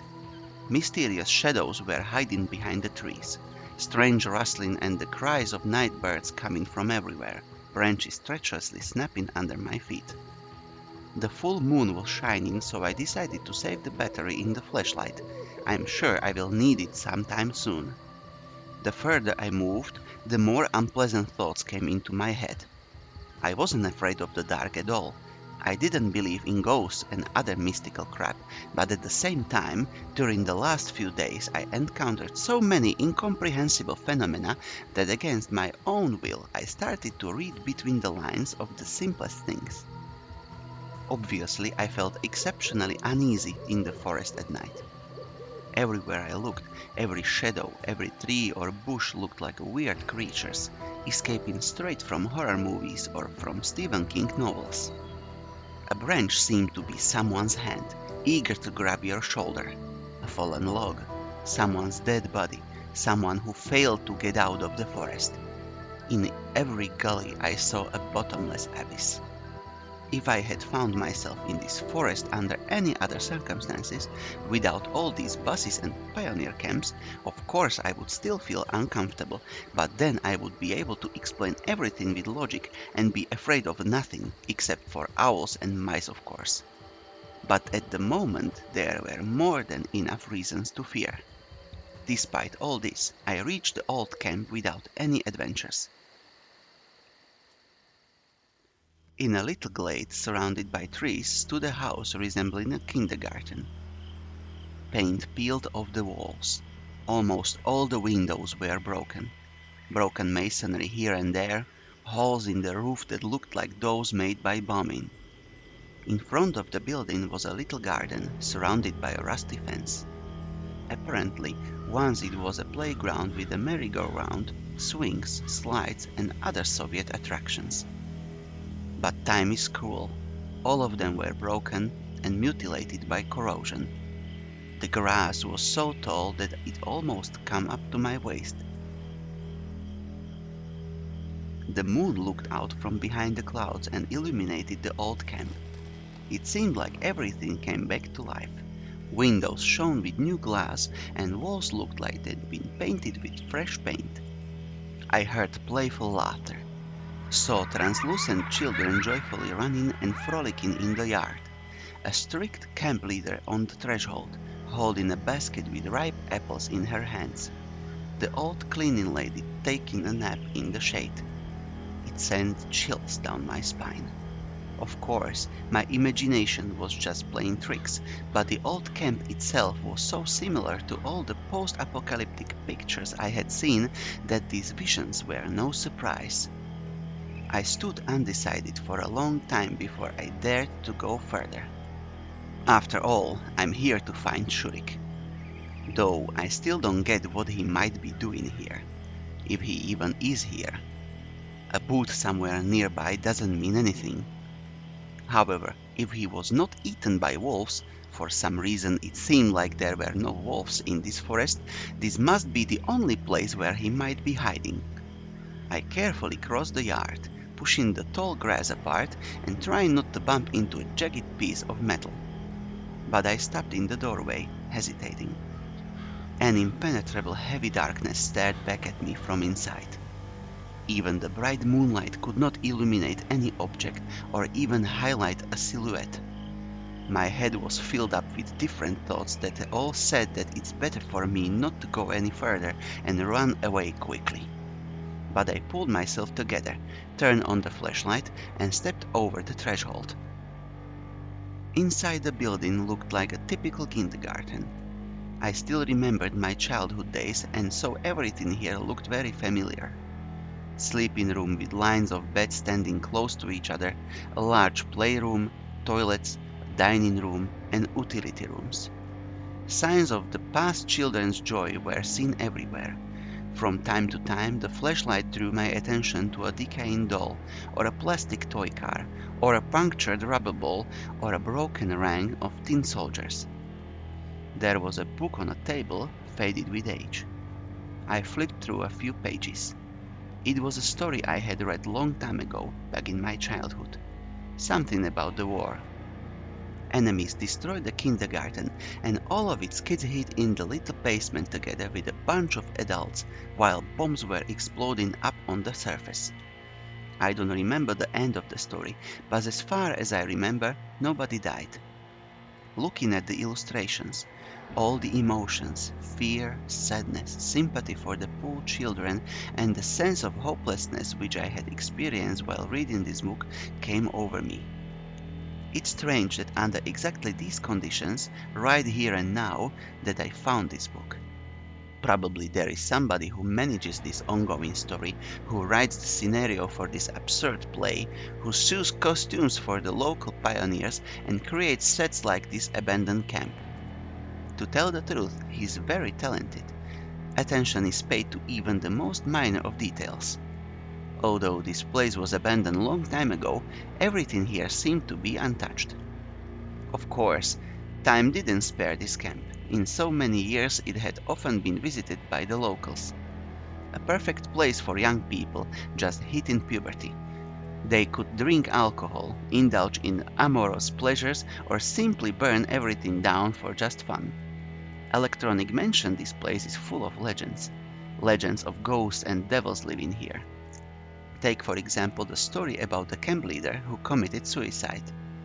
In my world, nobody would believe that this could stop somebody, but in this reality anything is possible.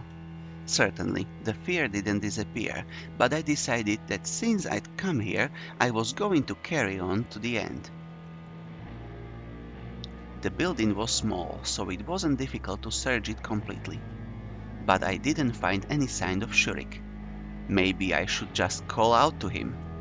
But on the other hand, maybe that's not such a good idea. Frustrated, I sat on the bench in the lobby and sighed.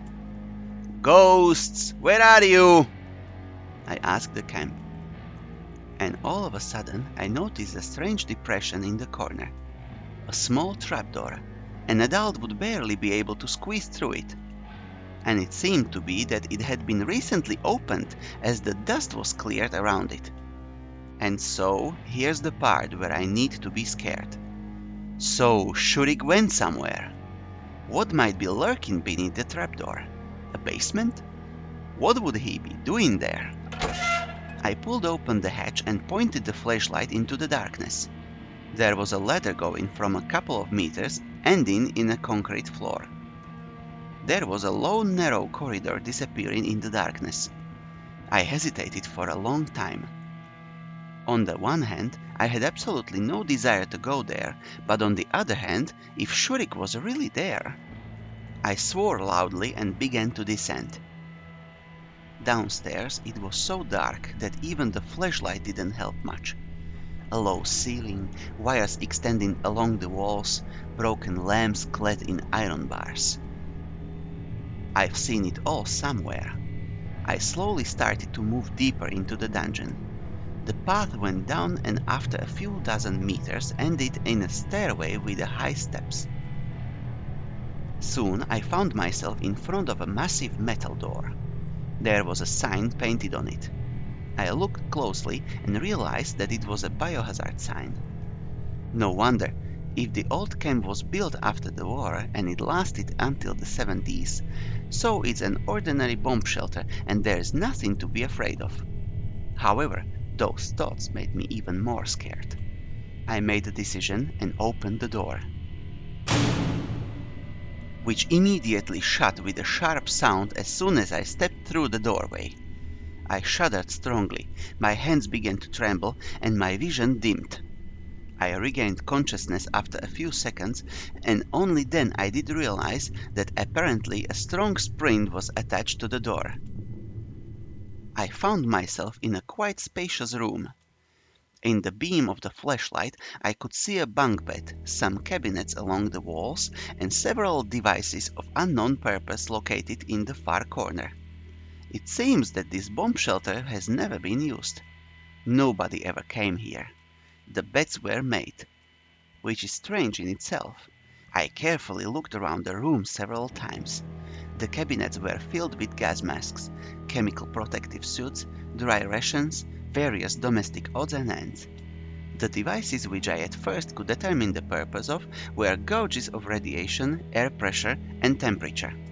In short, it was a typical bomb shelter.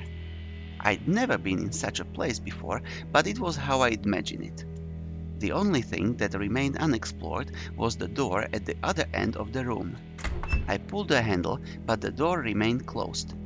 If somebody recently came down here and he wasn't found in this room, then it would be logical to assume that he is behind this door. I called out in a whisper, Shurik! No reply. Maybe he locked himself out. But why? It was unclear what I should do next. Perhaps it would be smarter to come back tomorrow with help, but for some reason I had a feeling that behind this door I would find answers that can't wait to be found. I walked across the room and took a crowbar from the corner. I wedged it under the bottom of the door and tried to rip it from its hinges. Oddly enough, after a while I did just that. Fortunately, it wasn't as massive as the previous door. The door gave out and slammed onto the floor. I took a deep breath and pointed the flashlight down the passage. A corridor vanished in the darkness, the same as the one on which brought me here. The walls were closing in. My head almost touched the ceiling, but I could not make out the end of the corridor. I walked carefully, looking at the ground. This was the reason that I did not fall into the pit. The hole was about 1.5 meters in diameter, and there was earth at the bottom of it instead of concrete. It seems that the hole was caused by an explosion. It wasn't too deep. I could easily climb out later. After I jumped into the hole, I found myself in something that resembled an old mine. The walls and the ceiling were reinforced with wooden beams. The tunnel was so long that my flashlight was insufficient. A few minutes later, I found myself at the crossroads. It's too dangerous to go any further. I could get lost. I decided that it would be a good idea to somehow mark the place from which I would begin my journey into the labyrinth, so I picked up the stone and made quite a big notch on the wall. So, around one last turn, a door appeared from the darkness. I opened it and went inside a small room. Nobody was here except Shurik, who sat in the corner. Shurik! He stared at me with eyes full of terror. Ah! Don't come near me!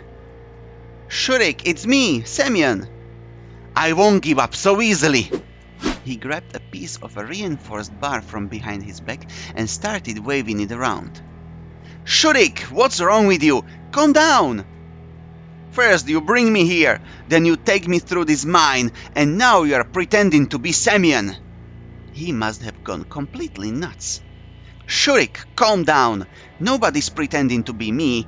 I really am me. I tried to talk as calmly as I could, but I was almost feeling more nervous than him. Semyon? He squinted. Is that really you? Yes, and now tell me what happened. How did you get here? Shurik recovered his breath and started to talk. I needed some parts for the robot, and I heard that there's a bomb shelter in the old camp, and there could be some instruments there. So I got up in the morning and went. He stopped for a minute, trying to deal with the trembling of his hands. I found suitable parts, but then I read primal fear in his eyes. The voices, they told me to go here. I went down the mine, then they were telling me to go to the right, then left, then right, then left, then right, then left. He started to laugh hysterically. But now they won't get me. I'll stay sitting here. They won't find me here. He once again started to wave his pipe in the air. Shurik, there is no one there. I wasted quite a long time walking in the mines like you, but didn't hear any voices. He fixed his eyes on me. Then you are with them. Shurik rushed towards me. I was just barely able to dodge him. But the flashlight wasn't as lucky, and took the full force of Shurik's blow. We found ourselves in complete darkness. Now it was my turn to lose my mind. What have you done, you idiot? I lashed out with my hand in the direction where I expected Shurik to be, but to no avail. Now we will both die here. I got nothing but silence in return, and then a quiet, hysterical laugh. It's all right. That's fine. I know where the exit is. Follow me. Follow you where? I can't see a damn thing. Follow my voice. I had no other choice. Here! Shurik's voice was heard from somewhere further on. How do you know where to go? I walked all over here. Then why didn't you leave? The voices. Quiet! They can hear us. In theory, I could believe that there are some supernatural forces here. In the Sovietnok camp, they'd just be a daily occurrence. But here was no reason to panic yet, though my hands were shaking non-stop. Here! I slowly followed his voice and eventually lost track of time. We could have been roaming for a few minutes or a few hours. Finally, a dim light appeared in the distance. We are here! We reached the wall. The way towards the freedom was blocked with a lattice on the ceiling. I pulled myself and recognized the square from the bits of landscape I could see. Lift me up! Shurik obediently followed my request. I started to hit the grating with my fist so hard that in just a few strikes my arms were all covered in blood. But in return, the grating gave way and pushed open. A minute later we were out on the surface behind the monument of Genda. When I saw this grating before, I had no idea that there could be catacombs below it. They will come for you! I fell to the ground, exhausted. Who? They will come! Said Shurik again and ran away. I was so exhausted that I could not even be bothered thinking about some voices or recalling the forsaken camp, the bomb shelter, or the mine. Almost unconscious, I reached the camp leader's cabin, but I couldn't go to bed right away. Well, look who's here! Olga Dmitrievna. I started tiredly, attempting to cut the explanation to a minimum. You said you were going for a walk, but instead... And I was going to go and call the police, and... Olga Dmitrievna, can it wait until tomorrow? I'm really tired. The camp leader eyed me all over. Okay, fine. I was a bit surprised that she agreed so fast, but decided not to waste this opportunity and quickly turned the light off and darted under the covers.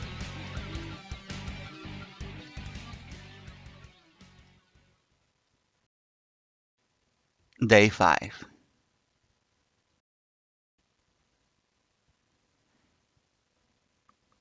We ran with the last of our strength, like those who run for their precious lives.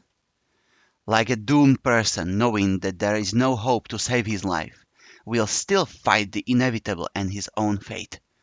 I barely managed to close the heavy metal door behind me. I have no idea how deep this bomb shelter is, or if it's able to withstand a nuclear blast, but we have no other place to hide. She gripped my hand tight. Don't be afraid. Bits of the ceiling were falling and the walls were shaking. I was prepared for the worst. But that is the kind of thing that you can't ever be prepared for. But suddenly, complete silence fell. It rang even louder than the explosions. Maybe it's time to say goodbye. She was whimpering. I wanted to comfort her somehow, but realized that there is nothing I could do. Yes. You know, A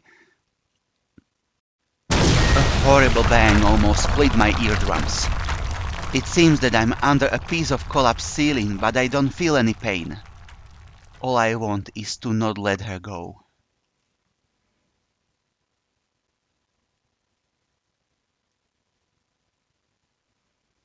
I woke up in a cold sweat, short of breath and gasping for air.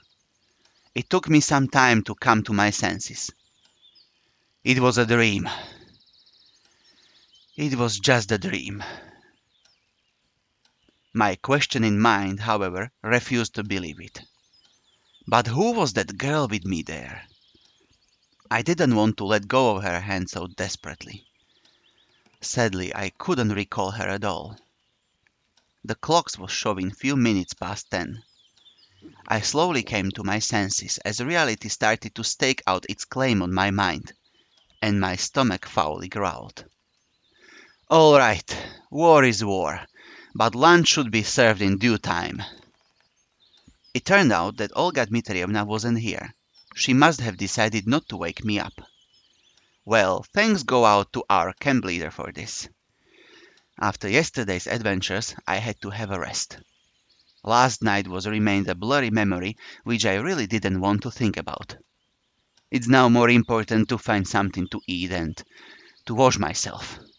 Exactly, because a pioneer must always be clean and tidy. Though I would agree with this principle even if I wasn't a pioneer, and as a matter of fact, I am not. On my way to the washstands, I met Electronic. He started to wave his hands and ran up to me. Good morning! Thank you for finding Shurik. Without him I don't even... It's nothing. I was a bit embarrassed. No, really, don't be so shy. The country must be proud of its heroes. And what about Shurik? How did he look this morning? Is he all right? After yesterday's craziness, I thought such a question was completely valid. Yes, absolutely. The only thing is that he can't remember anything. Can't he? I wasn't surprised at all. He says that he went to the abandoned camp yesterday and then woke up in his bed in the morning. I mean, he remembers nothing between those two events. I see. All right then. You missed breakfast, right? Come to our club. We'll feed you. I have something special. Electronic smiled in a conspiratorial way. Thanks. I'll come, probably. I had to wash myself first anyway. We'll be waiting. He waved at me and left to carry out his own business. There was nobody near the washstands. The water turned out surprisingly warm today. It's been warmed up already, I guess. Having my face washed, I realized that it wouldn't be easy to wash the rest of my body here. Maybe I should go to the showers. But since there is nobody here, I turned the tap in such a way so water streamed parallel to the ground and started to take off my clothes. And what if somebody sees me? Well, I'll rinse and dry myself quickly and put on my clothes. The water, which seemed warm on my hands and face, felt bone-chilling cold on my body. The whole washing process took no longer than 10 seconds, and I started to wipe myself quickly afterwards. But I didn't manage to finish anyway. There were voices coming in from the direction of the footpath. The only solution came to me in a split second. I grabbed my clothes and dashed to the bushes. A moment later, Alisa and Uliana appeared near the washstands. You could have done it by yourself. Why did you bring me here? Is it a big deal for you? Fine, let me. I peered at them and noticed that they were both covered in red paint. What a surprise. I wonder how they managed that. Alisa opened the valve and started to rub Uliana's back. Take off your bra. What if somebody sees us? What, is there anything to see? She grinned. Okay, just be quick. It was true that there wasn't much to look at, but even so, I stared at the girls narrowly. It was a pity that they were standing with their backs to me. A minute later, Alisa managed to wash off all the paint. I'm done. Thanks. You're welcome. Alisa replied lazily. Listen, let me try on yours. She pointed at Alisa's bra. It won't fit you for sure. Well, I'd like to try anyway. But out here... There's nobody here, right? Uliana looked in my way and smiled archly. I was absolutely sure she couldn't see me in these bushes, but... Enough with this nonsense. Uliana wasn't listening to her anymore and grabbed Alisa's bra with a dexterous move instead. Now I have to confess, I had something to look at. I watched the two girls chase one another around the washstands with the bated breath. Alisa covered her breasts with her hands, so I could barely see anything at all. I leaned forward and stumbled over a stone, falling out of the bushes. Alisa and Uliana stood frozen, staring at me. I tried to cover my nudity with my guilty face. The tableau lasted for a few seconds, then Alisa took her shirt and somehow put it on in an instant. You! Her face gone from red to purple. It looked like she would explode in a nuclear blast any second. The only thing I wanted was to disintegrate into atoms and to get as far from the epicenter as possible. He was sitting there the whole time! So she noticed me then. You! And I accidentally, if you know what I mean. Alisa rushed at me. Covering my butt with one hand and holding my clothes with the other, I ran in the woods. It seemed the best solution to me at the time, as showing up naked in the middle of the camp accompanied by 2 screaming girls wasn't a good idea. I ran without looking back, and stopped a few minutes later to catch my breath. It seems that there was no pursuit, so I managed to save myself, but at the cost of lacerated, scratched and bleeding feet, as I had no time to put on my boots. I sat on a tree stump and sighed. Some time later, having dressed already, I left the forest. I need to decide what to do next. My feet are hurting, so I should go straight to infirmary. But on the other hand, my stomach isn't going to wait either. Maybe I should accept Electronic's invitation, or head to the canteen in the hope of finding something left to eat there.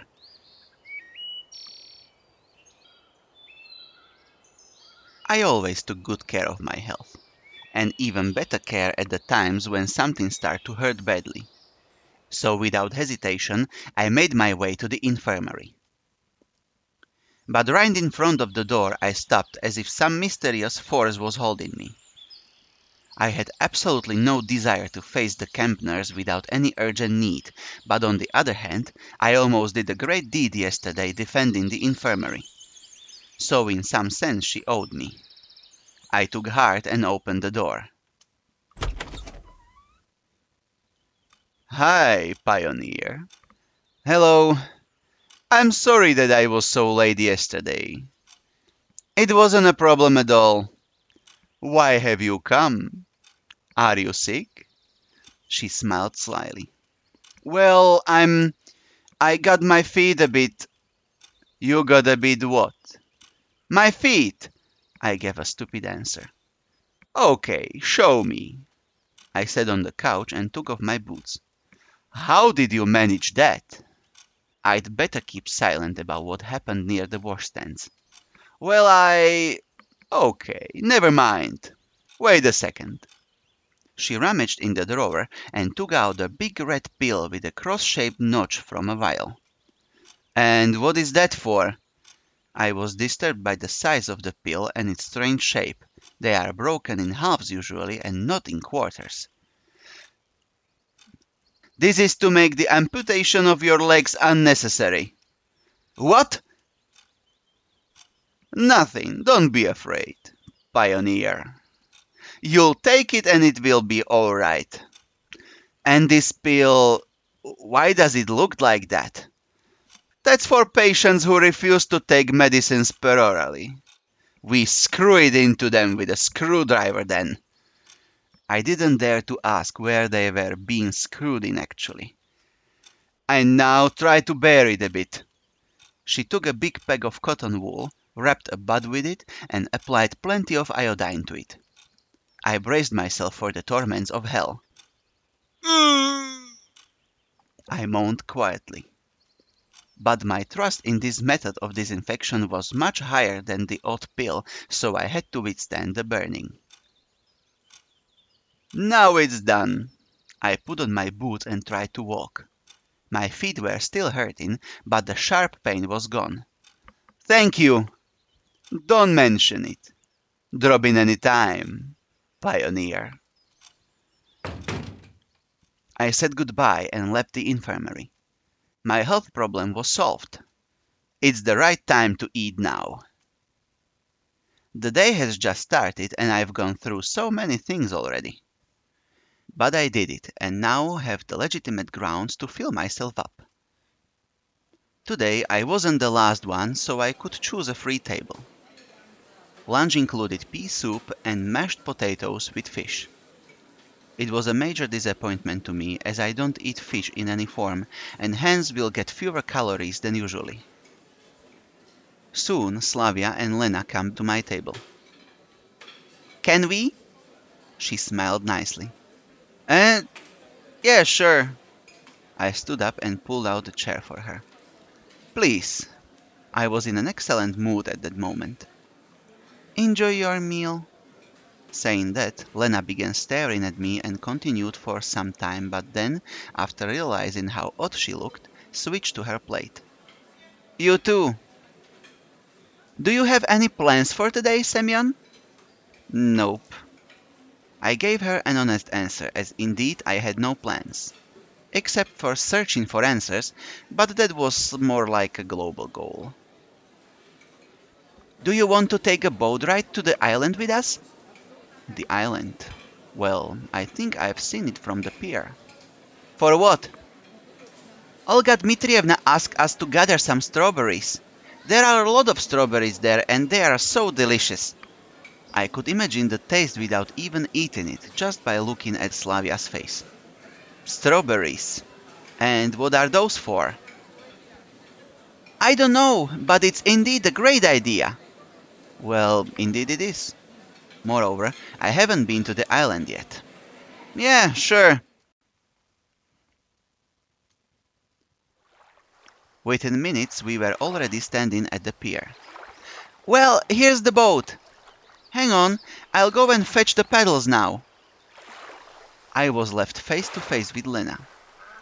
Do you like strawberries? Well, not really. But they're tasty. Lena smiled. I see. I didn't know what to say next, how to continue the conversation.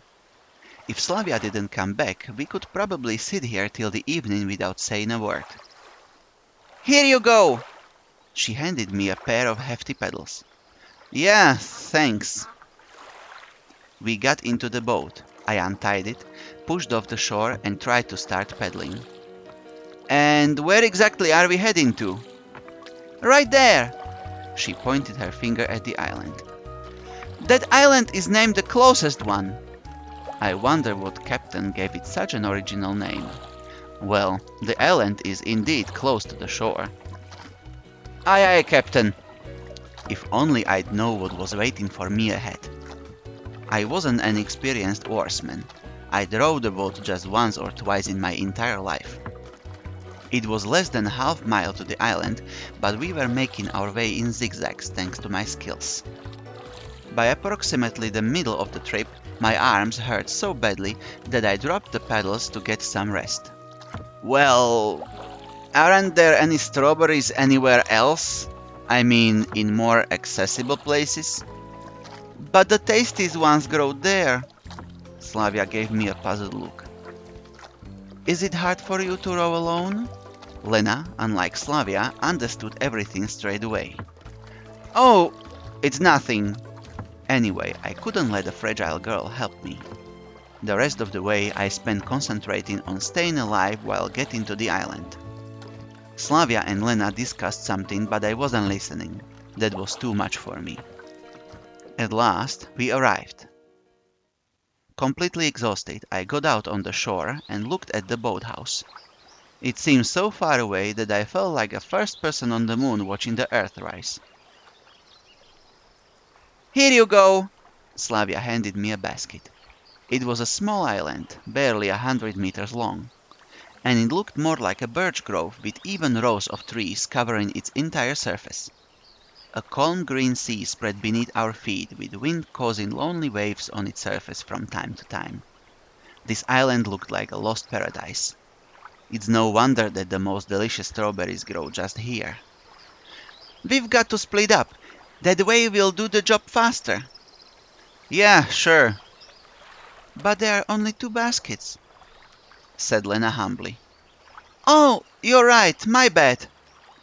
So how are we going to split up then? I didn't want to walk here alone and hoped that Slavia would join me, but I couldn't bring myself to ask.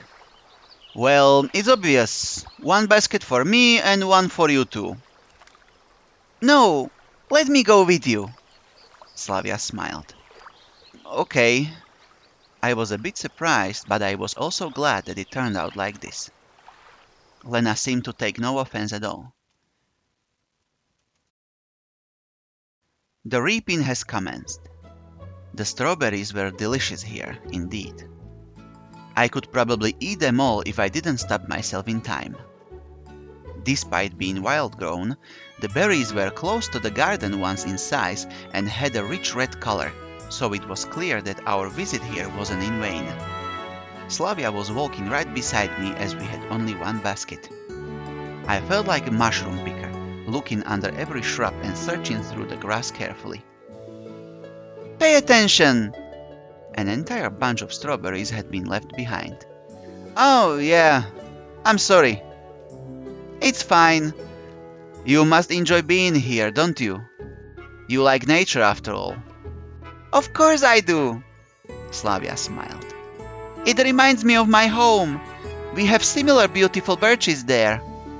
She gazed dreamingly somewhere into the distance. Look, I've always wanted to ask, what do you like in general? You look busy 24/7 and it seems like you have no time to rest at all. She started to think. I don't know really. Doing a variety of activities is enjoyable for me. Well, that's understandable, but still. I like knitting and sewing. Things like that. Slavia took a handkerchief out of her pocket. There were red, yellow and green flowers embroidered on it. They were entangled with each other in a complicated way, creating sophisticated geometric forms. Such a typical Russian handmade handkerchief. Glimpsing it, I instantly imagined Slavia dressed in an ancient sarafan, sitting on a bench beside a ramshackle house with a crowd of playing children running around. It's quite cute. Thanks. Let me give it to you as a gift. Such a proposal embarrassed me. You shouldn't. No, take it. I looked at the handkerchief once again and put it into my pocket. Thank you. There were so many strawberries here that after a mere half an hour we had a basket filled up to the brim. It seems we are done. Yes, we've got a lot, so it should surely be enough. When we got back to the boat, Lena wasn't there yet. She'd need more time to fill the basket by herself. Yeah, I guess so. I looked at the river.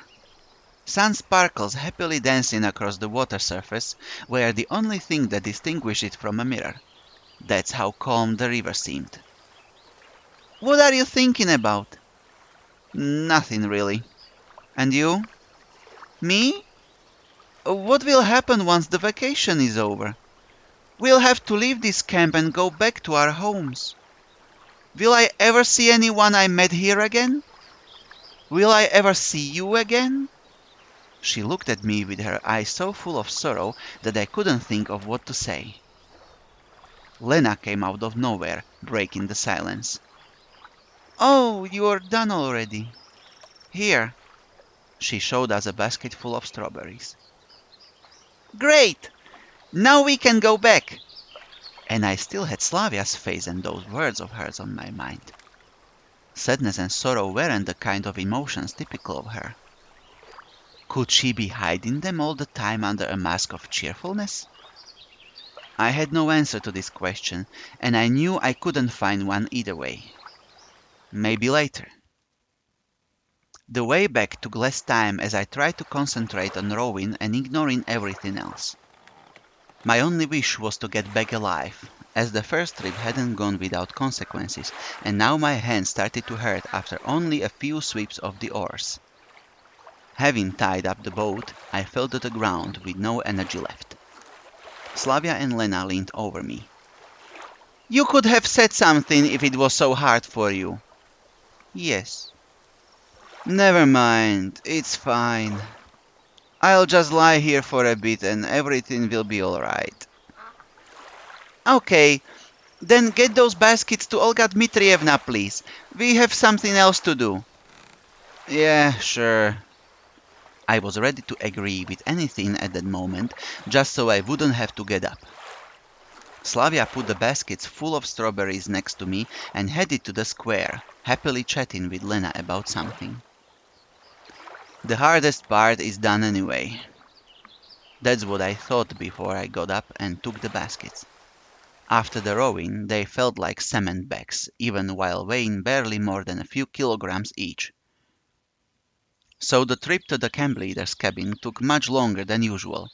I had to stop every 50 meters to have a rest.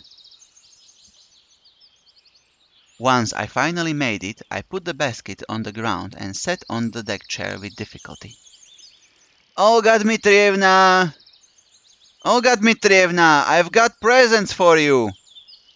There was no answer.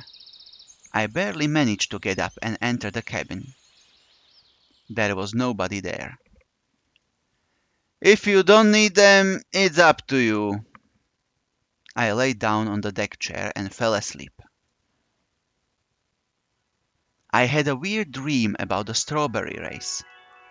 I was rowing a boat with my last ounces of strength, trying to escape huge berries that were chasing me. My hands were failing me, and I could barely see anything because of the sweat covering my face. Blood was hammering in my temples, but the strawberries were getting closer. They were baring their teeth at me. But wait, strawberries with teeth? Semyon! Semyon! I woke up. Olga Dmitrievna was standing beside me, shaking my shoulder. I see you got a rich harvest, didn't you? Yep, I tried my best. Okay, but that's not all. Seriously, I was just anticipating the lovely rest I was about to have. Do you even know what these strawberries are for? Not a clue. What an honest confession. We'll make a cake out of them. I see. Well, that makes sense. To honor the miraculous rescue of Shurek. And it's all thanks to you.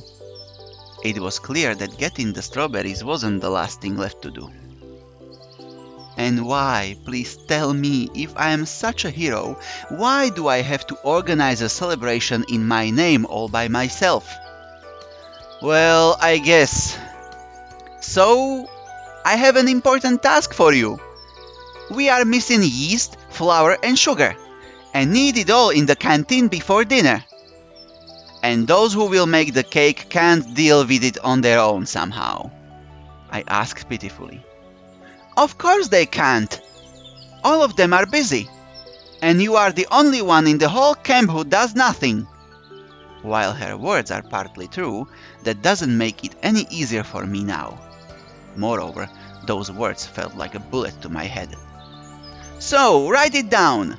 You'll get yeast in the infirmary, flour in the library, and sugar in the clubhouse. Wait, oh. I have no time, I'm in a hurry. Good luck. She smiled slyly and left. Of course, there are a lot of strange things in this camp, but yeast in the infirmary? Okay, I can deal with that, but flour in the library? And sugar? No, it's way beyond my comprehension. I spat on the floor. I don't want to, and I will not believe this. Tell me, just tell me you are pulling my leg.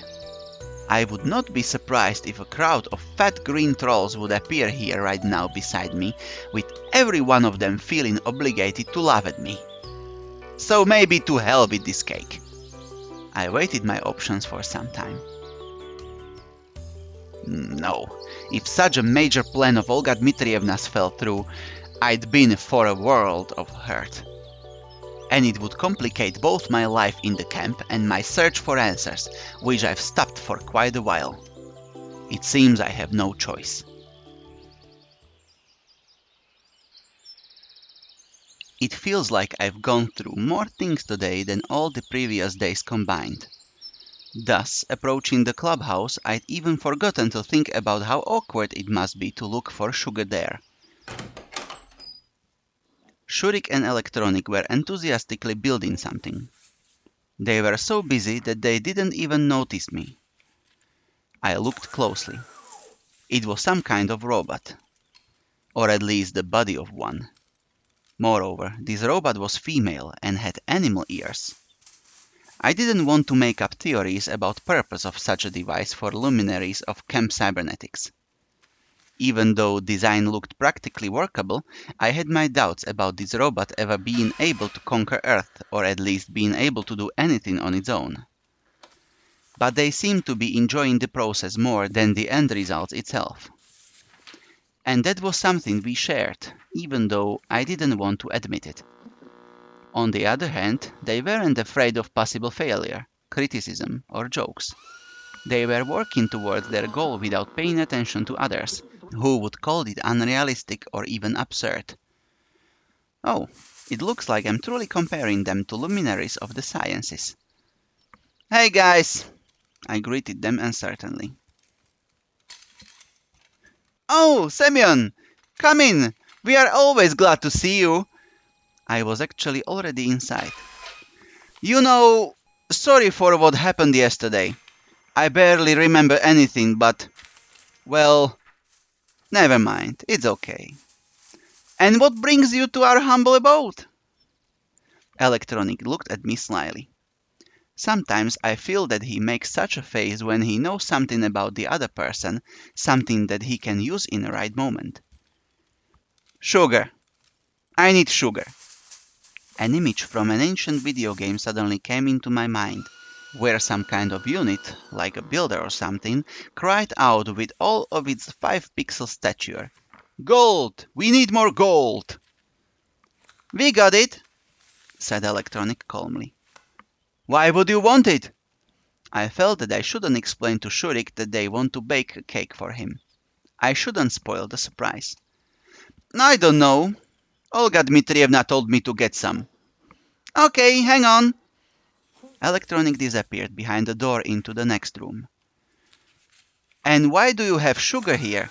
Why not in the canteen? When the food truck came last time, it was the last thing to unload. And given that our building is the closest one to the entrance, they decided to leave it here to save some effort. That's reasonable, isn't it?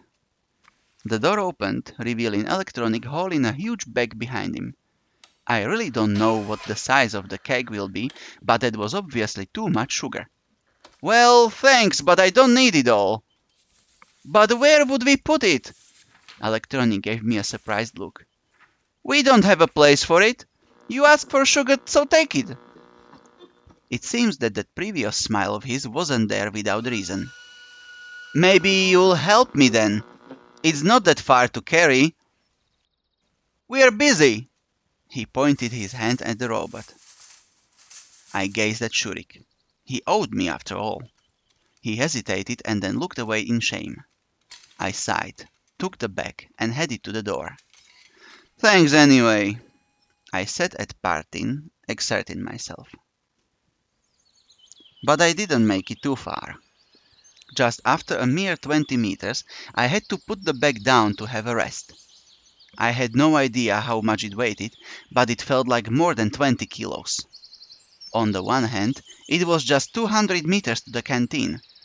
On the other hand, even such a distance with this payload on my shoulder, or alternatively in my hands, or on my legs, or under my arm, or even on my head, looked impossible for me to cover.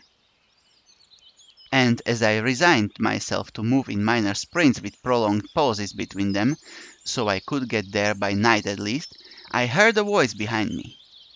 Maybe I could help you. I saw Lena in front of me.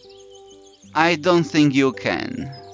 It was one of those moments when I felt painfully how dramatically I was out of shape. I can bring a handcart. A handcart? Why didn't I think of that myself? Yes, that would be great. Wait here, I'll be right back. She smiled and ran in the direction of the square. What would I do without her? It's good that Lena isn't always that shy and can take initiative sometimes. I started to think. She seemed quite unusual now, with no trace of shyness on her face and actually the complete opposite, smiles and confidence. The offer to help wasn't something extraordinary by itself, but getting it from Lena. A few minutes later she came back with a smallish handcart. I put the bag down on it. Thanks. Don't mention it. She blushed and looked down. Oh, the Lena we all know is back. So I'll go then. Yes, see you. And thank you again, I shouted after her. Sometimes I felt like there are two different people living inside of Lena. But the second one, confident, happy and sometimes even bold, only appears when she talks to me. Or am I making things up again? I thought that it would be better if I get all the ingredients at once, so I headed to Olga Dmitrievna's cabin with the handcart. If every other place on the cake ingredient list made at least some sense to me, then flour from the library made none. I thought hard about who would put it in the library and why, but couldn't find any sane explanation after all. Given Zhenya's harsh nature, I'd better knock first. Open! Zhenya peered at me closely from behind her glasses. What do you want? Don't think anything weird, but I need... I didn't want to look like an idiot, and I decided to explain things carefully. I need some flour. Olga Dmitrievna said that it's here. I understand that it sounds strange to keep the flour in the library, but I was sent to you, and it's needed for a cake to celebrate Shurik's rescue. Yes, I have the flour. What's so strange about it? Zhenya replied with surprise. At that second, I felt like I'd been hit on the head with a heavy weight and lost the ability to understand anything at all. Flour in the library. Sure, what's so strange about it? We are in Wonderland. I'm Alice, and I'm gonna eat that magic mushroom and I'll be back home. Hey! Oh, yeah? I was daydreaming. Wait here, I'll be right back. She disappeared behind the bookshelves while I folded my hands and started waiting. A moment later, the sound of trapdoor groaning on its hinges reached me. Hey, you need some help? I inquired loudly. I'll deal with it. Zhenya barked out to me. It seems to be in the basement, so you'll have to wait a little. Okie dokie. A few minutes passed, but Zhenya still hadn't returned. I was starting to get worried when the door was suddenly flung open and Alisa came into the library. She looked surprised too, seeing me here. What are you doing here? Am I not allowed to be here? I said rudely to her. Alisa was clearly a bit overwhelmed. Ah, what do I care? She snorted and headed to Zhenya's table. And why are you here then? Alisa measured me with her eyes carefully and almost opened the mouth to say something, but then seemed to change her mind and turned away, hiding her hands behind her back. Returning the book? I blurted the first thing off the top of my head. It's none of your business, she replied with a hint of hesitation. What book is it? Alisa was silent. Oh, come on, let me see it. I wonder what Miss High Voltage Giveaway reads. It's none of your business. Her voice was even less confident. Okay, I don't insist or anything. In fact, I was quite interested to find out what Alisa was reading. Moreover, I was quite amused to see a book in her hands. TV, movies, or a computer, if one were available here, all these things seemed to be much more appropriate entertainment for a girl like her. But she had a book instead. My curiosity won. I struck at the right moment when Alisa was looking away from me and snatched the book. "Ouch!" she screamed. In the following second, her face took on such an expression that it made me question my decision. If I'm about to die, at least I will know what for. I held a copy of Gone with the Wind in my hands. That was the same book that Lena was reading that evening on a bench. I was so astonished that I completely forgot about my imminent death. "Is it interesting?" "Yeah," Alisa answered without any enthusiasm, blushing. "Okay then." I handed the book back to her. Alisa threw it on the table and left the library quickly without looking at me. So human things are an alien to her. In the end, she too is a girl. After a quick review of everything that just happened, I concluded that there was actually nothing that strange. Finally, Zhenia's deep groan rang out, reaching each and every corner of the library. "Grab it!" I passed by the bookshelves and beheld the perspiring librarian sitting next to the trapdoor leading into the basement with a small sack next to her. Well, they might have some sort of a storehouse down there. "Thanks!" I took the sack and left the library. Thank goodness it wasn't too heavy, so I carried it down to Olga Dmitrievna's cabin without too much effort. I feel like I've visited the infirmary too often recently. But what can I do? That's how things pan out. I sighed and knocked on the door. "Come in!" the nurse said with trace of a sing-song accent. "Good afternoon. Olga Dmitrievna has sent me to get some—" I hesitated slightly. "Yeast." "Ah, sure." She gave me a broad smile. "It's just that I don't have any." Pioneer. "How so?" "She said that— Well, I had some, but now there's none left." I didn't even bother asking why she had it in the first place. "Well, don't you worry. You can have some aspirin, for example." That could be of some use to me, actually. "Where do I get it, then?" I sighed. "Take this." She opened a drawer and pulled off some kind of a bottle. I took a closer look. It was Ostankinskoye beer. "What's the matter? Beer is also a fermented product." She gave me a deep gaze. "Nobody will even notice." She had a point, but everything just looked so grotesque to me that I couldn't find anything to say. "Are you sure?" "Absolutely." "Okay then." The bottle clearly wouldn't fit into the pocket of my shorts. "Well, thanks," I mumbled slyly, leaving the infirmary. Well, beer certainly could replace yeast. Even my limited knowledge of chemistry and biology was enough to accept this. But generally, walking around with this bottle in my hands looked like a silly idea to me, so I decided to bring it to Olga Dmitrievna's cabin and hide it there. But I had to reach it somehow without anybody noticing the beer. I hid the bottle under my shirt. And everything would have been fine, but Slavia called out to me at the square. Actually, she sprang out from behind me so suddenly that I even gave a start. "How is it going?"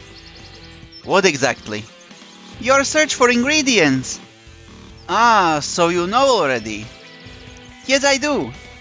Slavia smiled. "It's going all right," I answered, trying not to give away my unrest. "And what do you have there?" She pointed at the bottle sticking out from under my shirt. "Oh, this!" she got me. It's nothing." I blushed with a silly giggle. "It's time to go." I was almost running, leaving the square with the puzzled Slavia behind.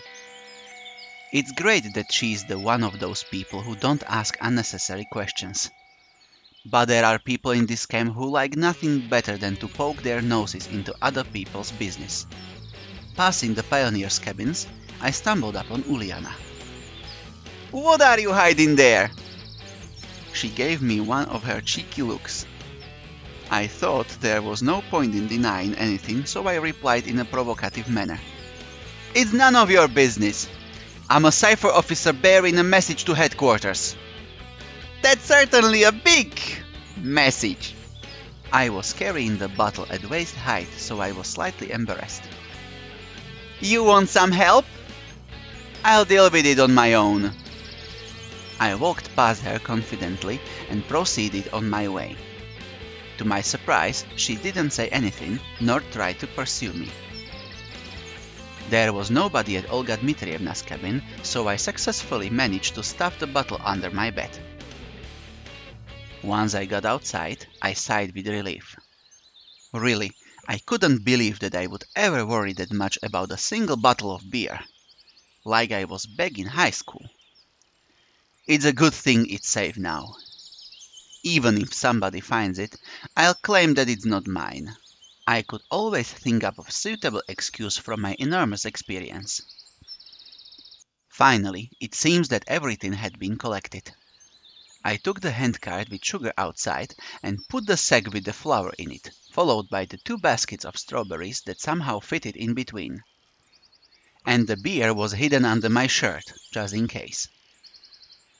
The day was coming to its end, so I had to hurry, as cake itself will need some time to bake.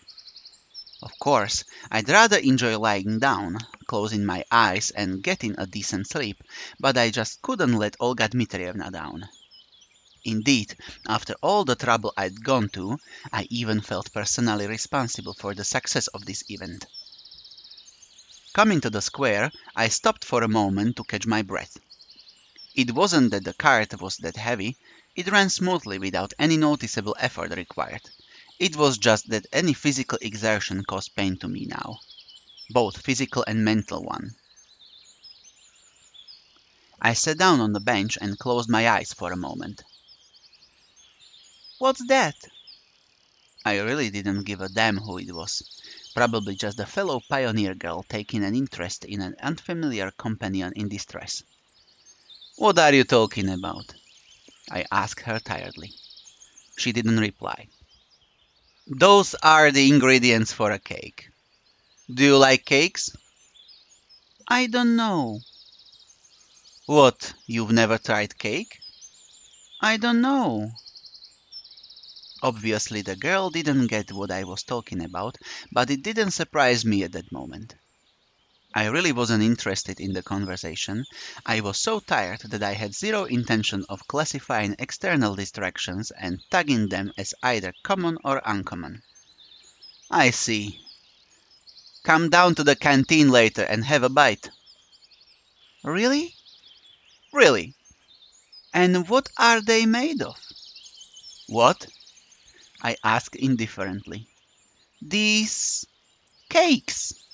Well, some flour, some sugar, various fillings. Now that's a strange question. Doesn't she know what cakes are made of? And do you have it all here? Yeah, sort of. And sugar? And sugar. Could you lend me a little? What for? I thought it was over the top. A sudden gust of wind made me grab the handcart instinctively and open my eyes. However, nobody was there. Am I daydreaming?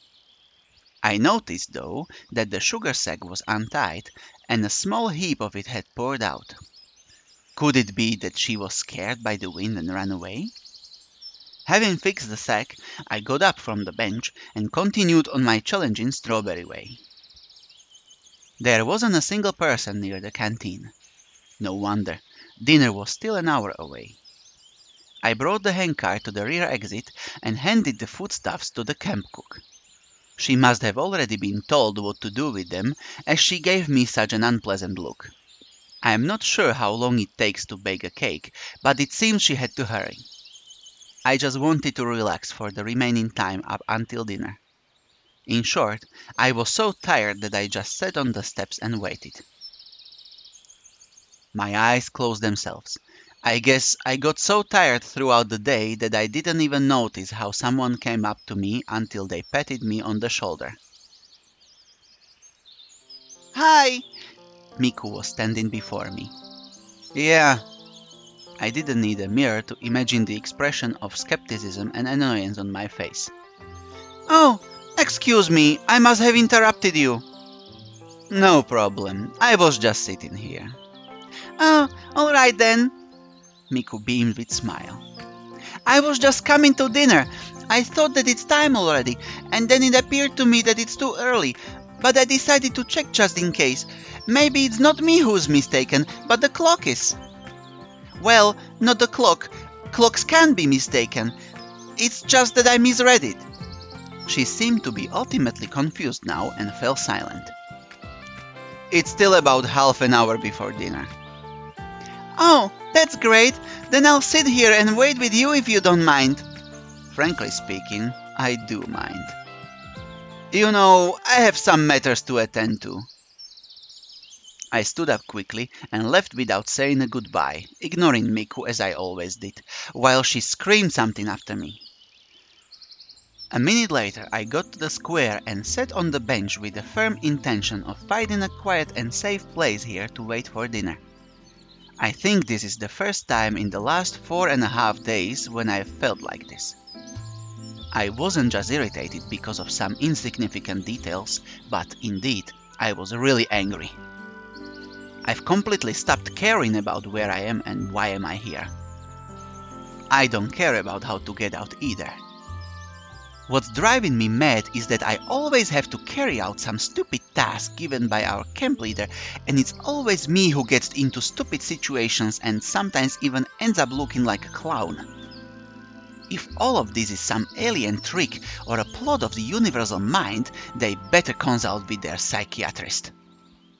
I gritted my teeth and clenched my fists. And most annoying thing is that everything that happens seems to happen by itself somehow. I'd be happier not having to carry around bags of sugar that weighed a ton, but I had no choice at all. I mean, any other option would lead to much worse consequences than a muscle strain or a hurt pride. Who are you angry with? Uliana was standing in front of me and smiled slyly. Nobody really, I answered absently, but my fists gave me away. Just like that. Okay, it's up to you. You better tell me, why did you run around the camp the whole day with some kind of bags? I had to, I've replied reluctantly. I guess it was food. Maybe it was. Uliana was about to say something, but at that moment the bell rang, calling the pioneers for dinner. I sighed in relief and quickly headed to the canteen, leaving Uliana behind. Semyon, thank you very much. For what? The camp leader gave me a friendly smile. For the cake, of course. Ah, sure. It was at that exact moment that I understood the true meaning of the saying, keep your thanks to feed your cat. You didn't tell anybody? This ought to be a surprise. Yeah, that's my boy. And now off you go to dinner. Olga Dmitrievna waved her hand, pointed at the canteen. I stepped through the doorway slowly and started to look for a free place.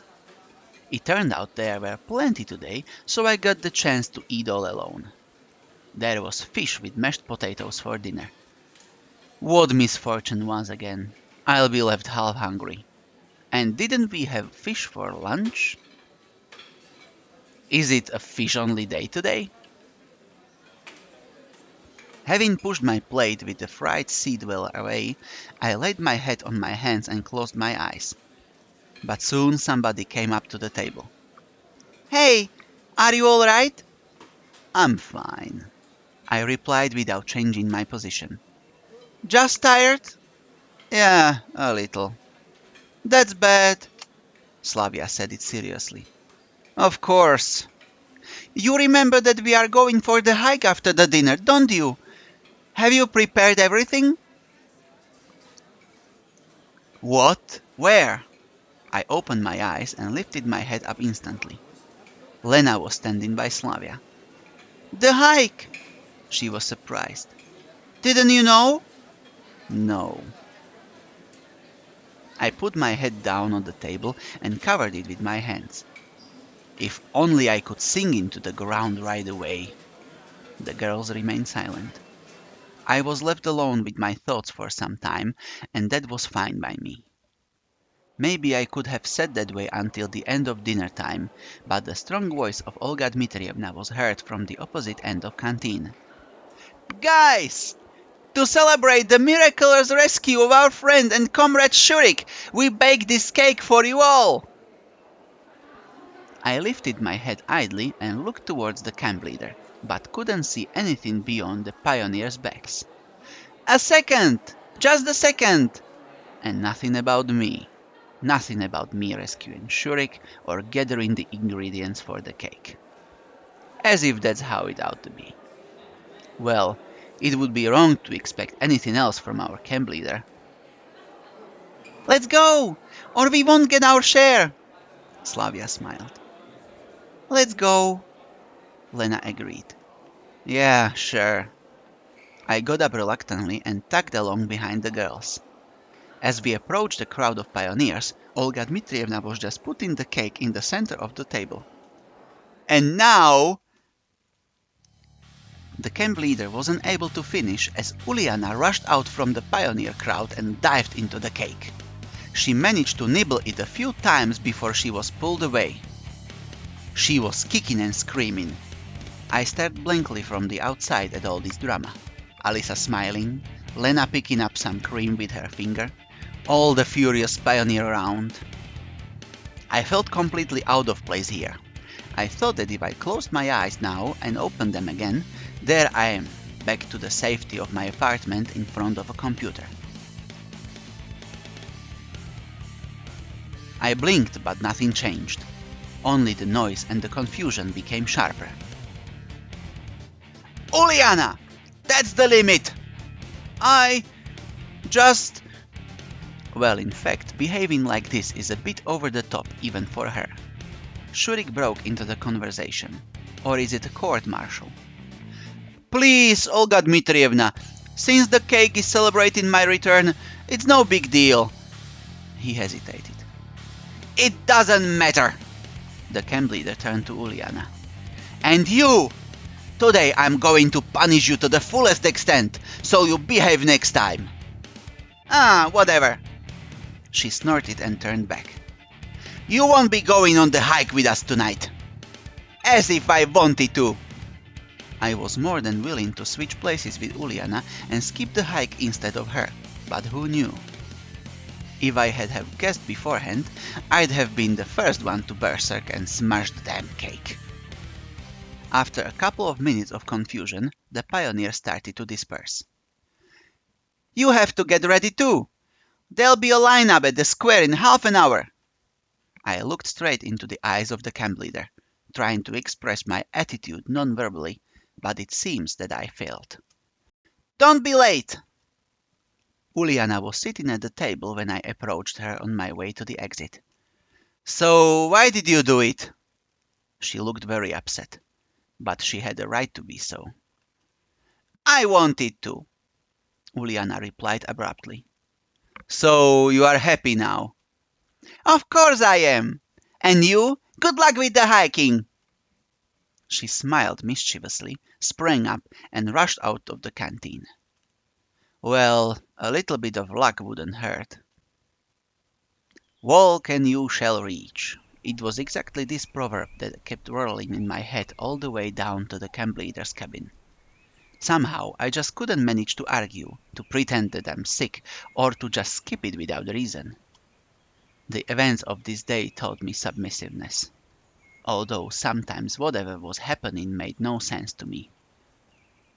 As I walked in, I had a thought. Well, in fact, how should I get ready? Clothes? I only have an overcoat and a pair of jeans. Anyway, I forgot to ask whether it's going to be an overnight hike or not. I couldn't think of anything better, so I grabbed the sweater that I had on me when I arrived in the camp. The night might be fairly chilly, and shuffled slowly up to the square. All the camp was already there, although it was about 10 minutes before the time Olga Dmitrievna had designated. I settled down near the edge and waited patiently. Night was falling. If viewed from the outside, what a fairly comical picture we would make. A crowd of pioneers lined up out of sheer habit, like they were awaiting a silent command from the bronze Genda. And all this happening in the scarlet rays of the sunset. And there he is, waving his hand and screaming, "Attack!" as roaring soldiers with red neckerchief charge into battle against some ghostly enemy. But Olga Dmitrievna showed up and started to talk instead of Genda. "It seems everybody is here! Great!" I was so tired today that I couldn't even think about anything, so I ended up just listening to the camp leader. "Now, today we'll go hiking. It is essential for every pioneer to be able to come and rescue his comrade, to offer a helping hand in the hour of need, saving them from a hopeless situation. We have to learn to do all these things together." A whisper that ran through the pioneer crowd suggested that most probably this truly epic expedition would end in a clearing in the forest, several hundred feet away from the square. Somehow I thought so too. "We'll walk in pairs. So, if you haven't chosen a partner for yourself yet, now's the right time to do so." Pioneers quickly caught on to the idea and started to match in pairs. It looked like I was the only one without a partner. Slavia was enthusiastically discussing something with Olga Dmitrievna, Lena was with Miku, Electronic was, of course, with Shurik. Well, it might be not a bad idea to go alone after all. "Semyon!" The voice of the camp leader pulled me out of my thoughts. I went up to her reluctantly. "I see that you haven't found a partner." "Seems like it." "Then you'll join Zhenya. She's alone too."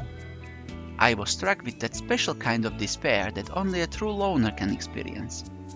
So it appears that I'm left with a prickly librarian that I wouldn't risk spending a couple of hours with even if I was paid for it. Although we both seem to be in the same boat now. I slowly approached Zhenya. "Well, I guess we'll be going together." She looked up at me. "Don't you even think that I'm glad," said Zhenya seriously. "Why on earth you should feel glad?" I asked naively. "Never mind. It would be much better if you just shut up." It couldn't get any better than this. She turned her back on me and followed the other pioneers. I still haven't seen any special reason to walk in pairs. Anyway, we were walking on the well-trodden forest trail and it would be quite difficult to get lost here even if I wanted to.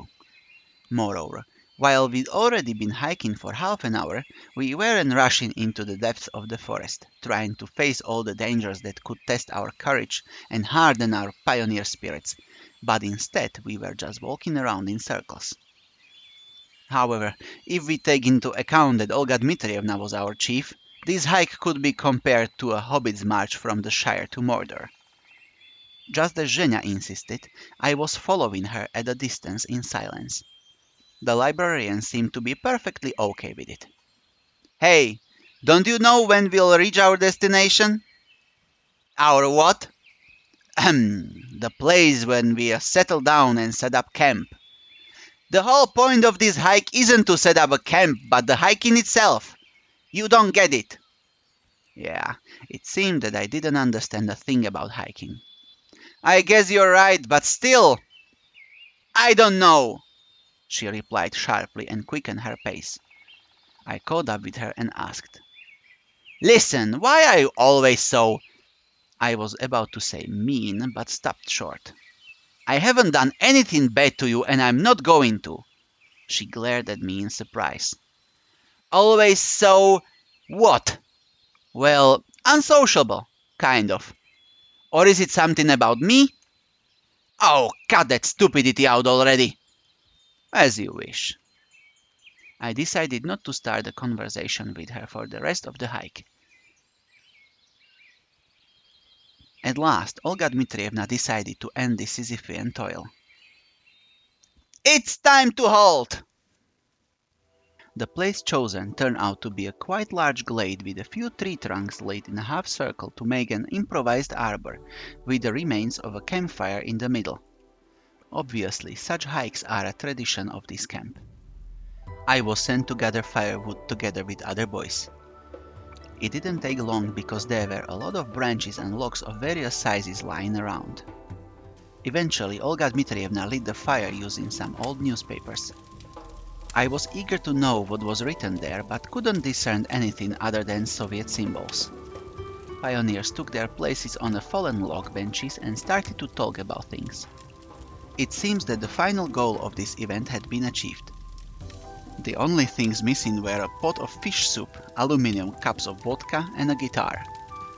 But I wouldn't be surprised if all of these would appear somehow.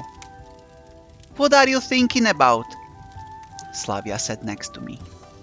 "Oh, nothing special. Just enjoying the hike," I answered sarcastically. "You don't look too happy." "Well, I'm not about to jump for joy, sorry about that." "Okay, I won't disturb you." She sat with me for a while, but after realizing that I wasn't in the mood of talking, she left me to enjoy my introspection all alone. And all I wished for was to lie down in bed and fall asleep as soon as possible, but I was being surrounded by smoke and the useless chatter of pioneers around me instead. They were cheering and laughing and in general enjoying this warm summer evening. In the far side of the glade, I noticed that Lena was arguing with Alisa intensely. Intensely and Lena seemed like complete opposites to me. Slavia had left to go somewhere after our conversation, it seems. Electronic and Shurik were trying furiously to prove something to Olga Dmitrievna. Looks like I'm the only one who doesn't belong here. All I was doing was just watching the fire. There is a saying that claims that one could watch it forever, as well as running water. But there was also some third thing there. What was that? One could watch 3 things forever: burning fire, running water, and how other people work. The camp leader pulled me out of my daydreaming. "Semyon, don't you think it's too early to relax?" "But what else would I need to do?" I honestly couldn't get what Olga Dmitrievna wanted from me. "I don't know." She stopped for a moment. "But if there is something to be done, then do it without hesitation." She smiled ambiguously and went back to the fire to throw a few branches on. After those words, I am completely sure that she treats me like a personal slave. Or at least like I'm a free labor force, which is, strictly speaking, the same thing. I sighed and pulled my head down on my hands, hoping my torments would be over for today. Someone patted me on the shoulder. I looked up and saw Shurik and Electronic, who sat next to me. "What do you want?" I asked tiredly. "Don't be sad." "Is there anything better to do?" "Look, we've been discussing the possibilities for the advancement of the Cybernetics Club with Olga Dmitrievna. And there is a problem. We need more guys. If you could..." He hesitated. Advancement and those guys are incompatible with each other. I said nothing and started to look over the pioneers around me instead. "Well, I don't have time. Can't you see that I'm always busy with the camp leader's errands?" "Yeah, I guess you're right. It's kind of embarrassing how it all went today with Uliana." I looked at him with surprise. It seems that Shurik blames himself for that cake incident. "Yeah, it is." All the pioneers seemed to be here, but I couldn't spot Slavia anywhere. "I think she's angry with me." "Who?"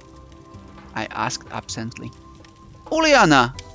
Maybe I should apologize." "No, it's not your fault." We sat silently for a while and then I stood up and said, "My legs are numb. I better take a walk." They made no reply. I made a few circles around our improvised camp, noticing the close looks of the camp leader following me. Looks like Olga Dmitrievna couldn't wait to come up with some kind of new task for me. I haven't found Slavia anywhere. Maybe I should go and try to find her. On the other hand, I felt sorry for Uliana every time I recalled her upset face. Maybe this hike isn't the most entertaining thing ever, but sitting there all alone isn't any better either. But at the same time, I didn't want to go anywhere. I guess that's enough for me for today. I sat in my previous place and waited for the end of hike patiently, almost physically able to feel the looks of the camp leader aimed at me. At last she stood up and declared, "And now let's play cities!" I had nothing against the game itself, but it was obvious that the hike will take longer because of it. Pioneers sat around the fire. I noticed Lena and Alisa, who took their places on a trunk opposite me.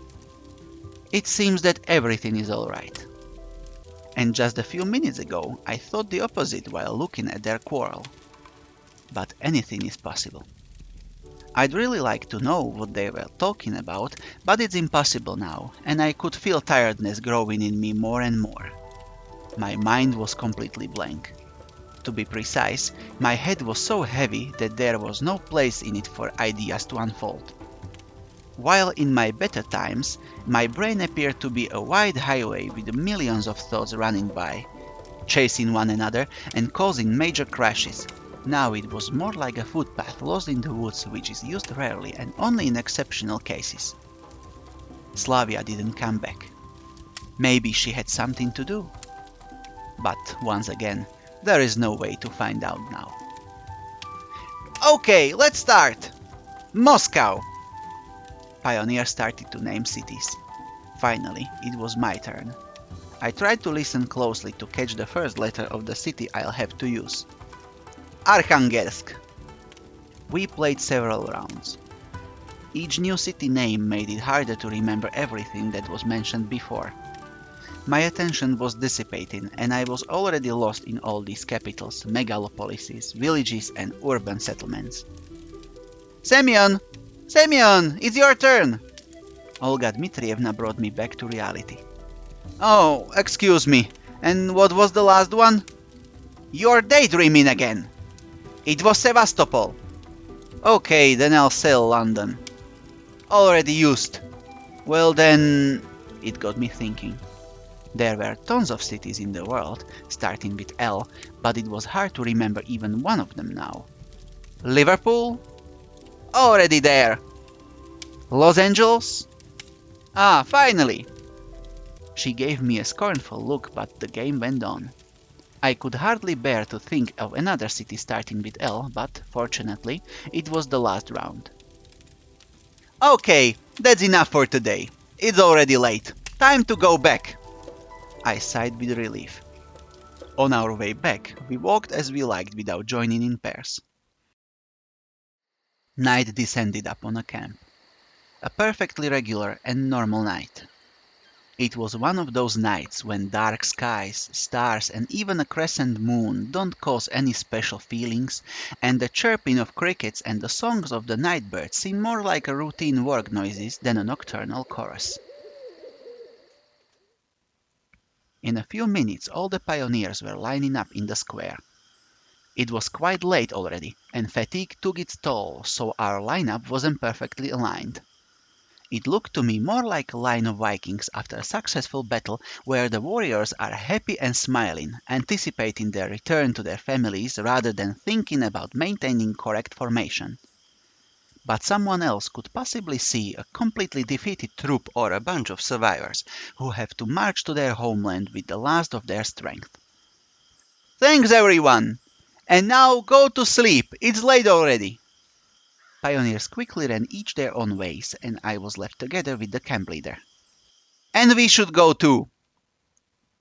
We went in complete silence to Olga Dmitrievna's cabin. Okay, let's sleep!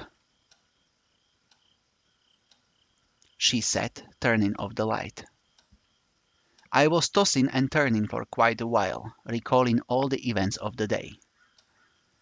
On the one hand, I was overcome with fatigue. On the other hand, I couldn't shake the feeling that I'd forgotten something, done something wrong, said something wrong. And this feeling of incompleteness was tormenting me.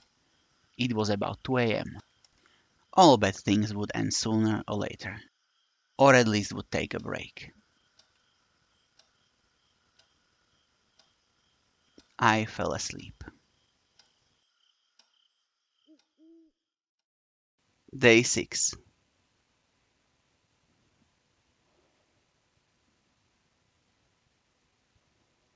I don't know what time it was when Olga Dmitrievna woke me up, but even before opening my eyes, I felt the imminence of death. My whole body ached. I felt dizzy. My mind was clouded by haze. Semyon, wake up immediately, or you'll miss breakfast and, more importantly, the lineup. Looks like the camp leader intends to exploit me to the fullest today, the same as any other day. I garbled something, covered my head with the blanket, and turned to the wall. In the end, Olga Dmitrievna's anger will never go beyond words. At least I really wanted to believe so then. Stand up right now, or... Or what? I was going to say triumphantly, but kept silent. Not because of fear, just because I felt too lazy to open my mouth. Really, what could she do to me? Lecture me at the lineup? Hang my photo on the wall of shame? Or use me for inhuman alien experiments? Well, I'm ready for that too. Just let me sleep a couple of hours. Okay, but if you miss the lineup... The door slammed behind the camp leader, and the sleep, which had been about to fade, claimed my mind again.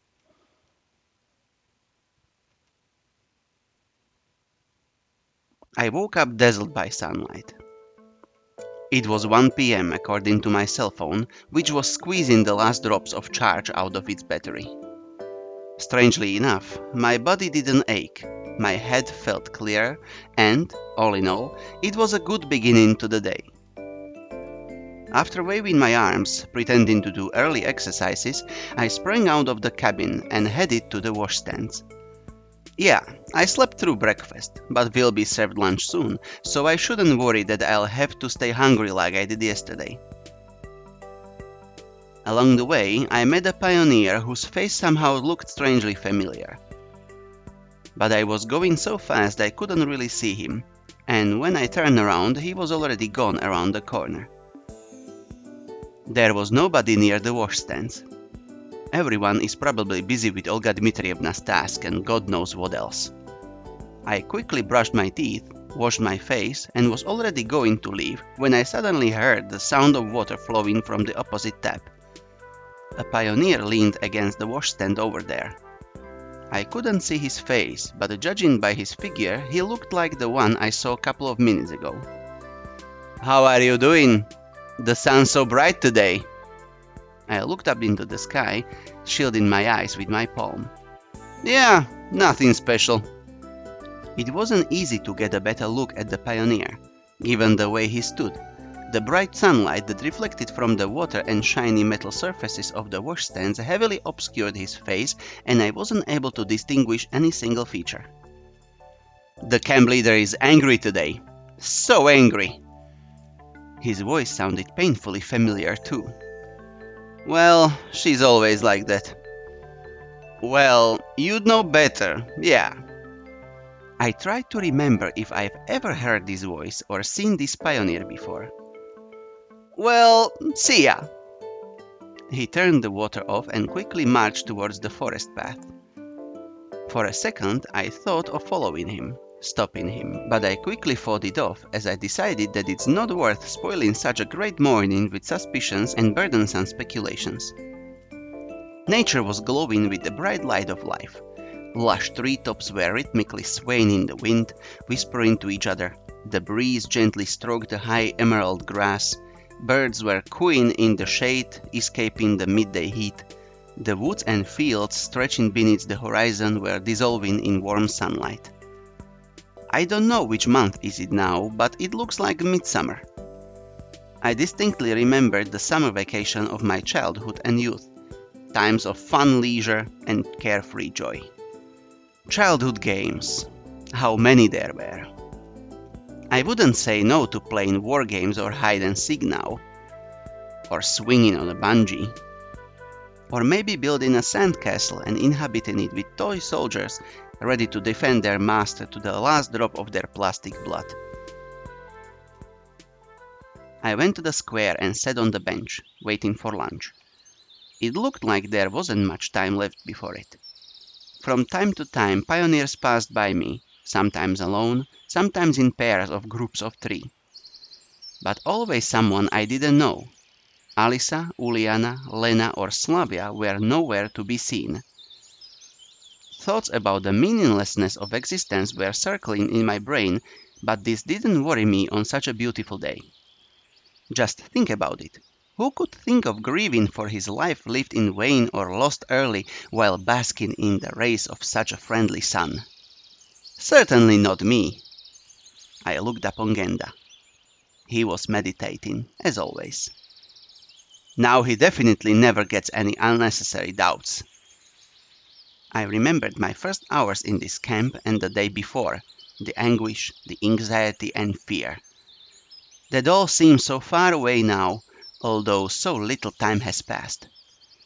Will I get out of here or not? It didn't concern me as much as before. Maybe I am already dead. Then this is the last stop. Please get off the train. What are you thinking about? I looked up and saw that pioneer I'd seen before. I couldn't see his face again, as the sun was shining in my eyes. You know, life. It seemed he would sit down next to me, but the pioneer stayed in the same place, only half turned, which completely killed any hope of seeing his face. Listen, have we met earlier? I don't think I remember you. Well, let's say that you know who I am. But I don't. I laughed sincerely. Here you don't, he answered short. I see. Honestly, it's not like I didn't want to talk. I just didn't know what to talk about. And my soul was so calm, this didn't bother me. Your first time here? He asked a question, but his tone implied he was only expecting a confirmation. Yes. And you? Me? He paused for a few seconds. Nah, it's not my first time here. One might say that I've visited this camp every year since my early childhood. Such an answer got me interested. Well, and what was it like before? It's always the same. Olga Dmitrievna being the camp leader, all the same pioneers around, all the same lineups at the morning, and all these wicked accidents. For a moment I thought that it was me speaking, not him. Interesting. It's just that with every new... He hesitated. Year, more and more interesting things happen and one gets to understand better what's going on. What are you talking about? This conversation positively triggered my curiosity. It's a pity that I can't distinguish the face of this pioneer at all. Well, every session in the pioneer camp reminds of the previous one, he said calmly. Probably. This is my first. It shows. The pioneer grinned. But it looks like it won't be the last. Well, it's fun in here and all, but you know how they say there's no place like home, but you still have to get back there. Now I was absolutely sure that this guy was hiding something from me. To be precise, he stood out too much from the camp's usual ordinariness and was too different from the local inhabitants. What do you mean? You think I'm stuck here forever or something? I said, enunciating every word. The pioneer had no time to answer as the lunch bell sounded. I turned my head towards the loudspeaker, and by the time I looked back, the guy was already gone. Thousands of theories and speculations instantly appeared in my mind, but I stopped myself, remembering all the apparent normality of this camp. After all, nothing supernatural has happened in these 5 days. Moreover, everything here seemed too natural, sometimes even boring. Maybe this pioneer didn't mean anything by that and I just misunderstood him. Thinking that, I went to the canteen, intending to feast. Sometimes it seemed to me that lunch here is akin to the crowds around the soup kitchens during a famine. Pioneers were running around, pushing each other, trying to crawl through for the first meal and take the most comfortable table. I was calmly standing and patiently waiting for the cook to get me my assigned food rations. For lunch today we had okroshka, which I didn't really like, and cutlets with potatoes.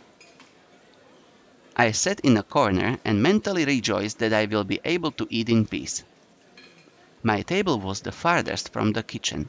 I could reasonably hope that the pioneers who were looking for a free place wouldn't reach it, or would reach it at last. However, when I moved on to the main course, Slavia, Shurik and Electronic appeared from the crowd. "Can we?" I had nothing against their company. "Of course." Lunch was going surprisingly calmly. Even Electronic wasn't jabbering as he usually does. I finally finished the meal, sprawled in my chair and, satisfied, clicked my tongue. "Listen, do you know this pioneer? I saw him today. You know, he's so..." I suddenly realized that I don't really know how to describe him. "Well, about my height, same constitution." "Hard to say from such a description." Slavia smiled. "Well, we have half a camp of such guys, if it comes to that." All in all, they were right. "Why are you asking?" "It's just that I met him today, and it seemed like I haven't seen him here before." "Look in the canteen." "I don't think he'll miss lunch." Why didn't I think of that? "That's it. Okay, guys, enjoy your meal." I got up and started to slowly walk around the rows of tables. Lena and Zhenya are sitting over there. I gave them a friendly smile. Alisa and Uliana are laughing and arguing about something. Olga Dmitrievna surrounded by pioneers. Good thing she didn't notice me. There are hardly any free seats, but the guy from this morning is nowhere to be seen. The situation is getting more and more interesting. Looks like I won't find him here. Maybe he already had lunch. I headed to the exit. It was so hot outside that it seemed like you would instantly melt after coming out of the shade. I suddenly felt like sleeping. I yawned and headed to the camp leader's cabin in order to follow the domestic interpretation of the Archimedes principle. In the end, Olga Dmitrievna is unlikely to return anytime soon, at least I think so, and I will definitely have a couple of hours to rest. Anyways, I really don't expect any other options to arise, especially in this heat. The heavenly coolness in the cabin became my salvation. I took my clothes off and jumped into bed. Crickets were lazily chirping outside, the wind was shaking the curtains on the window, and I sank into the dream.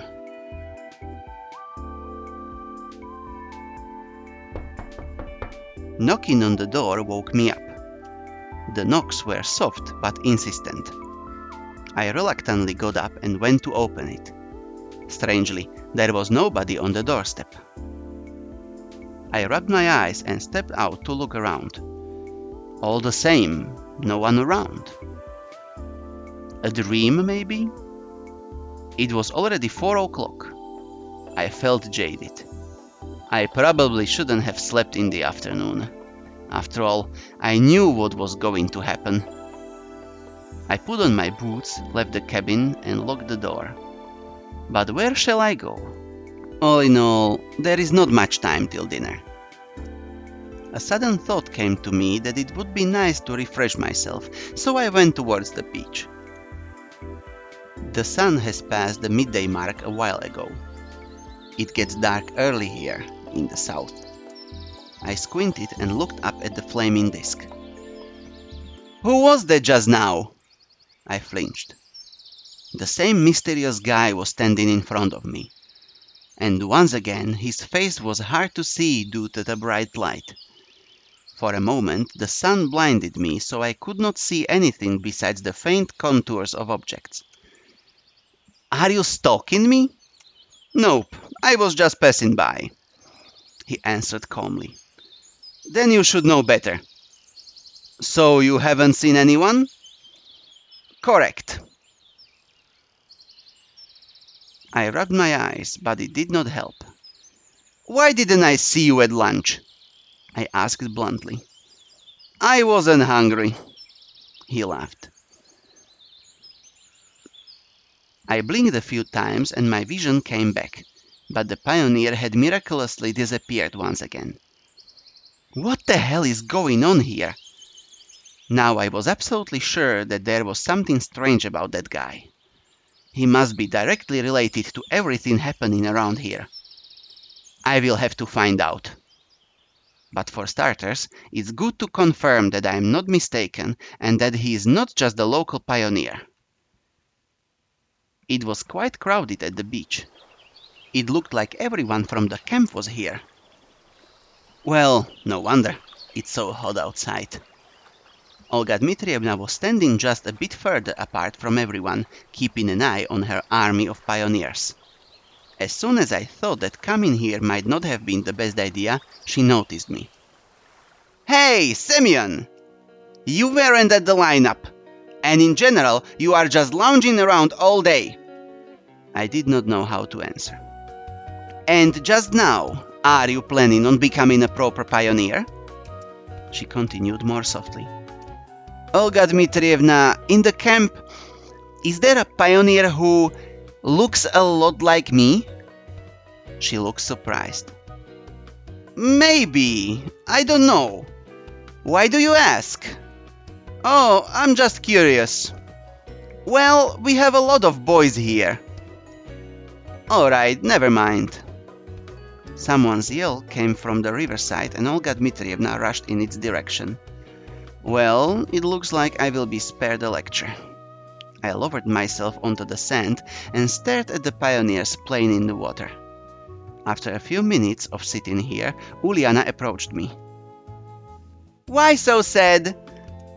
"I'm not sad." "Well, what are you here sitting all alone?" "Just thinking." "About what?" I decided to spare her my story about the mysterious pioneer. "Well, imagine that you are chatting with a weird person, and you have to figure out what exactly is so weird about them." "Simple. I would just ask them." She laughed. "Too simple. But he won't answer." "How do you know? Have you tried asking?" "No, but it's obvious." Uliana did not answer, just sat down next to me and let out a tired sigh. "I'm all swimmed out." "And what if they know something but won't tell you?" "Make them." "But how?" For a bit longer we sat together talking about random things, and then I got up, said goodbye, and went away. It's time to find the mysterious stranger and get all the answers. The first place to visit was the bus stop.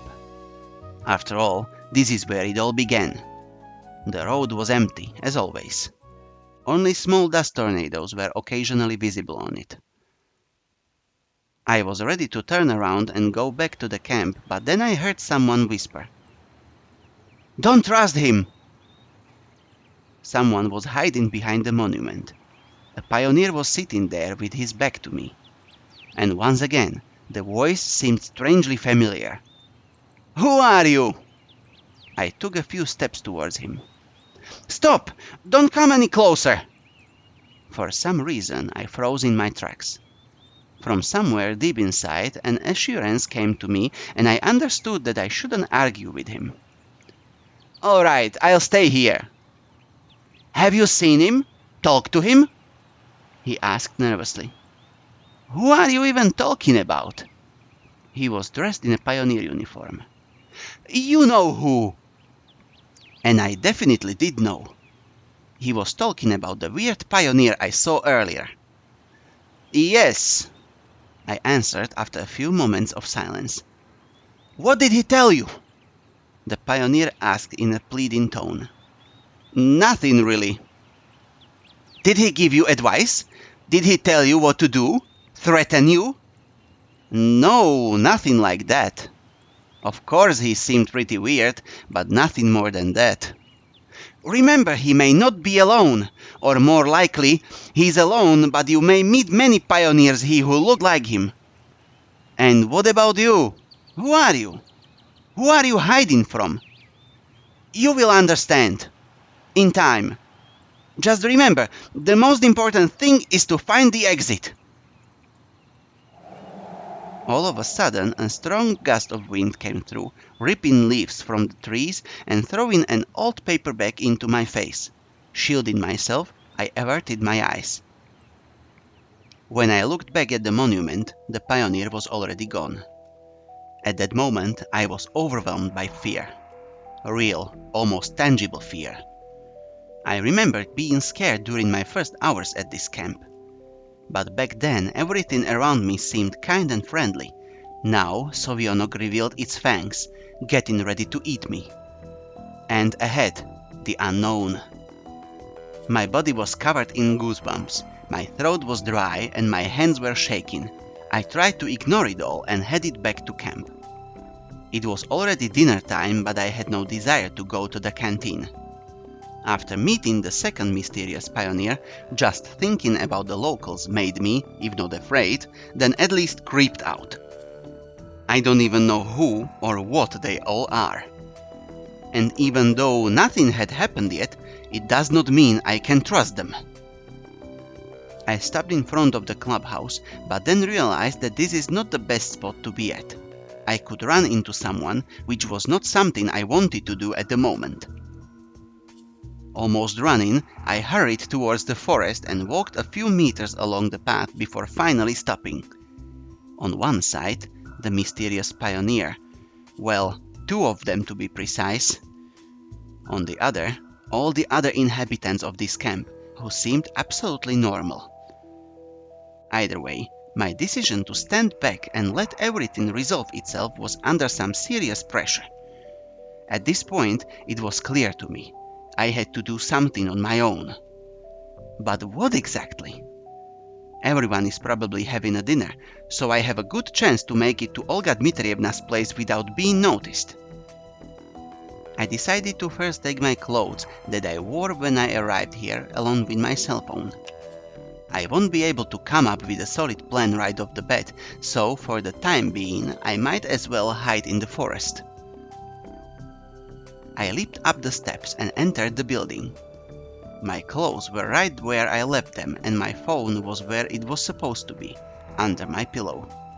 I quickly grabbed it and was ready to stuff it into my pocket, but then I noticed something on the screen. The message window was open. The text read, "You are wrong, Semyon. You are so wrong." It felt like my soul had left my body. I froze on the spot. I was shaking and my blood was pumping so hard, it felt like my skull was going to burst open from the pressure. It took at least a full minute for me to come back to senses. Olga Dmitrievna could have typed in the message, or one of the pioneers. It's easy to figure out how to do it, even if they are not familiar with this technology. But no one besides me should know where I keep the phone. This event was the straw that broke the camel's back. I rushed out of the house, determined never to come back here. Night fell on the campgrounds. I had been sitting in the woods for a few hours, trembling at every noise. The spot that I chose was far away from the path, so it would be hard to find me. I was keeping a few plans in my head for the time being. To try and run, to kill every single person in the camp.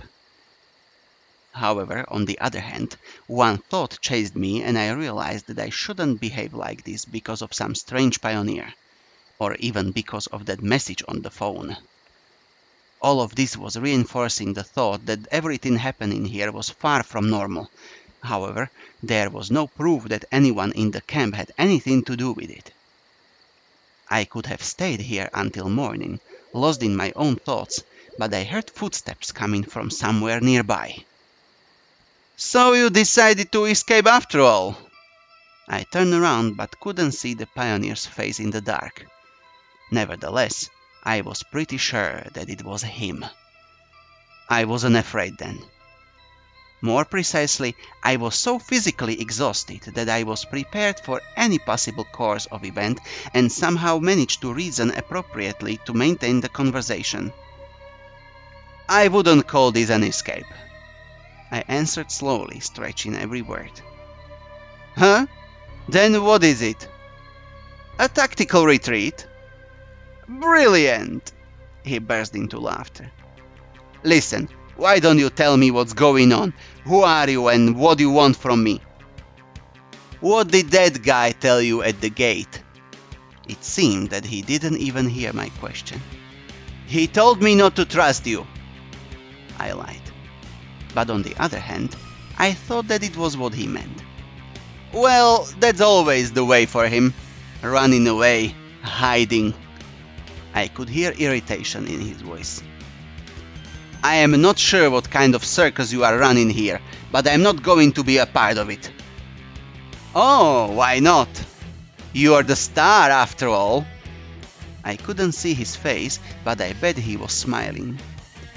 "Explain my part to me then." "You know, I was like you in the beginning. The first time everything went peacefully. Then I escaped. I tried to understand what was going on, got mad and even tortured them to get the truth." He laughed crazily. I shivered. "But it was pointless," continued the pioneer after calming down a bit. "Pointless. And then I began to notice the lapses.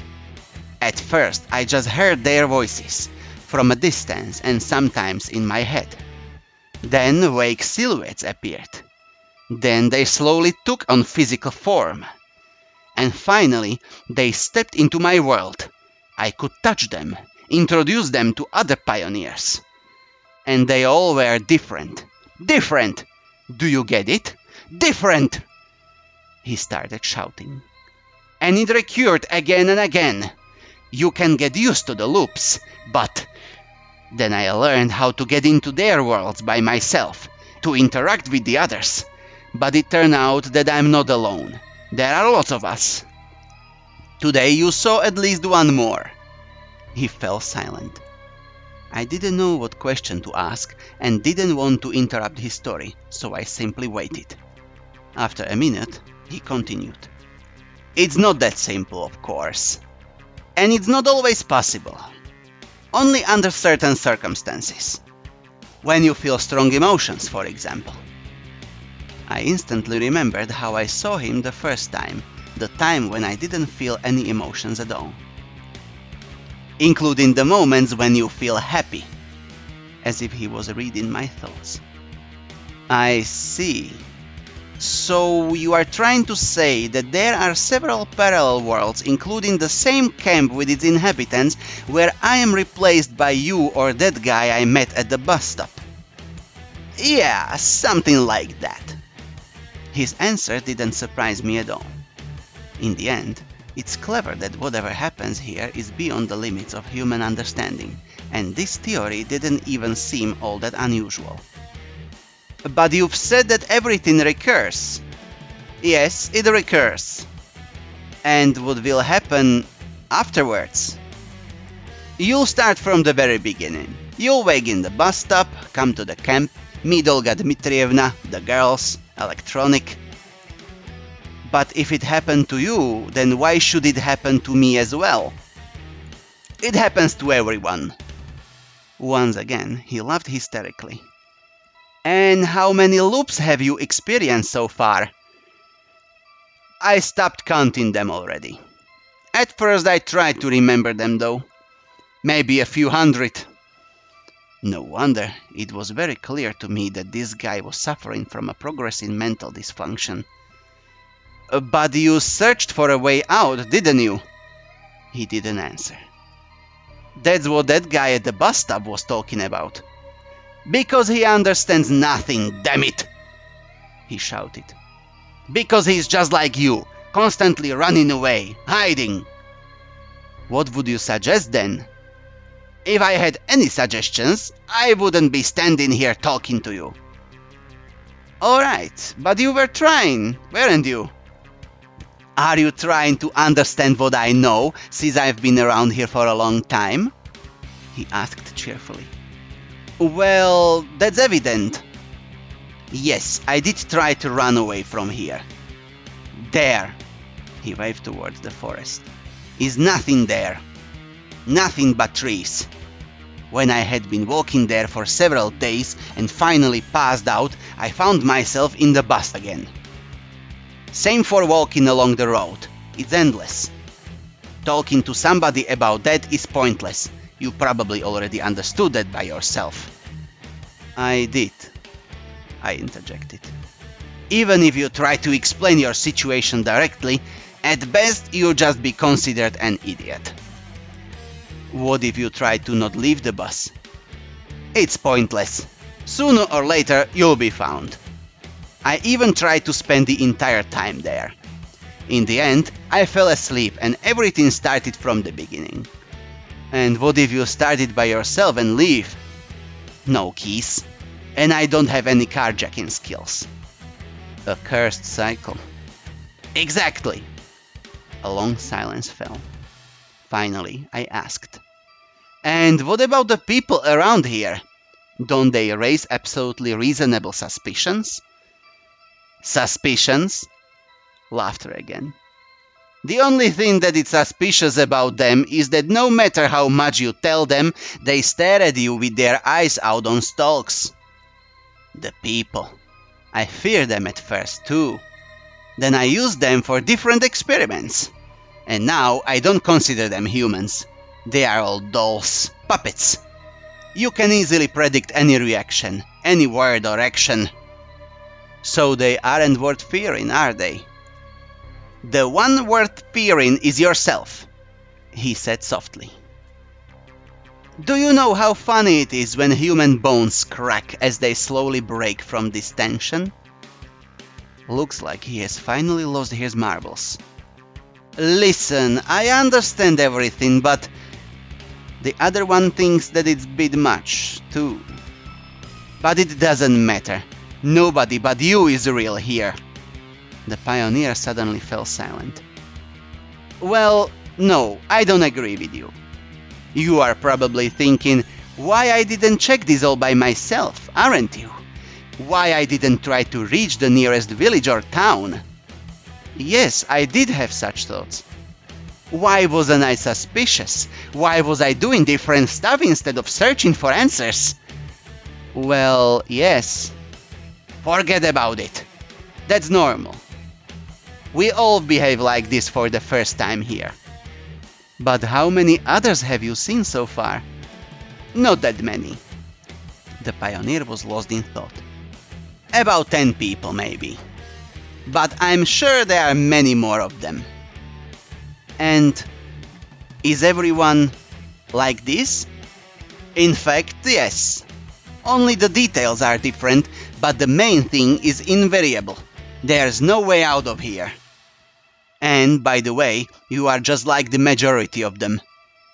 The only thing that differs is that you have heard everything from me instead of experiencing it for yourself. I don't know if I should thank him for that. Well, and what now? Nothing, he said shortly. I closed my eyes and lost myself in thought.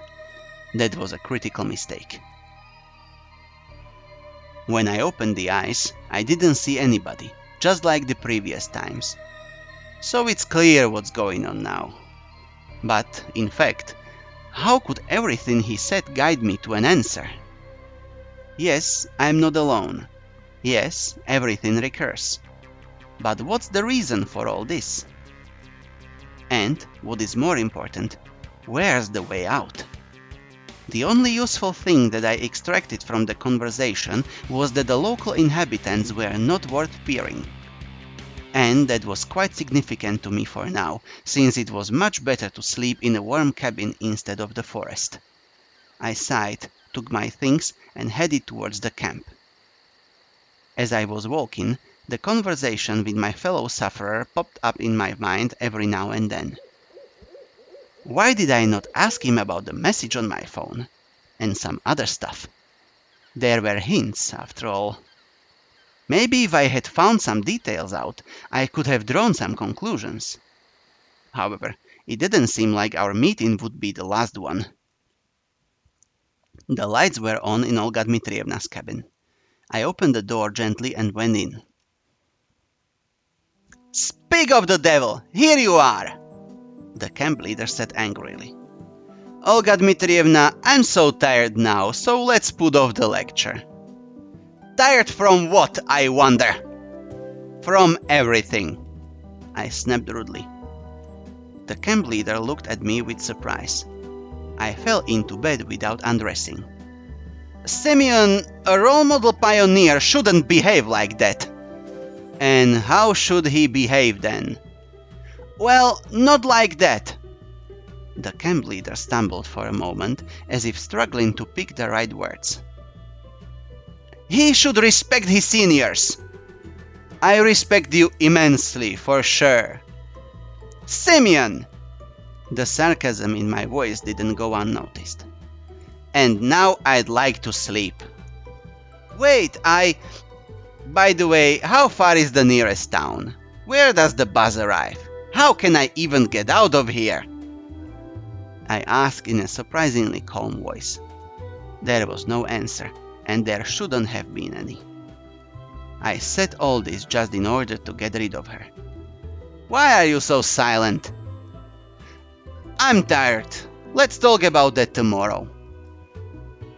The camp leader got up and turned off the light. "Yes, it's all just like that guy said." Why did I speak to him so calmly and properly, I wonder? I should have been shivering from horror. That pioneer didn't have much credibility, but I had a feeling that he is unable to harm me. As soon as I thought that it would be a good idea to ask something else, fatigue overtook me and I passed out.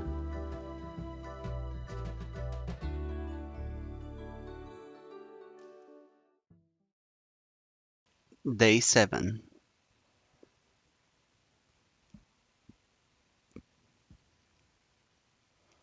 The bright sunlight was striking my eyes even through my eyelids. I stretched out lazily and quickly got myself out of the bed. It was 2 p.m. Looks like yesterday really finished me off and my body required much more time to recover than usual. I had a stroll around the room, thinking of what I should do today.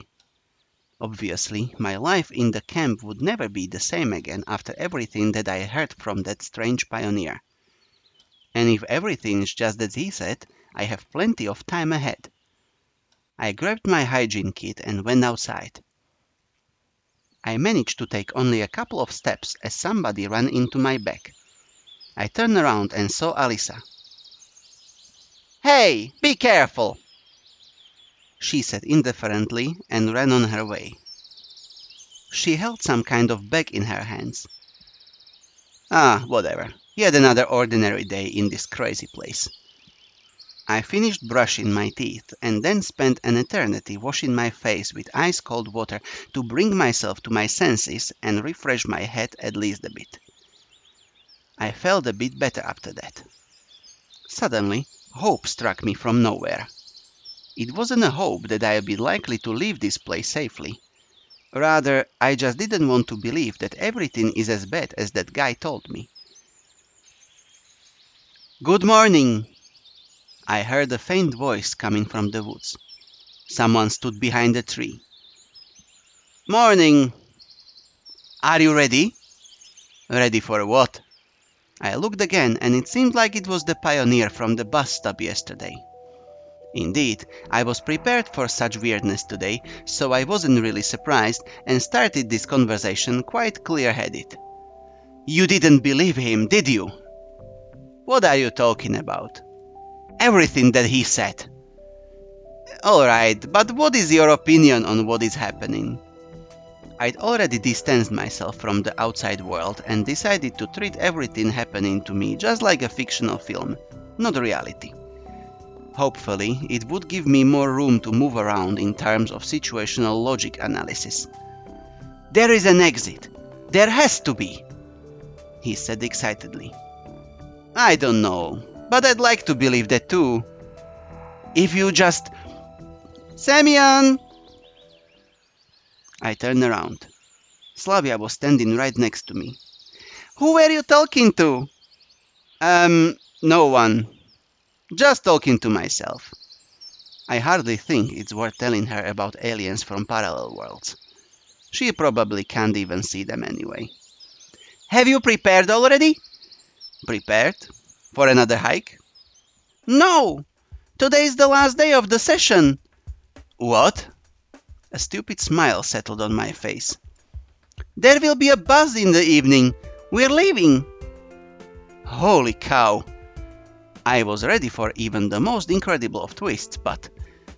was this what that mysterious pioneer was talking about? Probably it was. Well, apparently, I'll have to go for a second lap and live yet another week in this camp. But this time, I know everything. I haven't packed yet. It's not like I have much to pack anyway. Okay. Slavia shifted her gaze. Seemed like she wanted to say something, but hesitated. Well, see you then. Yeah. I had to ask when we are leaving at least. I went to the square with the intention of discovering that. There's got to be someone I know there. But, believe it or not, there was only Genda waiting for me at the square. Probably all the pioneers are busy with packing. I took a seat on the bench and just stared at the sky. It turns out that today I just have to wait for the departure, pass out on the bus and wake up in this camp again, just like the first day. Everything was drowning in silence. It's exactly the time of a summer day when the sun seems stuck in the sky, the birds and crickets have gone for an after-lunch dose, and the wind is saving its energy to deliver long-awaited coolness to people in the evening. It suddenly crossed my mind that I haven't just missed lunch, but I haven't had any breakfast either. It was ridiculous to search for anything in the canteen. The pioneers had surely cleaned up everything just before the departure. I scratched my head and made my way to Olga Dmitrievna's cabin. Surely there should be something edible in the tables drawer. Someone called me just as I approached the door. Shuriken Electronics swiftly approached the cabin. Are you already packed up? Already packed up, I answered, imitating him. You haven't quite been yourself the last few days. What makes you say that? How should I know? You'd know better. I mean, why are you so concerned? No reason. A real pioneer always treats a comrade's problems as his own. I cast a skeptical look at him. Thanks for your concern. I'm fine. There actually was half a loaf of stale bread and a piece of smoked sausage in the drawer. I've ate everything with a deliberate pleasure, washing it down with smelly water that Olga Dmitrievna probably used to water the plants. Just as I finished, someone started knocking on the door. Come in! Uliana rushed into the room. Oh, it's just you, she said disappointedly. And who did you expect to see? A circus complete with bears? Uliana giggled. Where's Olga Dmitrievna? Don't know, I shrugged. Why not? I don't know because I don't know. What do you want from her anyway? Got to ask something before the departure. Okay, I'll tell her that you were searching for her if I see her. By the way, why aren't you packing up? Like I have much to pack. Well, see you. She cracked a sly smile and bounded out of the cabin, slamming the door behind her. And still, it's really strange that nobody seems to be puzzled by the sudden departure. And why am I the only one who was not expecting it? Like everyone really cares if I've packed my things up. As well as that, doesn't anyone care that this is the last time we are seeing each other? The words of that guy in the forest yesterday about all the camp tenants being unreal suddenly sprang into my mind. Well, right now I'm more ready to believe it than ever. The desk drawer where I found my breakfast contained lots of odds and ends. I grabbed a pencil and a piece of paper, examined them for some time, and then slipped them into my pocket. Just in case. I had no intention of watching over all the pioneers running around and packing, so I just lay on my bed and didn't even notice how I dazed off. It was somebody's voice that woke me up. A familiar pioneer was sitting directly opposite, with his back to me. I'd gotten used to him a bit since yesterday, and it even seemed that I stopped fearing him. "Hey, why do you always hide your face?" "Because you shouldn't see it." "If you say so." I wasn't in a position to argue. "So what are you going to reveal this time? You already know that it's the last day of a session, don't you?" "Yep." "And you've already spoken with that one?" "Yep." "So what did he tell you?" "Nothing special. He said that there's an exit out of here." The pioneer burst into laughter. "Yeah, I believed that too ages ago." "And now?" "And what is now? I have my past, my life back then." He stopped talking for some time. "Anyway, it all was a long while ago, so I don't really remember. The future is all the same. Loops, loops, loops, repetitions of the same story. Where is this now?" "Well, I hate to say it, but I'm not yet as lost in time as you are." "Oh, that's nothing. That will come with time." He broke into diabolic laughter. "There's just one thing I don't understand. What's your reason for coming to me? What do you expect to achieve?" "Me? Nothing really." "So why did you come then?" "It's just because you, him, and others like us are the only real people around here." Given everything he'd said to me already, I just wasn't ready to believe that all the local tenants are just puppets in some kind of hellish stage play. "Are you sure that you are right?" "Right about what?" "Well, that you are right about everything." "I can't be right or wrong. I didn't choose this world. I didn't throw myself into it. I'm just here. And you're just here. Listen, I've already got a headache from your philosophying." I was kind of puzzled myself as to why I was so calm talking to this mysterious pioneer. Well, here it is, right in front of me. All the fantasy and devilry that's happened in this camp. Here it is, an explanation, at least a partial one, for how I got here. Here they are, the answers I've searched for such a long time. On the other hand, my behavior was quite logical. While I couldn't quite explain what was happening, this cuckoo guy just talked and talked, but it's not like his words change anything. Then what's the point of listening to him? "Oh, no, you will soon understand everything yourself." Somebody was knocking at the door. I got up to open it. It was Slavia on the doorstep. "You came to see Olga Dmitrievna?" "No." "Come in then." I was 100% sure that the pioneer had already disappeared. Turns out I was right. Slavia took a seat on the bed and I snuggled against the wardrobe in the far corner of the room. She was distinctly nervous. "Did something happen?" "Not really. It's just today's the last day." "Well, I'm already aware. Better late than never." "Well, so I thought... I mean, we probably won't see each other ever again."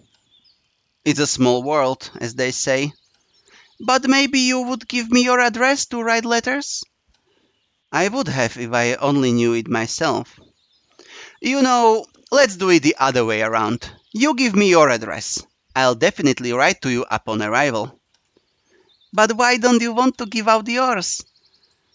Well, we were just about to move, so you never know. It's better if I write to you. I tried to put on my cutest smile to make my story look more credible. Ah, okay, it's fine then. Slavia got up and seemed to be leaving. Hey, wait, what about the address? Let's do it later. An expression of sorrow and disappointment crossed her face.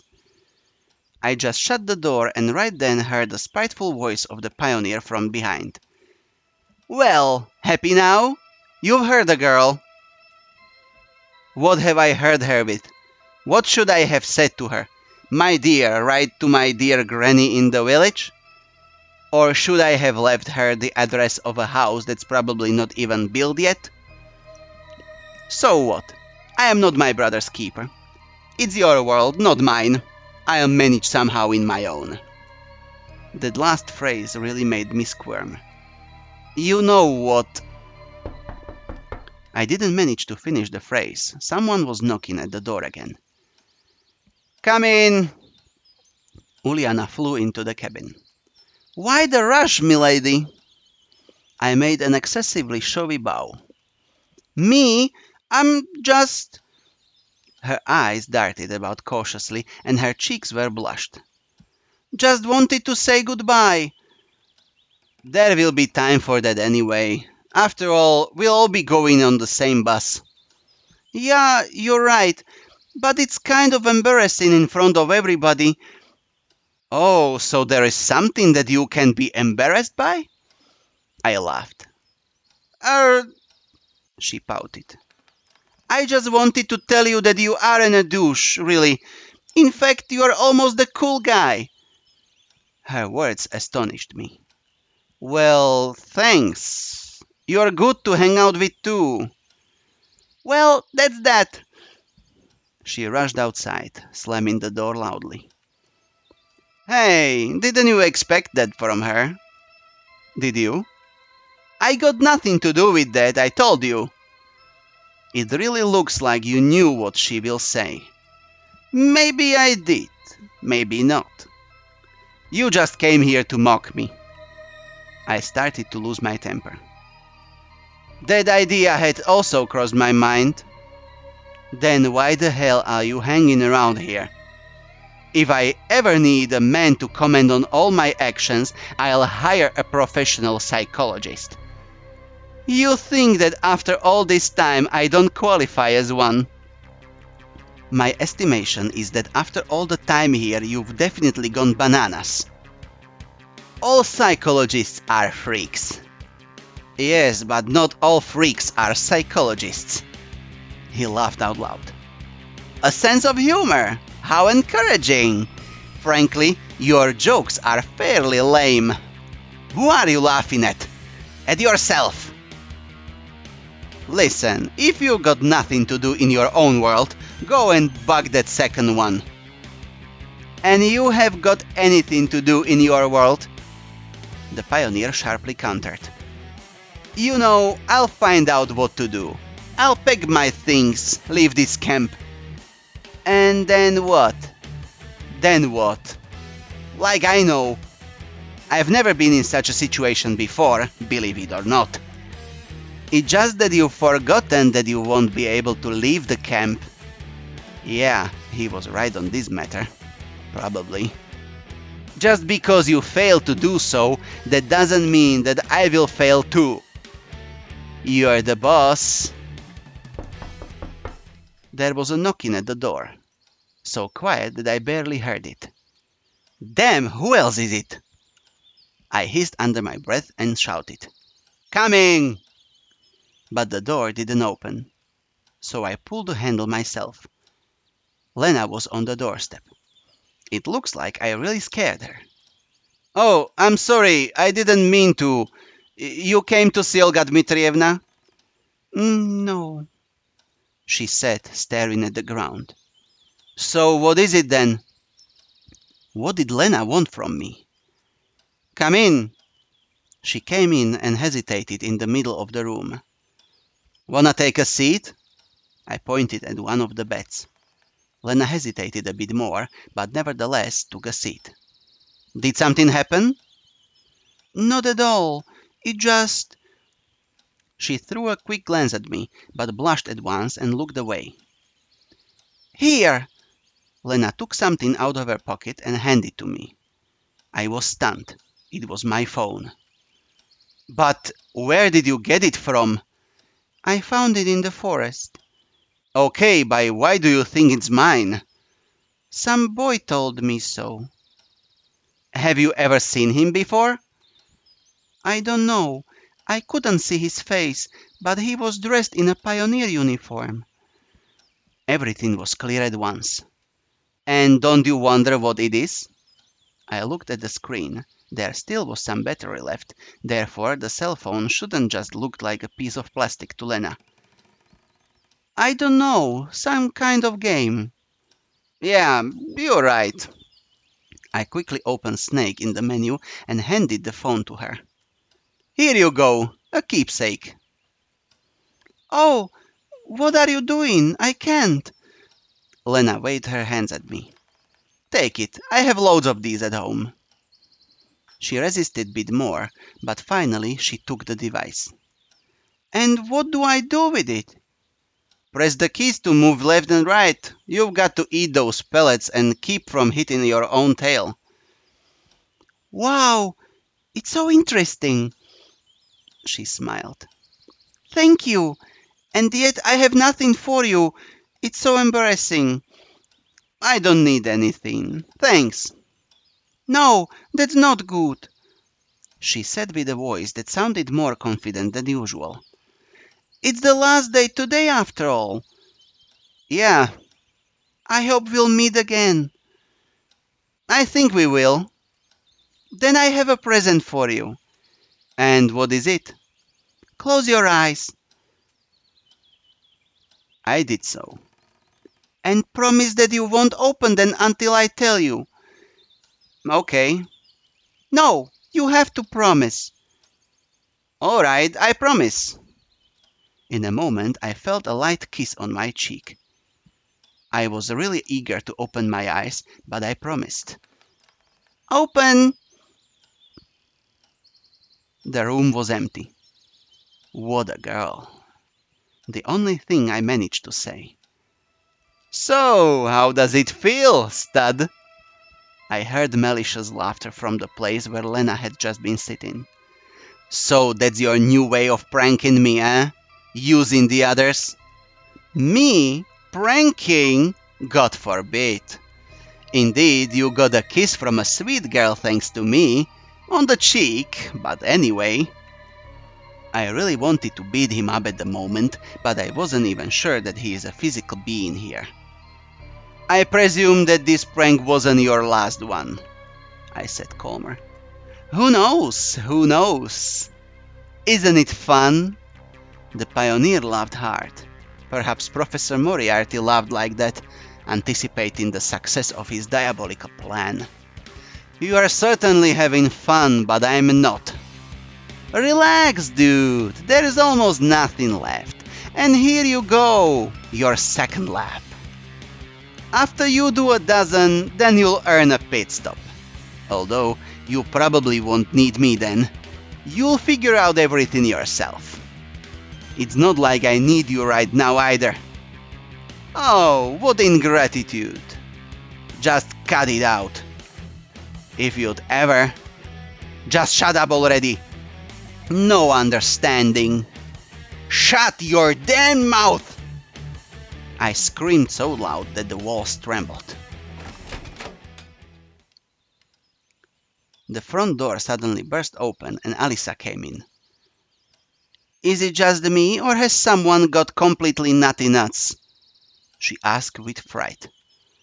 "Well, you could say so," I answered angrily. "Why are you yelling?" "'Cause I want to." I've already realized that the accidental arrival of Elisa was either planned by this pioneer or would be commented on by him in a manner that I'd sooner drive a pair of nails into my ears than have to hear. "Have you gone psycho or something?" Alisa reclined on a bed in a laid-back manner. "To what do I owe the honor?" "I came just for the sake of it, and you are just here screaming." "You aren't doing anything just for the sake of it." "I've got nothing to do. I've packed my stuff. It's boring." "Well, well. If you think that I came to you because—" She threw an angry glance at me and turned away. "I really shouldn't have come after that." "After what?" "I haven't said a word." "Of course. You thought it instead." "Oh, so you can read minds now." "There is no need to read your mind. It's written all over your face." It was hardly possible to read anything on my face besides fatigue and anger. "And what have you read there?" "That's none of your business." "Well, it's not like I'm holding you here." "Forget it. I'll go wherever I please. Don't boss me around." "Okay, stay here then, for God's sake." Anyway, I liked Alisa's company much more than the pioneers. I lay back and closed my eyes. It took Alisa a few minutes to break the silence. "You really don't want to tell me anything?" "For example?" "Today's the last day after all." "So you're happy?" "Well," she babbled uncertainly, "everyone's leaving." "Good riddance." "And that's all?" "You need something else." "Didn't you like it here?" Her voice sounded unusual. "I've seen better places." "Damn, you're so dumb that speaking to you is a complete waste of time." She got up and headed to the exit. "Yep, good luck to you too." Alisa turned to me. Her face was written with anger. "Couldn't you at least have said that you'll miss me?" "Sure I will." "Wimp." She slammed the door loudly. "Stupid." Alisa didn't hear my last line, of course. "What a wayward chick, huh?" "As good as you are." "And you, in that case." "Of course, keep comparing me to yourself," I remarked mischievously. "But what's the difference? We are in the same situation. I've just been here a little longer. Well, in fact, a lot longer." "And you've already gone completely nuts." "No wonder." His hoarse laughter was really pissing me off. "Listen, have I already told you that you should be an actor? You do a brilliant Hannibal Lecter. Especially since you consider yourself a psychiatrist." "I'll think about it." "Well, now I must go. Maybe I'll see you again." "Get lost." I turned to look at him, but the pioneer had already disappeared. Oh, finally! But nevertheless, why did he come? It might be the case that me, him, and others like us are the only real people around here, but I desperately didn't want to believe that. All his speech seemed like some sort of complex game. Like he's trying to give me one hint after the other, trying to lead me to something, enabling me to discover some kind of devious plot.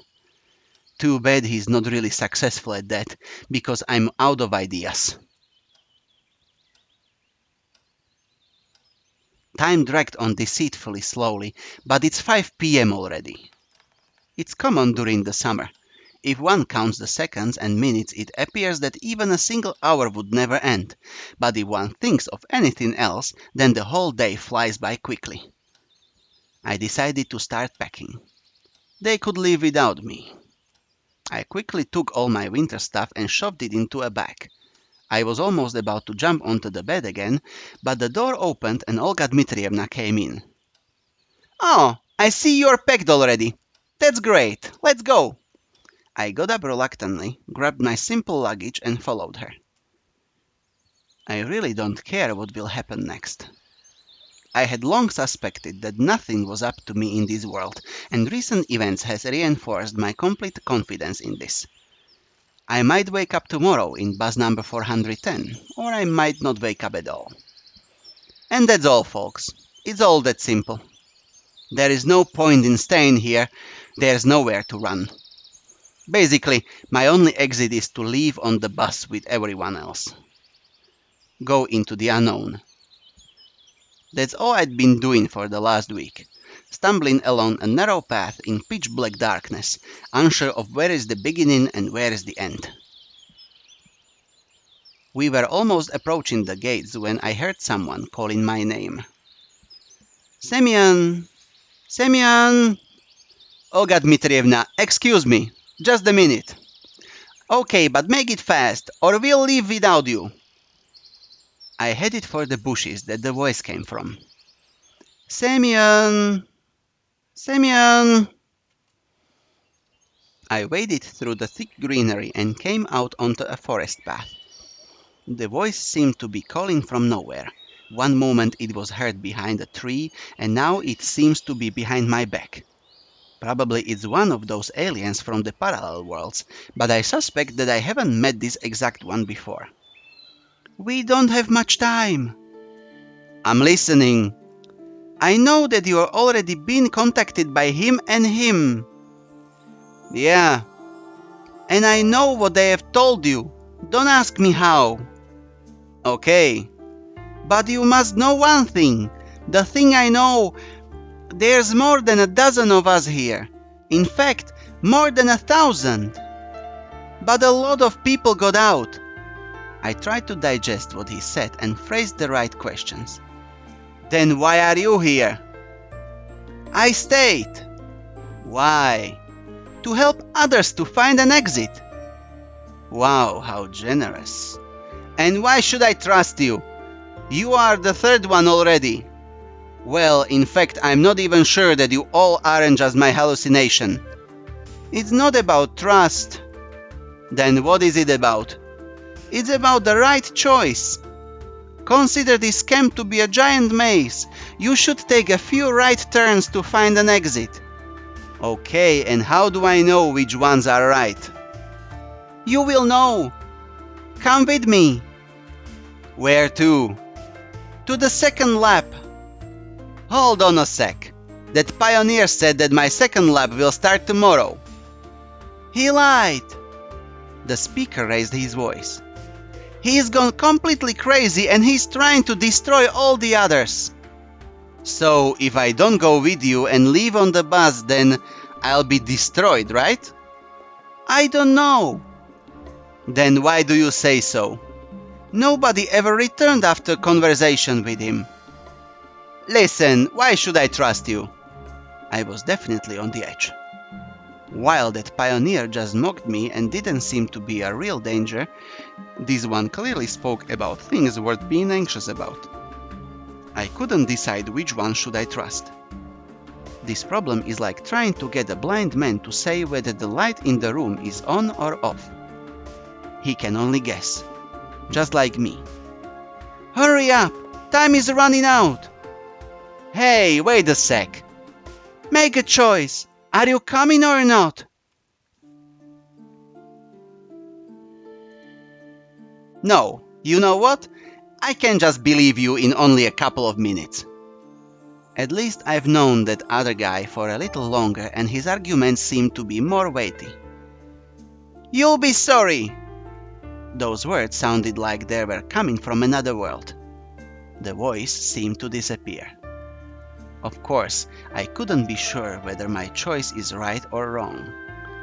It was a blind guess enforced by a time limit. Nevertheless, whether I'm right or not, we'll find out soon. In a couple of minutes, I was standing at the bus stop with all the other pioneers. Everybody's here?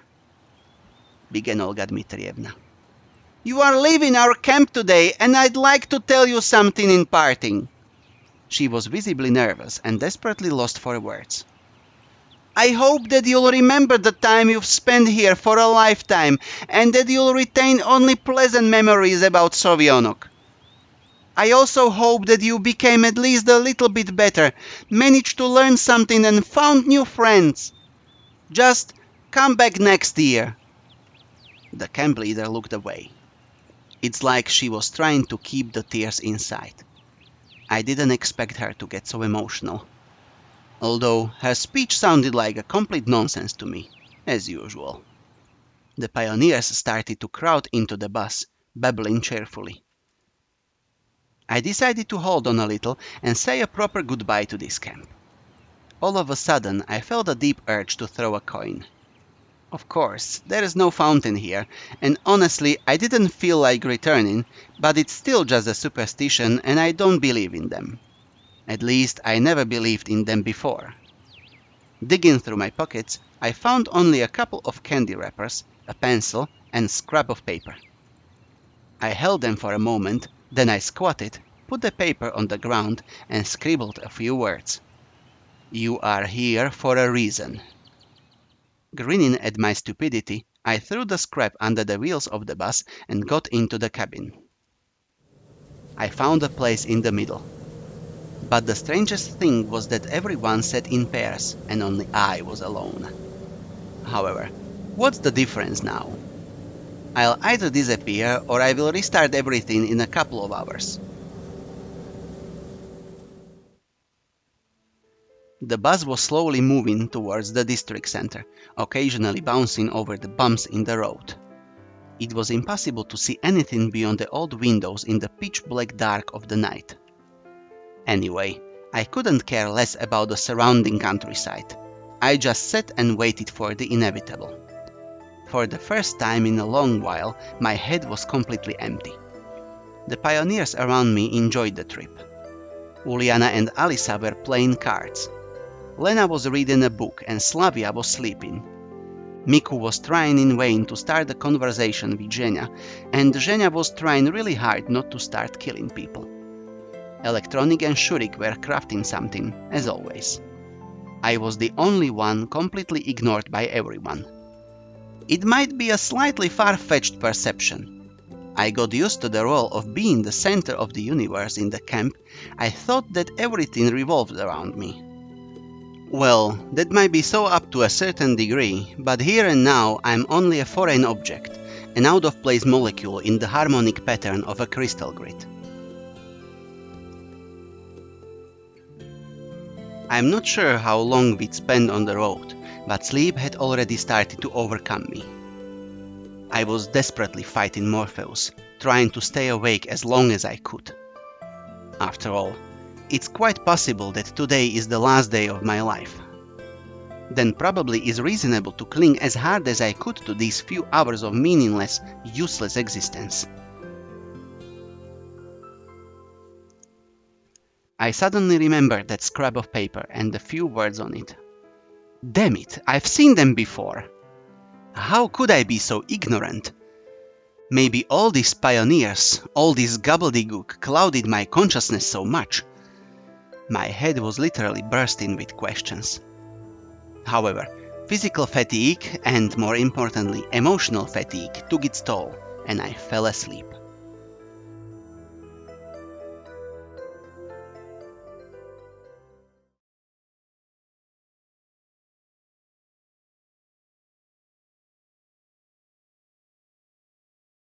A sharp pain throbbed through my entire body. I felt it especially sharply in my temples. It felt like they are ready to shatter into 1,000 little pieces, giving the wind free access to my empty head. Probably I would not have been able to stand even 5 minutes of such torture if I hadn't opened my eyes in time. I was somewhere. It was impossible to tell precisely where. My mind was clouded in mist. My thoughts were confused. The moment between the unconscious and conscious states when you vividly remember your dreams. I was going somewhere by bus and was about to doze off when suddenly a girl came up to me and began to speak quickly. I couldn't understand a word, but the girl looked very upset. I failed to understand what she needed from me. Time passed and she kept talking on and on. It was getting really annoying. I wanted to ask her to cut it out or at least calm down a bit, but I failed. Either because I didn't manage to say anything or because my words didn't reach her. I couldn't even see her face. I was simply listening and staring, staring and listening. Perhaps it wasn't important for me then. Surely you would not try to remember what a mosquito disturbing your sleep looks like. Surely you wouldn't manage to recall the frequency of its flapping wings or the inclination of its proboscis after that. And this girl is just one of millions of voices that disturb you from concentrating, from thinking, from falling asleep. The louder her voice grew, the harder it got for me to catch her words. The bus cabin, the seats worn with time, the uneven floor, the rusty ceiling, the cracked glass of the windscreen, everything was floating away, along with her. And then I felt a unique sense of relief. It didn't matter how real the bus and the girl had been. It was nothing but a bug to me. And here I am, hanging in total emptiness and falling inside a dream. Wow, dreams can be really something. Not quite a nightmare, yet definitely not something pleasant. I got up, rubbed my face to get back to reality, gave a loud yawn, and prepared to clean myself up. It was a really grey morning.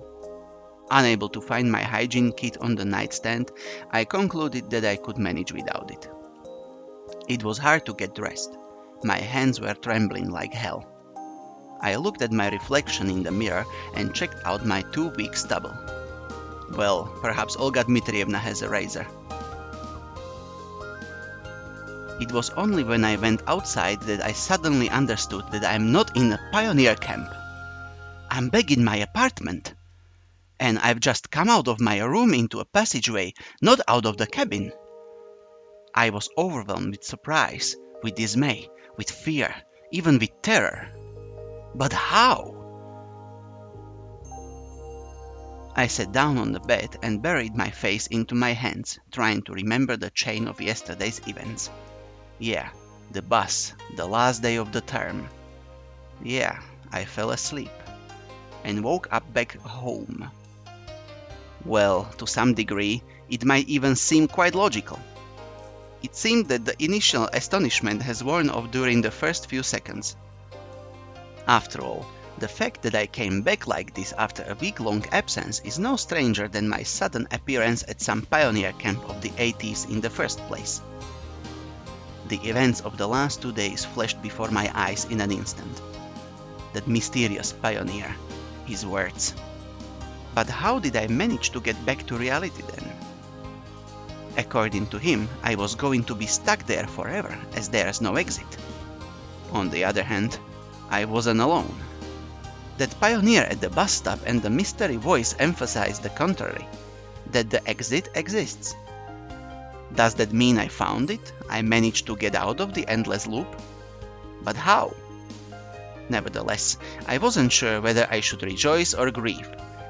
Over the last week, I'd kind of gotten used to the everlasting inner monologue, the search for answers, and the in-depth analysis of everything, so I simply couldn't accept this fact as it was, without figuring out what exactly happened to me. Sure, he told me that I am the only one who has observed the existence of the other guys like me during their very first loop, but does that mean anything? Anyway, all his theories and ideas instantly collapsed like a house of cards. Now I had to decide how I should react. Of course, I should rejoice. After all, I'm back to the real world. Maybe the last 7 days were just a dream.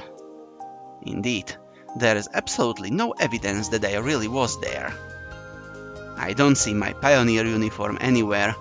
I look my age, just like I did before. My phone is on the table, fully charged. But one can't deceive one's own memory. One can live through such terrifically real experiences in a dream. I still remember the events of the whole week in great detail. Perhaps I was in a coma all this time. An ironic laugh escaped my lips. Nah, that's not an option either. Then, all's well that ends well? The last few hours in the camp flashed through my mind. Indeed, I wasn't hoping to get out, either from that camp or from that reality, and I was pretty much ready to another week. And another one. I'd accepted my role, I reconciled with my destiny. And what was I supposed to do after all the stuff that happened? I heaved a doomed sigh, got up from my bed with considerable effort, and went to my computer. That's weird, but according to it, only 14 hours have passed since my disappearance from this world, not a whole week. A new message in the instant messenger. Hi Semyon, yesterday it was legendary. See you later. My college friend. It was him who invited me to that party with the rest of his college friends that I was going to attend. Suddenly, all my senses came back to me. The headache, the dizziness, all the symptoms of a hangover.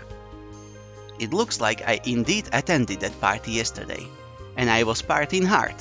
So there was no pioneer camp? But then, where did all these memories, emotions and feelings come from? All of this was so incomprehensible that I became enraged. I began cursing foully, trying to tear my hair out and hammering on the keyboard with my fists. I didn't return to a normal state until there were no keys left on it. Why should I care so much? Nobody worries when a dream or hallucination ends. Moreover, people are usually glad that it happens. Was I really that prepared to stay there that my return to reality became so undesirable for me? And then a simple and obvious thought crossed my mind. Perhaps I'm just going insane. Indeed, madmen frequently have visions which they perceive as reality. Besides, I had all the symptoms of insanity. I never leave the four walls of my prison. I never socialize. I have lots of psychological problems. Well, that explains a lot. My dark, nervous laughter echoed in the room. Guess it's the right time for me to visit a therapist. Or rather a psychiatrist. Or should I just surrender myself at the asylum? A horse! A horse! Half my kingdom for a horse! I cried at the top of my lungs between bouts of my maniac laughter. Dispute not with her! She is a lunatic! The racket my neighbors made on the wall calmed me down somehow. If I'm tripping that bad, it looks like only lobotomy could help me. I just sat completely freaked out for several hours, doing nothing, thinking nothing, just staring at the monitor, long since gone into sleep mode. Finally, I moved the mouse and opened a few tabs in the browser. So, what's new? F5, F5! As if the real events of the past week had never happened. Come on, do you have to grieve for a hallucination? Was it real? Sure. Lots of memories? Sure. Looks true enough? By all means, yes. Any proof? Nope. The verdict is clear, as is my future course. I have long suspected that my current lifestyle wasn't doing me any good. I wasn't ready for such an unusual event, but so what? I'll have to be more prepared for my next trip. Night. An endless stream of threads and images took my mind off my lamentations and considerations. An instant message window popped up most unexpectedly. Hi, how are you doing? Sure, quite an original way to start a conversation. Doing fine. The contact's profile was completely empty, not even a nickname, just a 9-digit number. You can't guess what kind of person is on the other side by just looking at the number, can you? Sure, someday it will be all different. Unified digital identifiers instead of names, a couple of symbols for biography, several bytes of personality, and 3.5 bits of feelings. Get home safely? Probably someone from yesterday's party. Seems like it. You do remember everything I told you yesterday, right? Well, I guess not. There was yet another message after a long pause. I see. Honestly, I don't give a damn who this is and why he's messaging me. Until this unidentified individual starts harassing me, I could easily tolerate his presence in my contact list. Well, that's okay. We'll meet again. We surely will. Sure, looking forward to it, yeah. Alright. Bye. I didn't reply. This odd, screwed up day at last was slowly coming to an end. Going to bed, I yet again recalled in my head all the events that seemed so real for me. Where I'm going to wake up tomorrow? Would these hallucinations return? Nah, I'll probably just forget everything. Strange, but now I'm really feeling that everything happening now is real. There was just a fiction, a game of deformed imagination, or really something fantastical, and here is the reality. Sometimes inconvenient, sometimes it unfolds differently from how you'd wish, surprises you like this, but it's still reality. I fell asleep with these thoughts.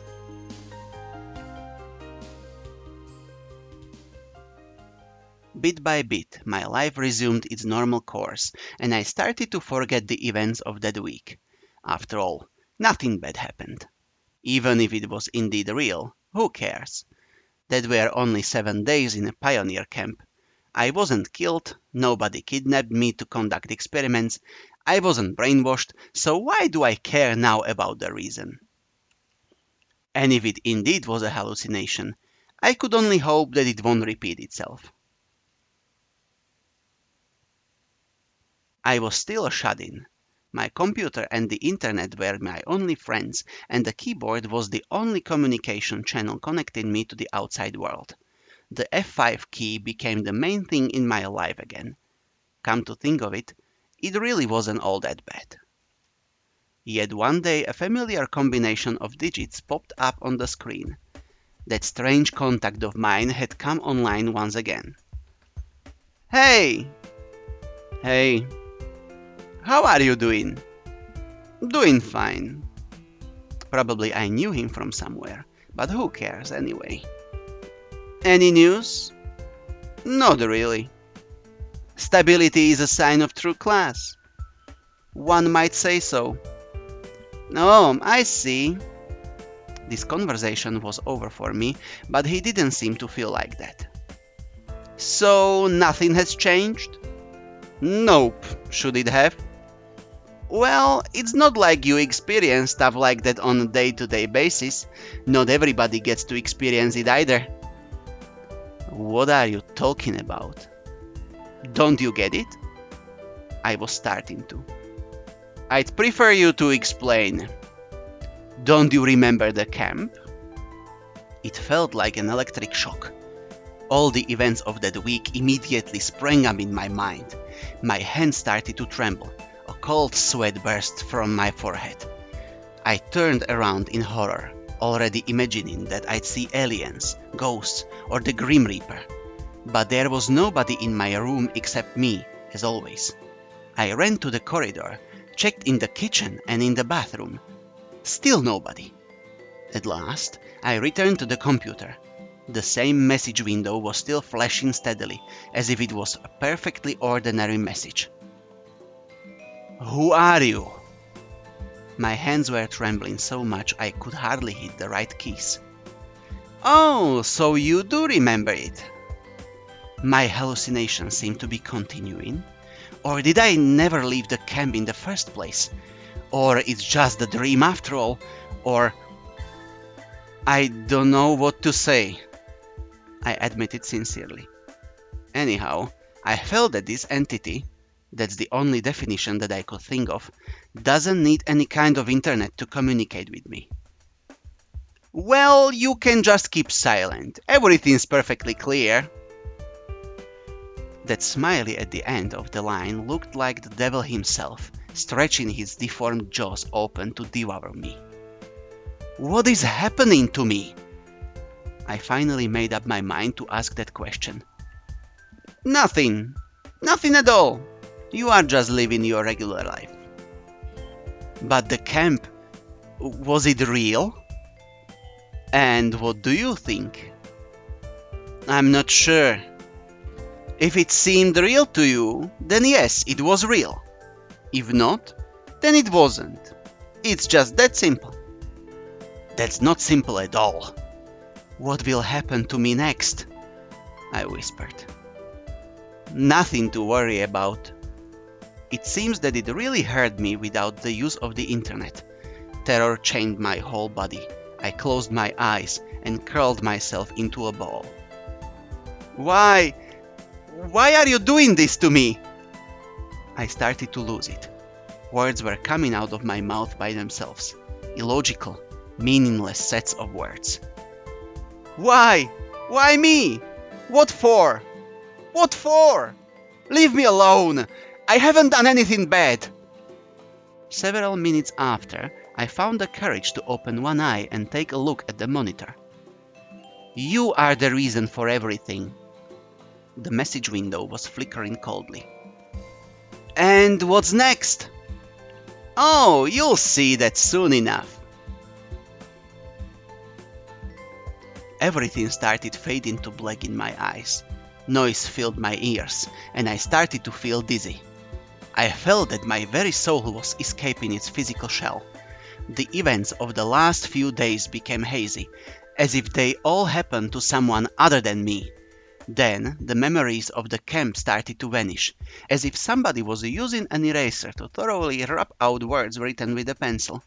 Moments later, I felt and sensed nothing, as though I was plunged into a state of cosmic bliss. If anyone saw me at the moment, they would notice that I was smiling.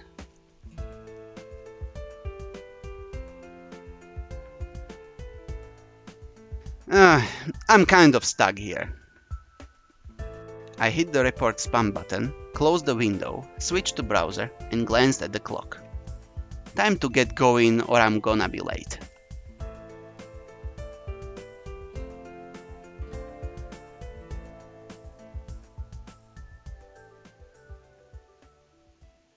Every story has its beginning and its end. Every story has its own outline, synopsis, contents, key points, a prologue and an epilogue. And there is no book which, if you read it again, would not reveal new details you didn't notice before. Every story has its beginning and its end. Almost every.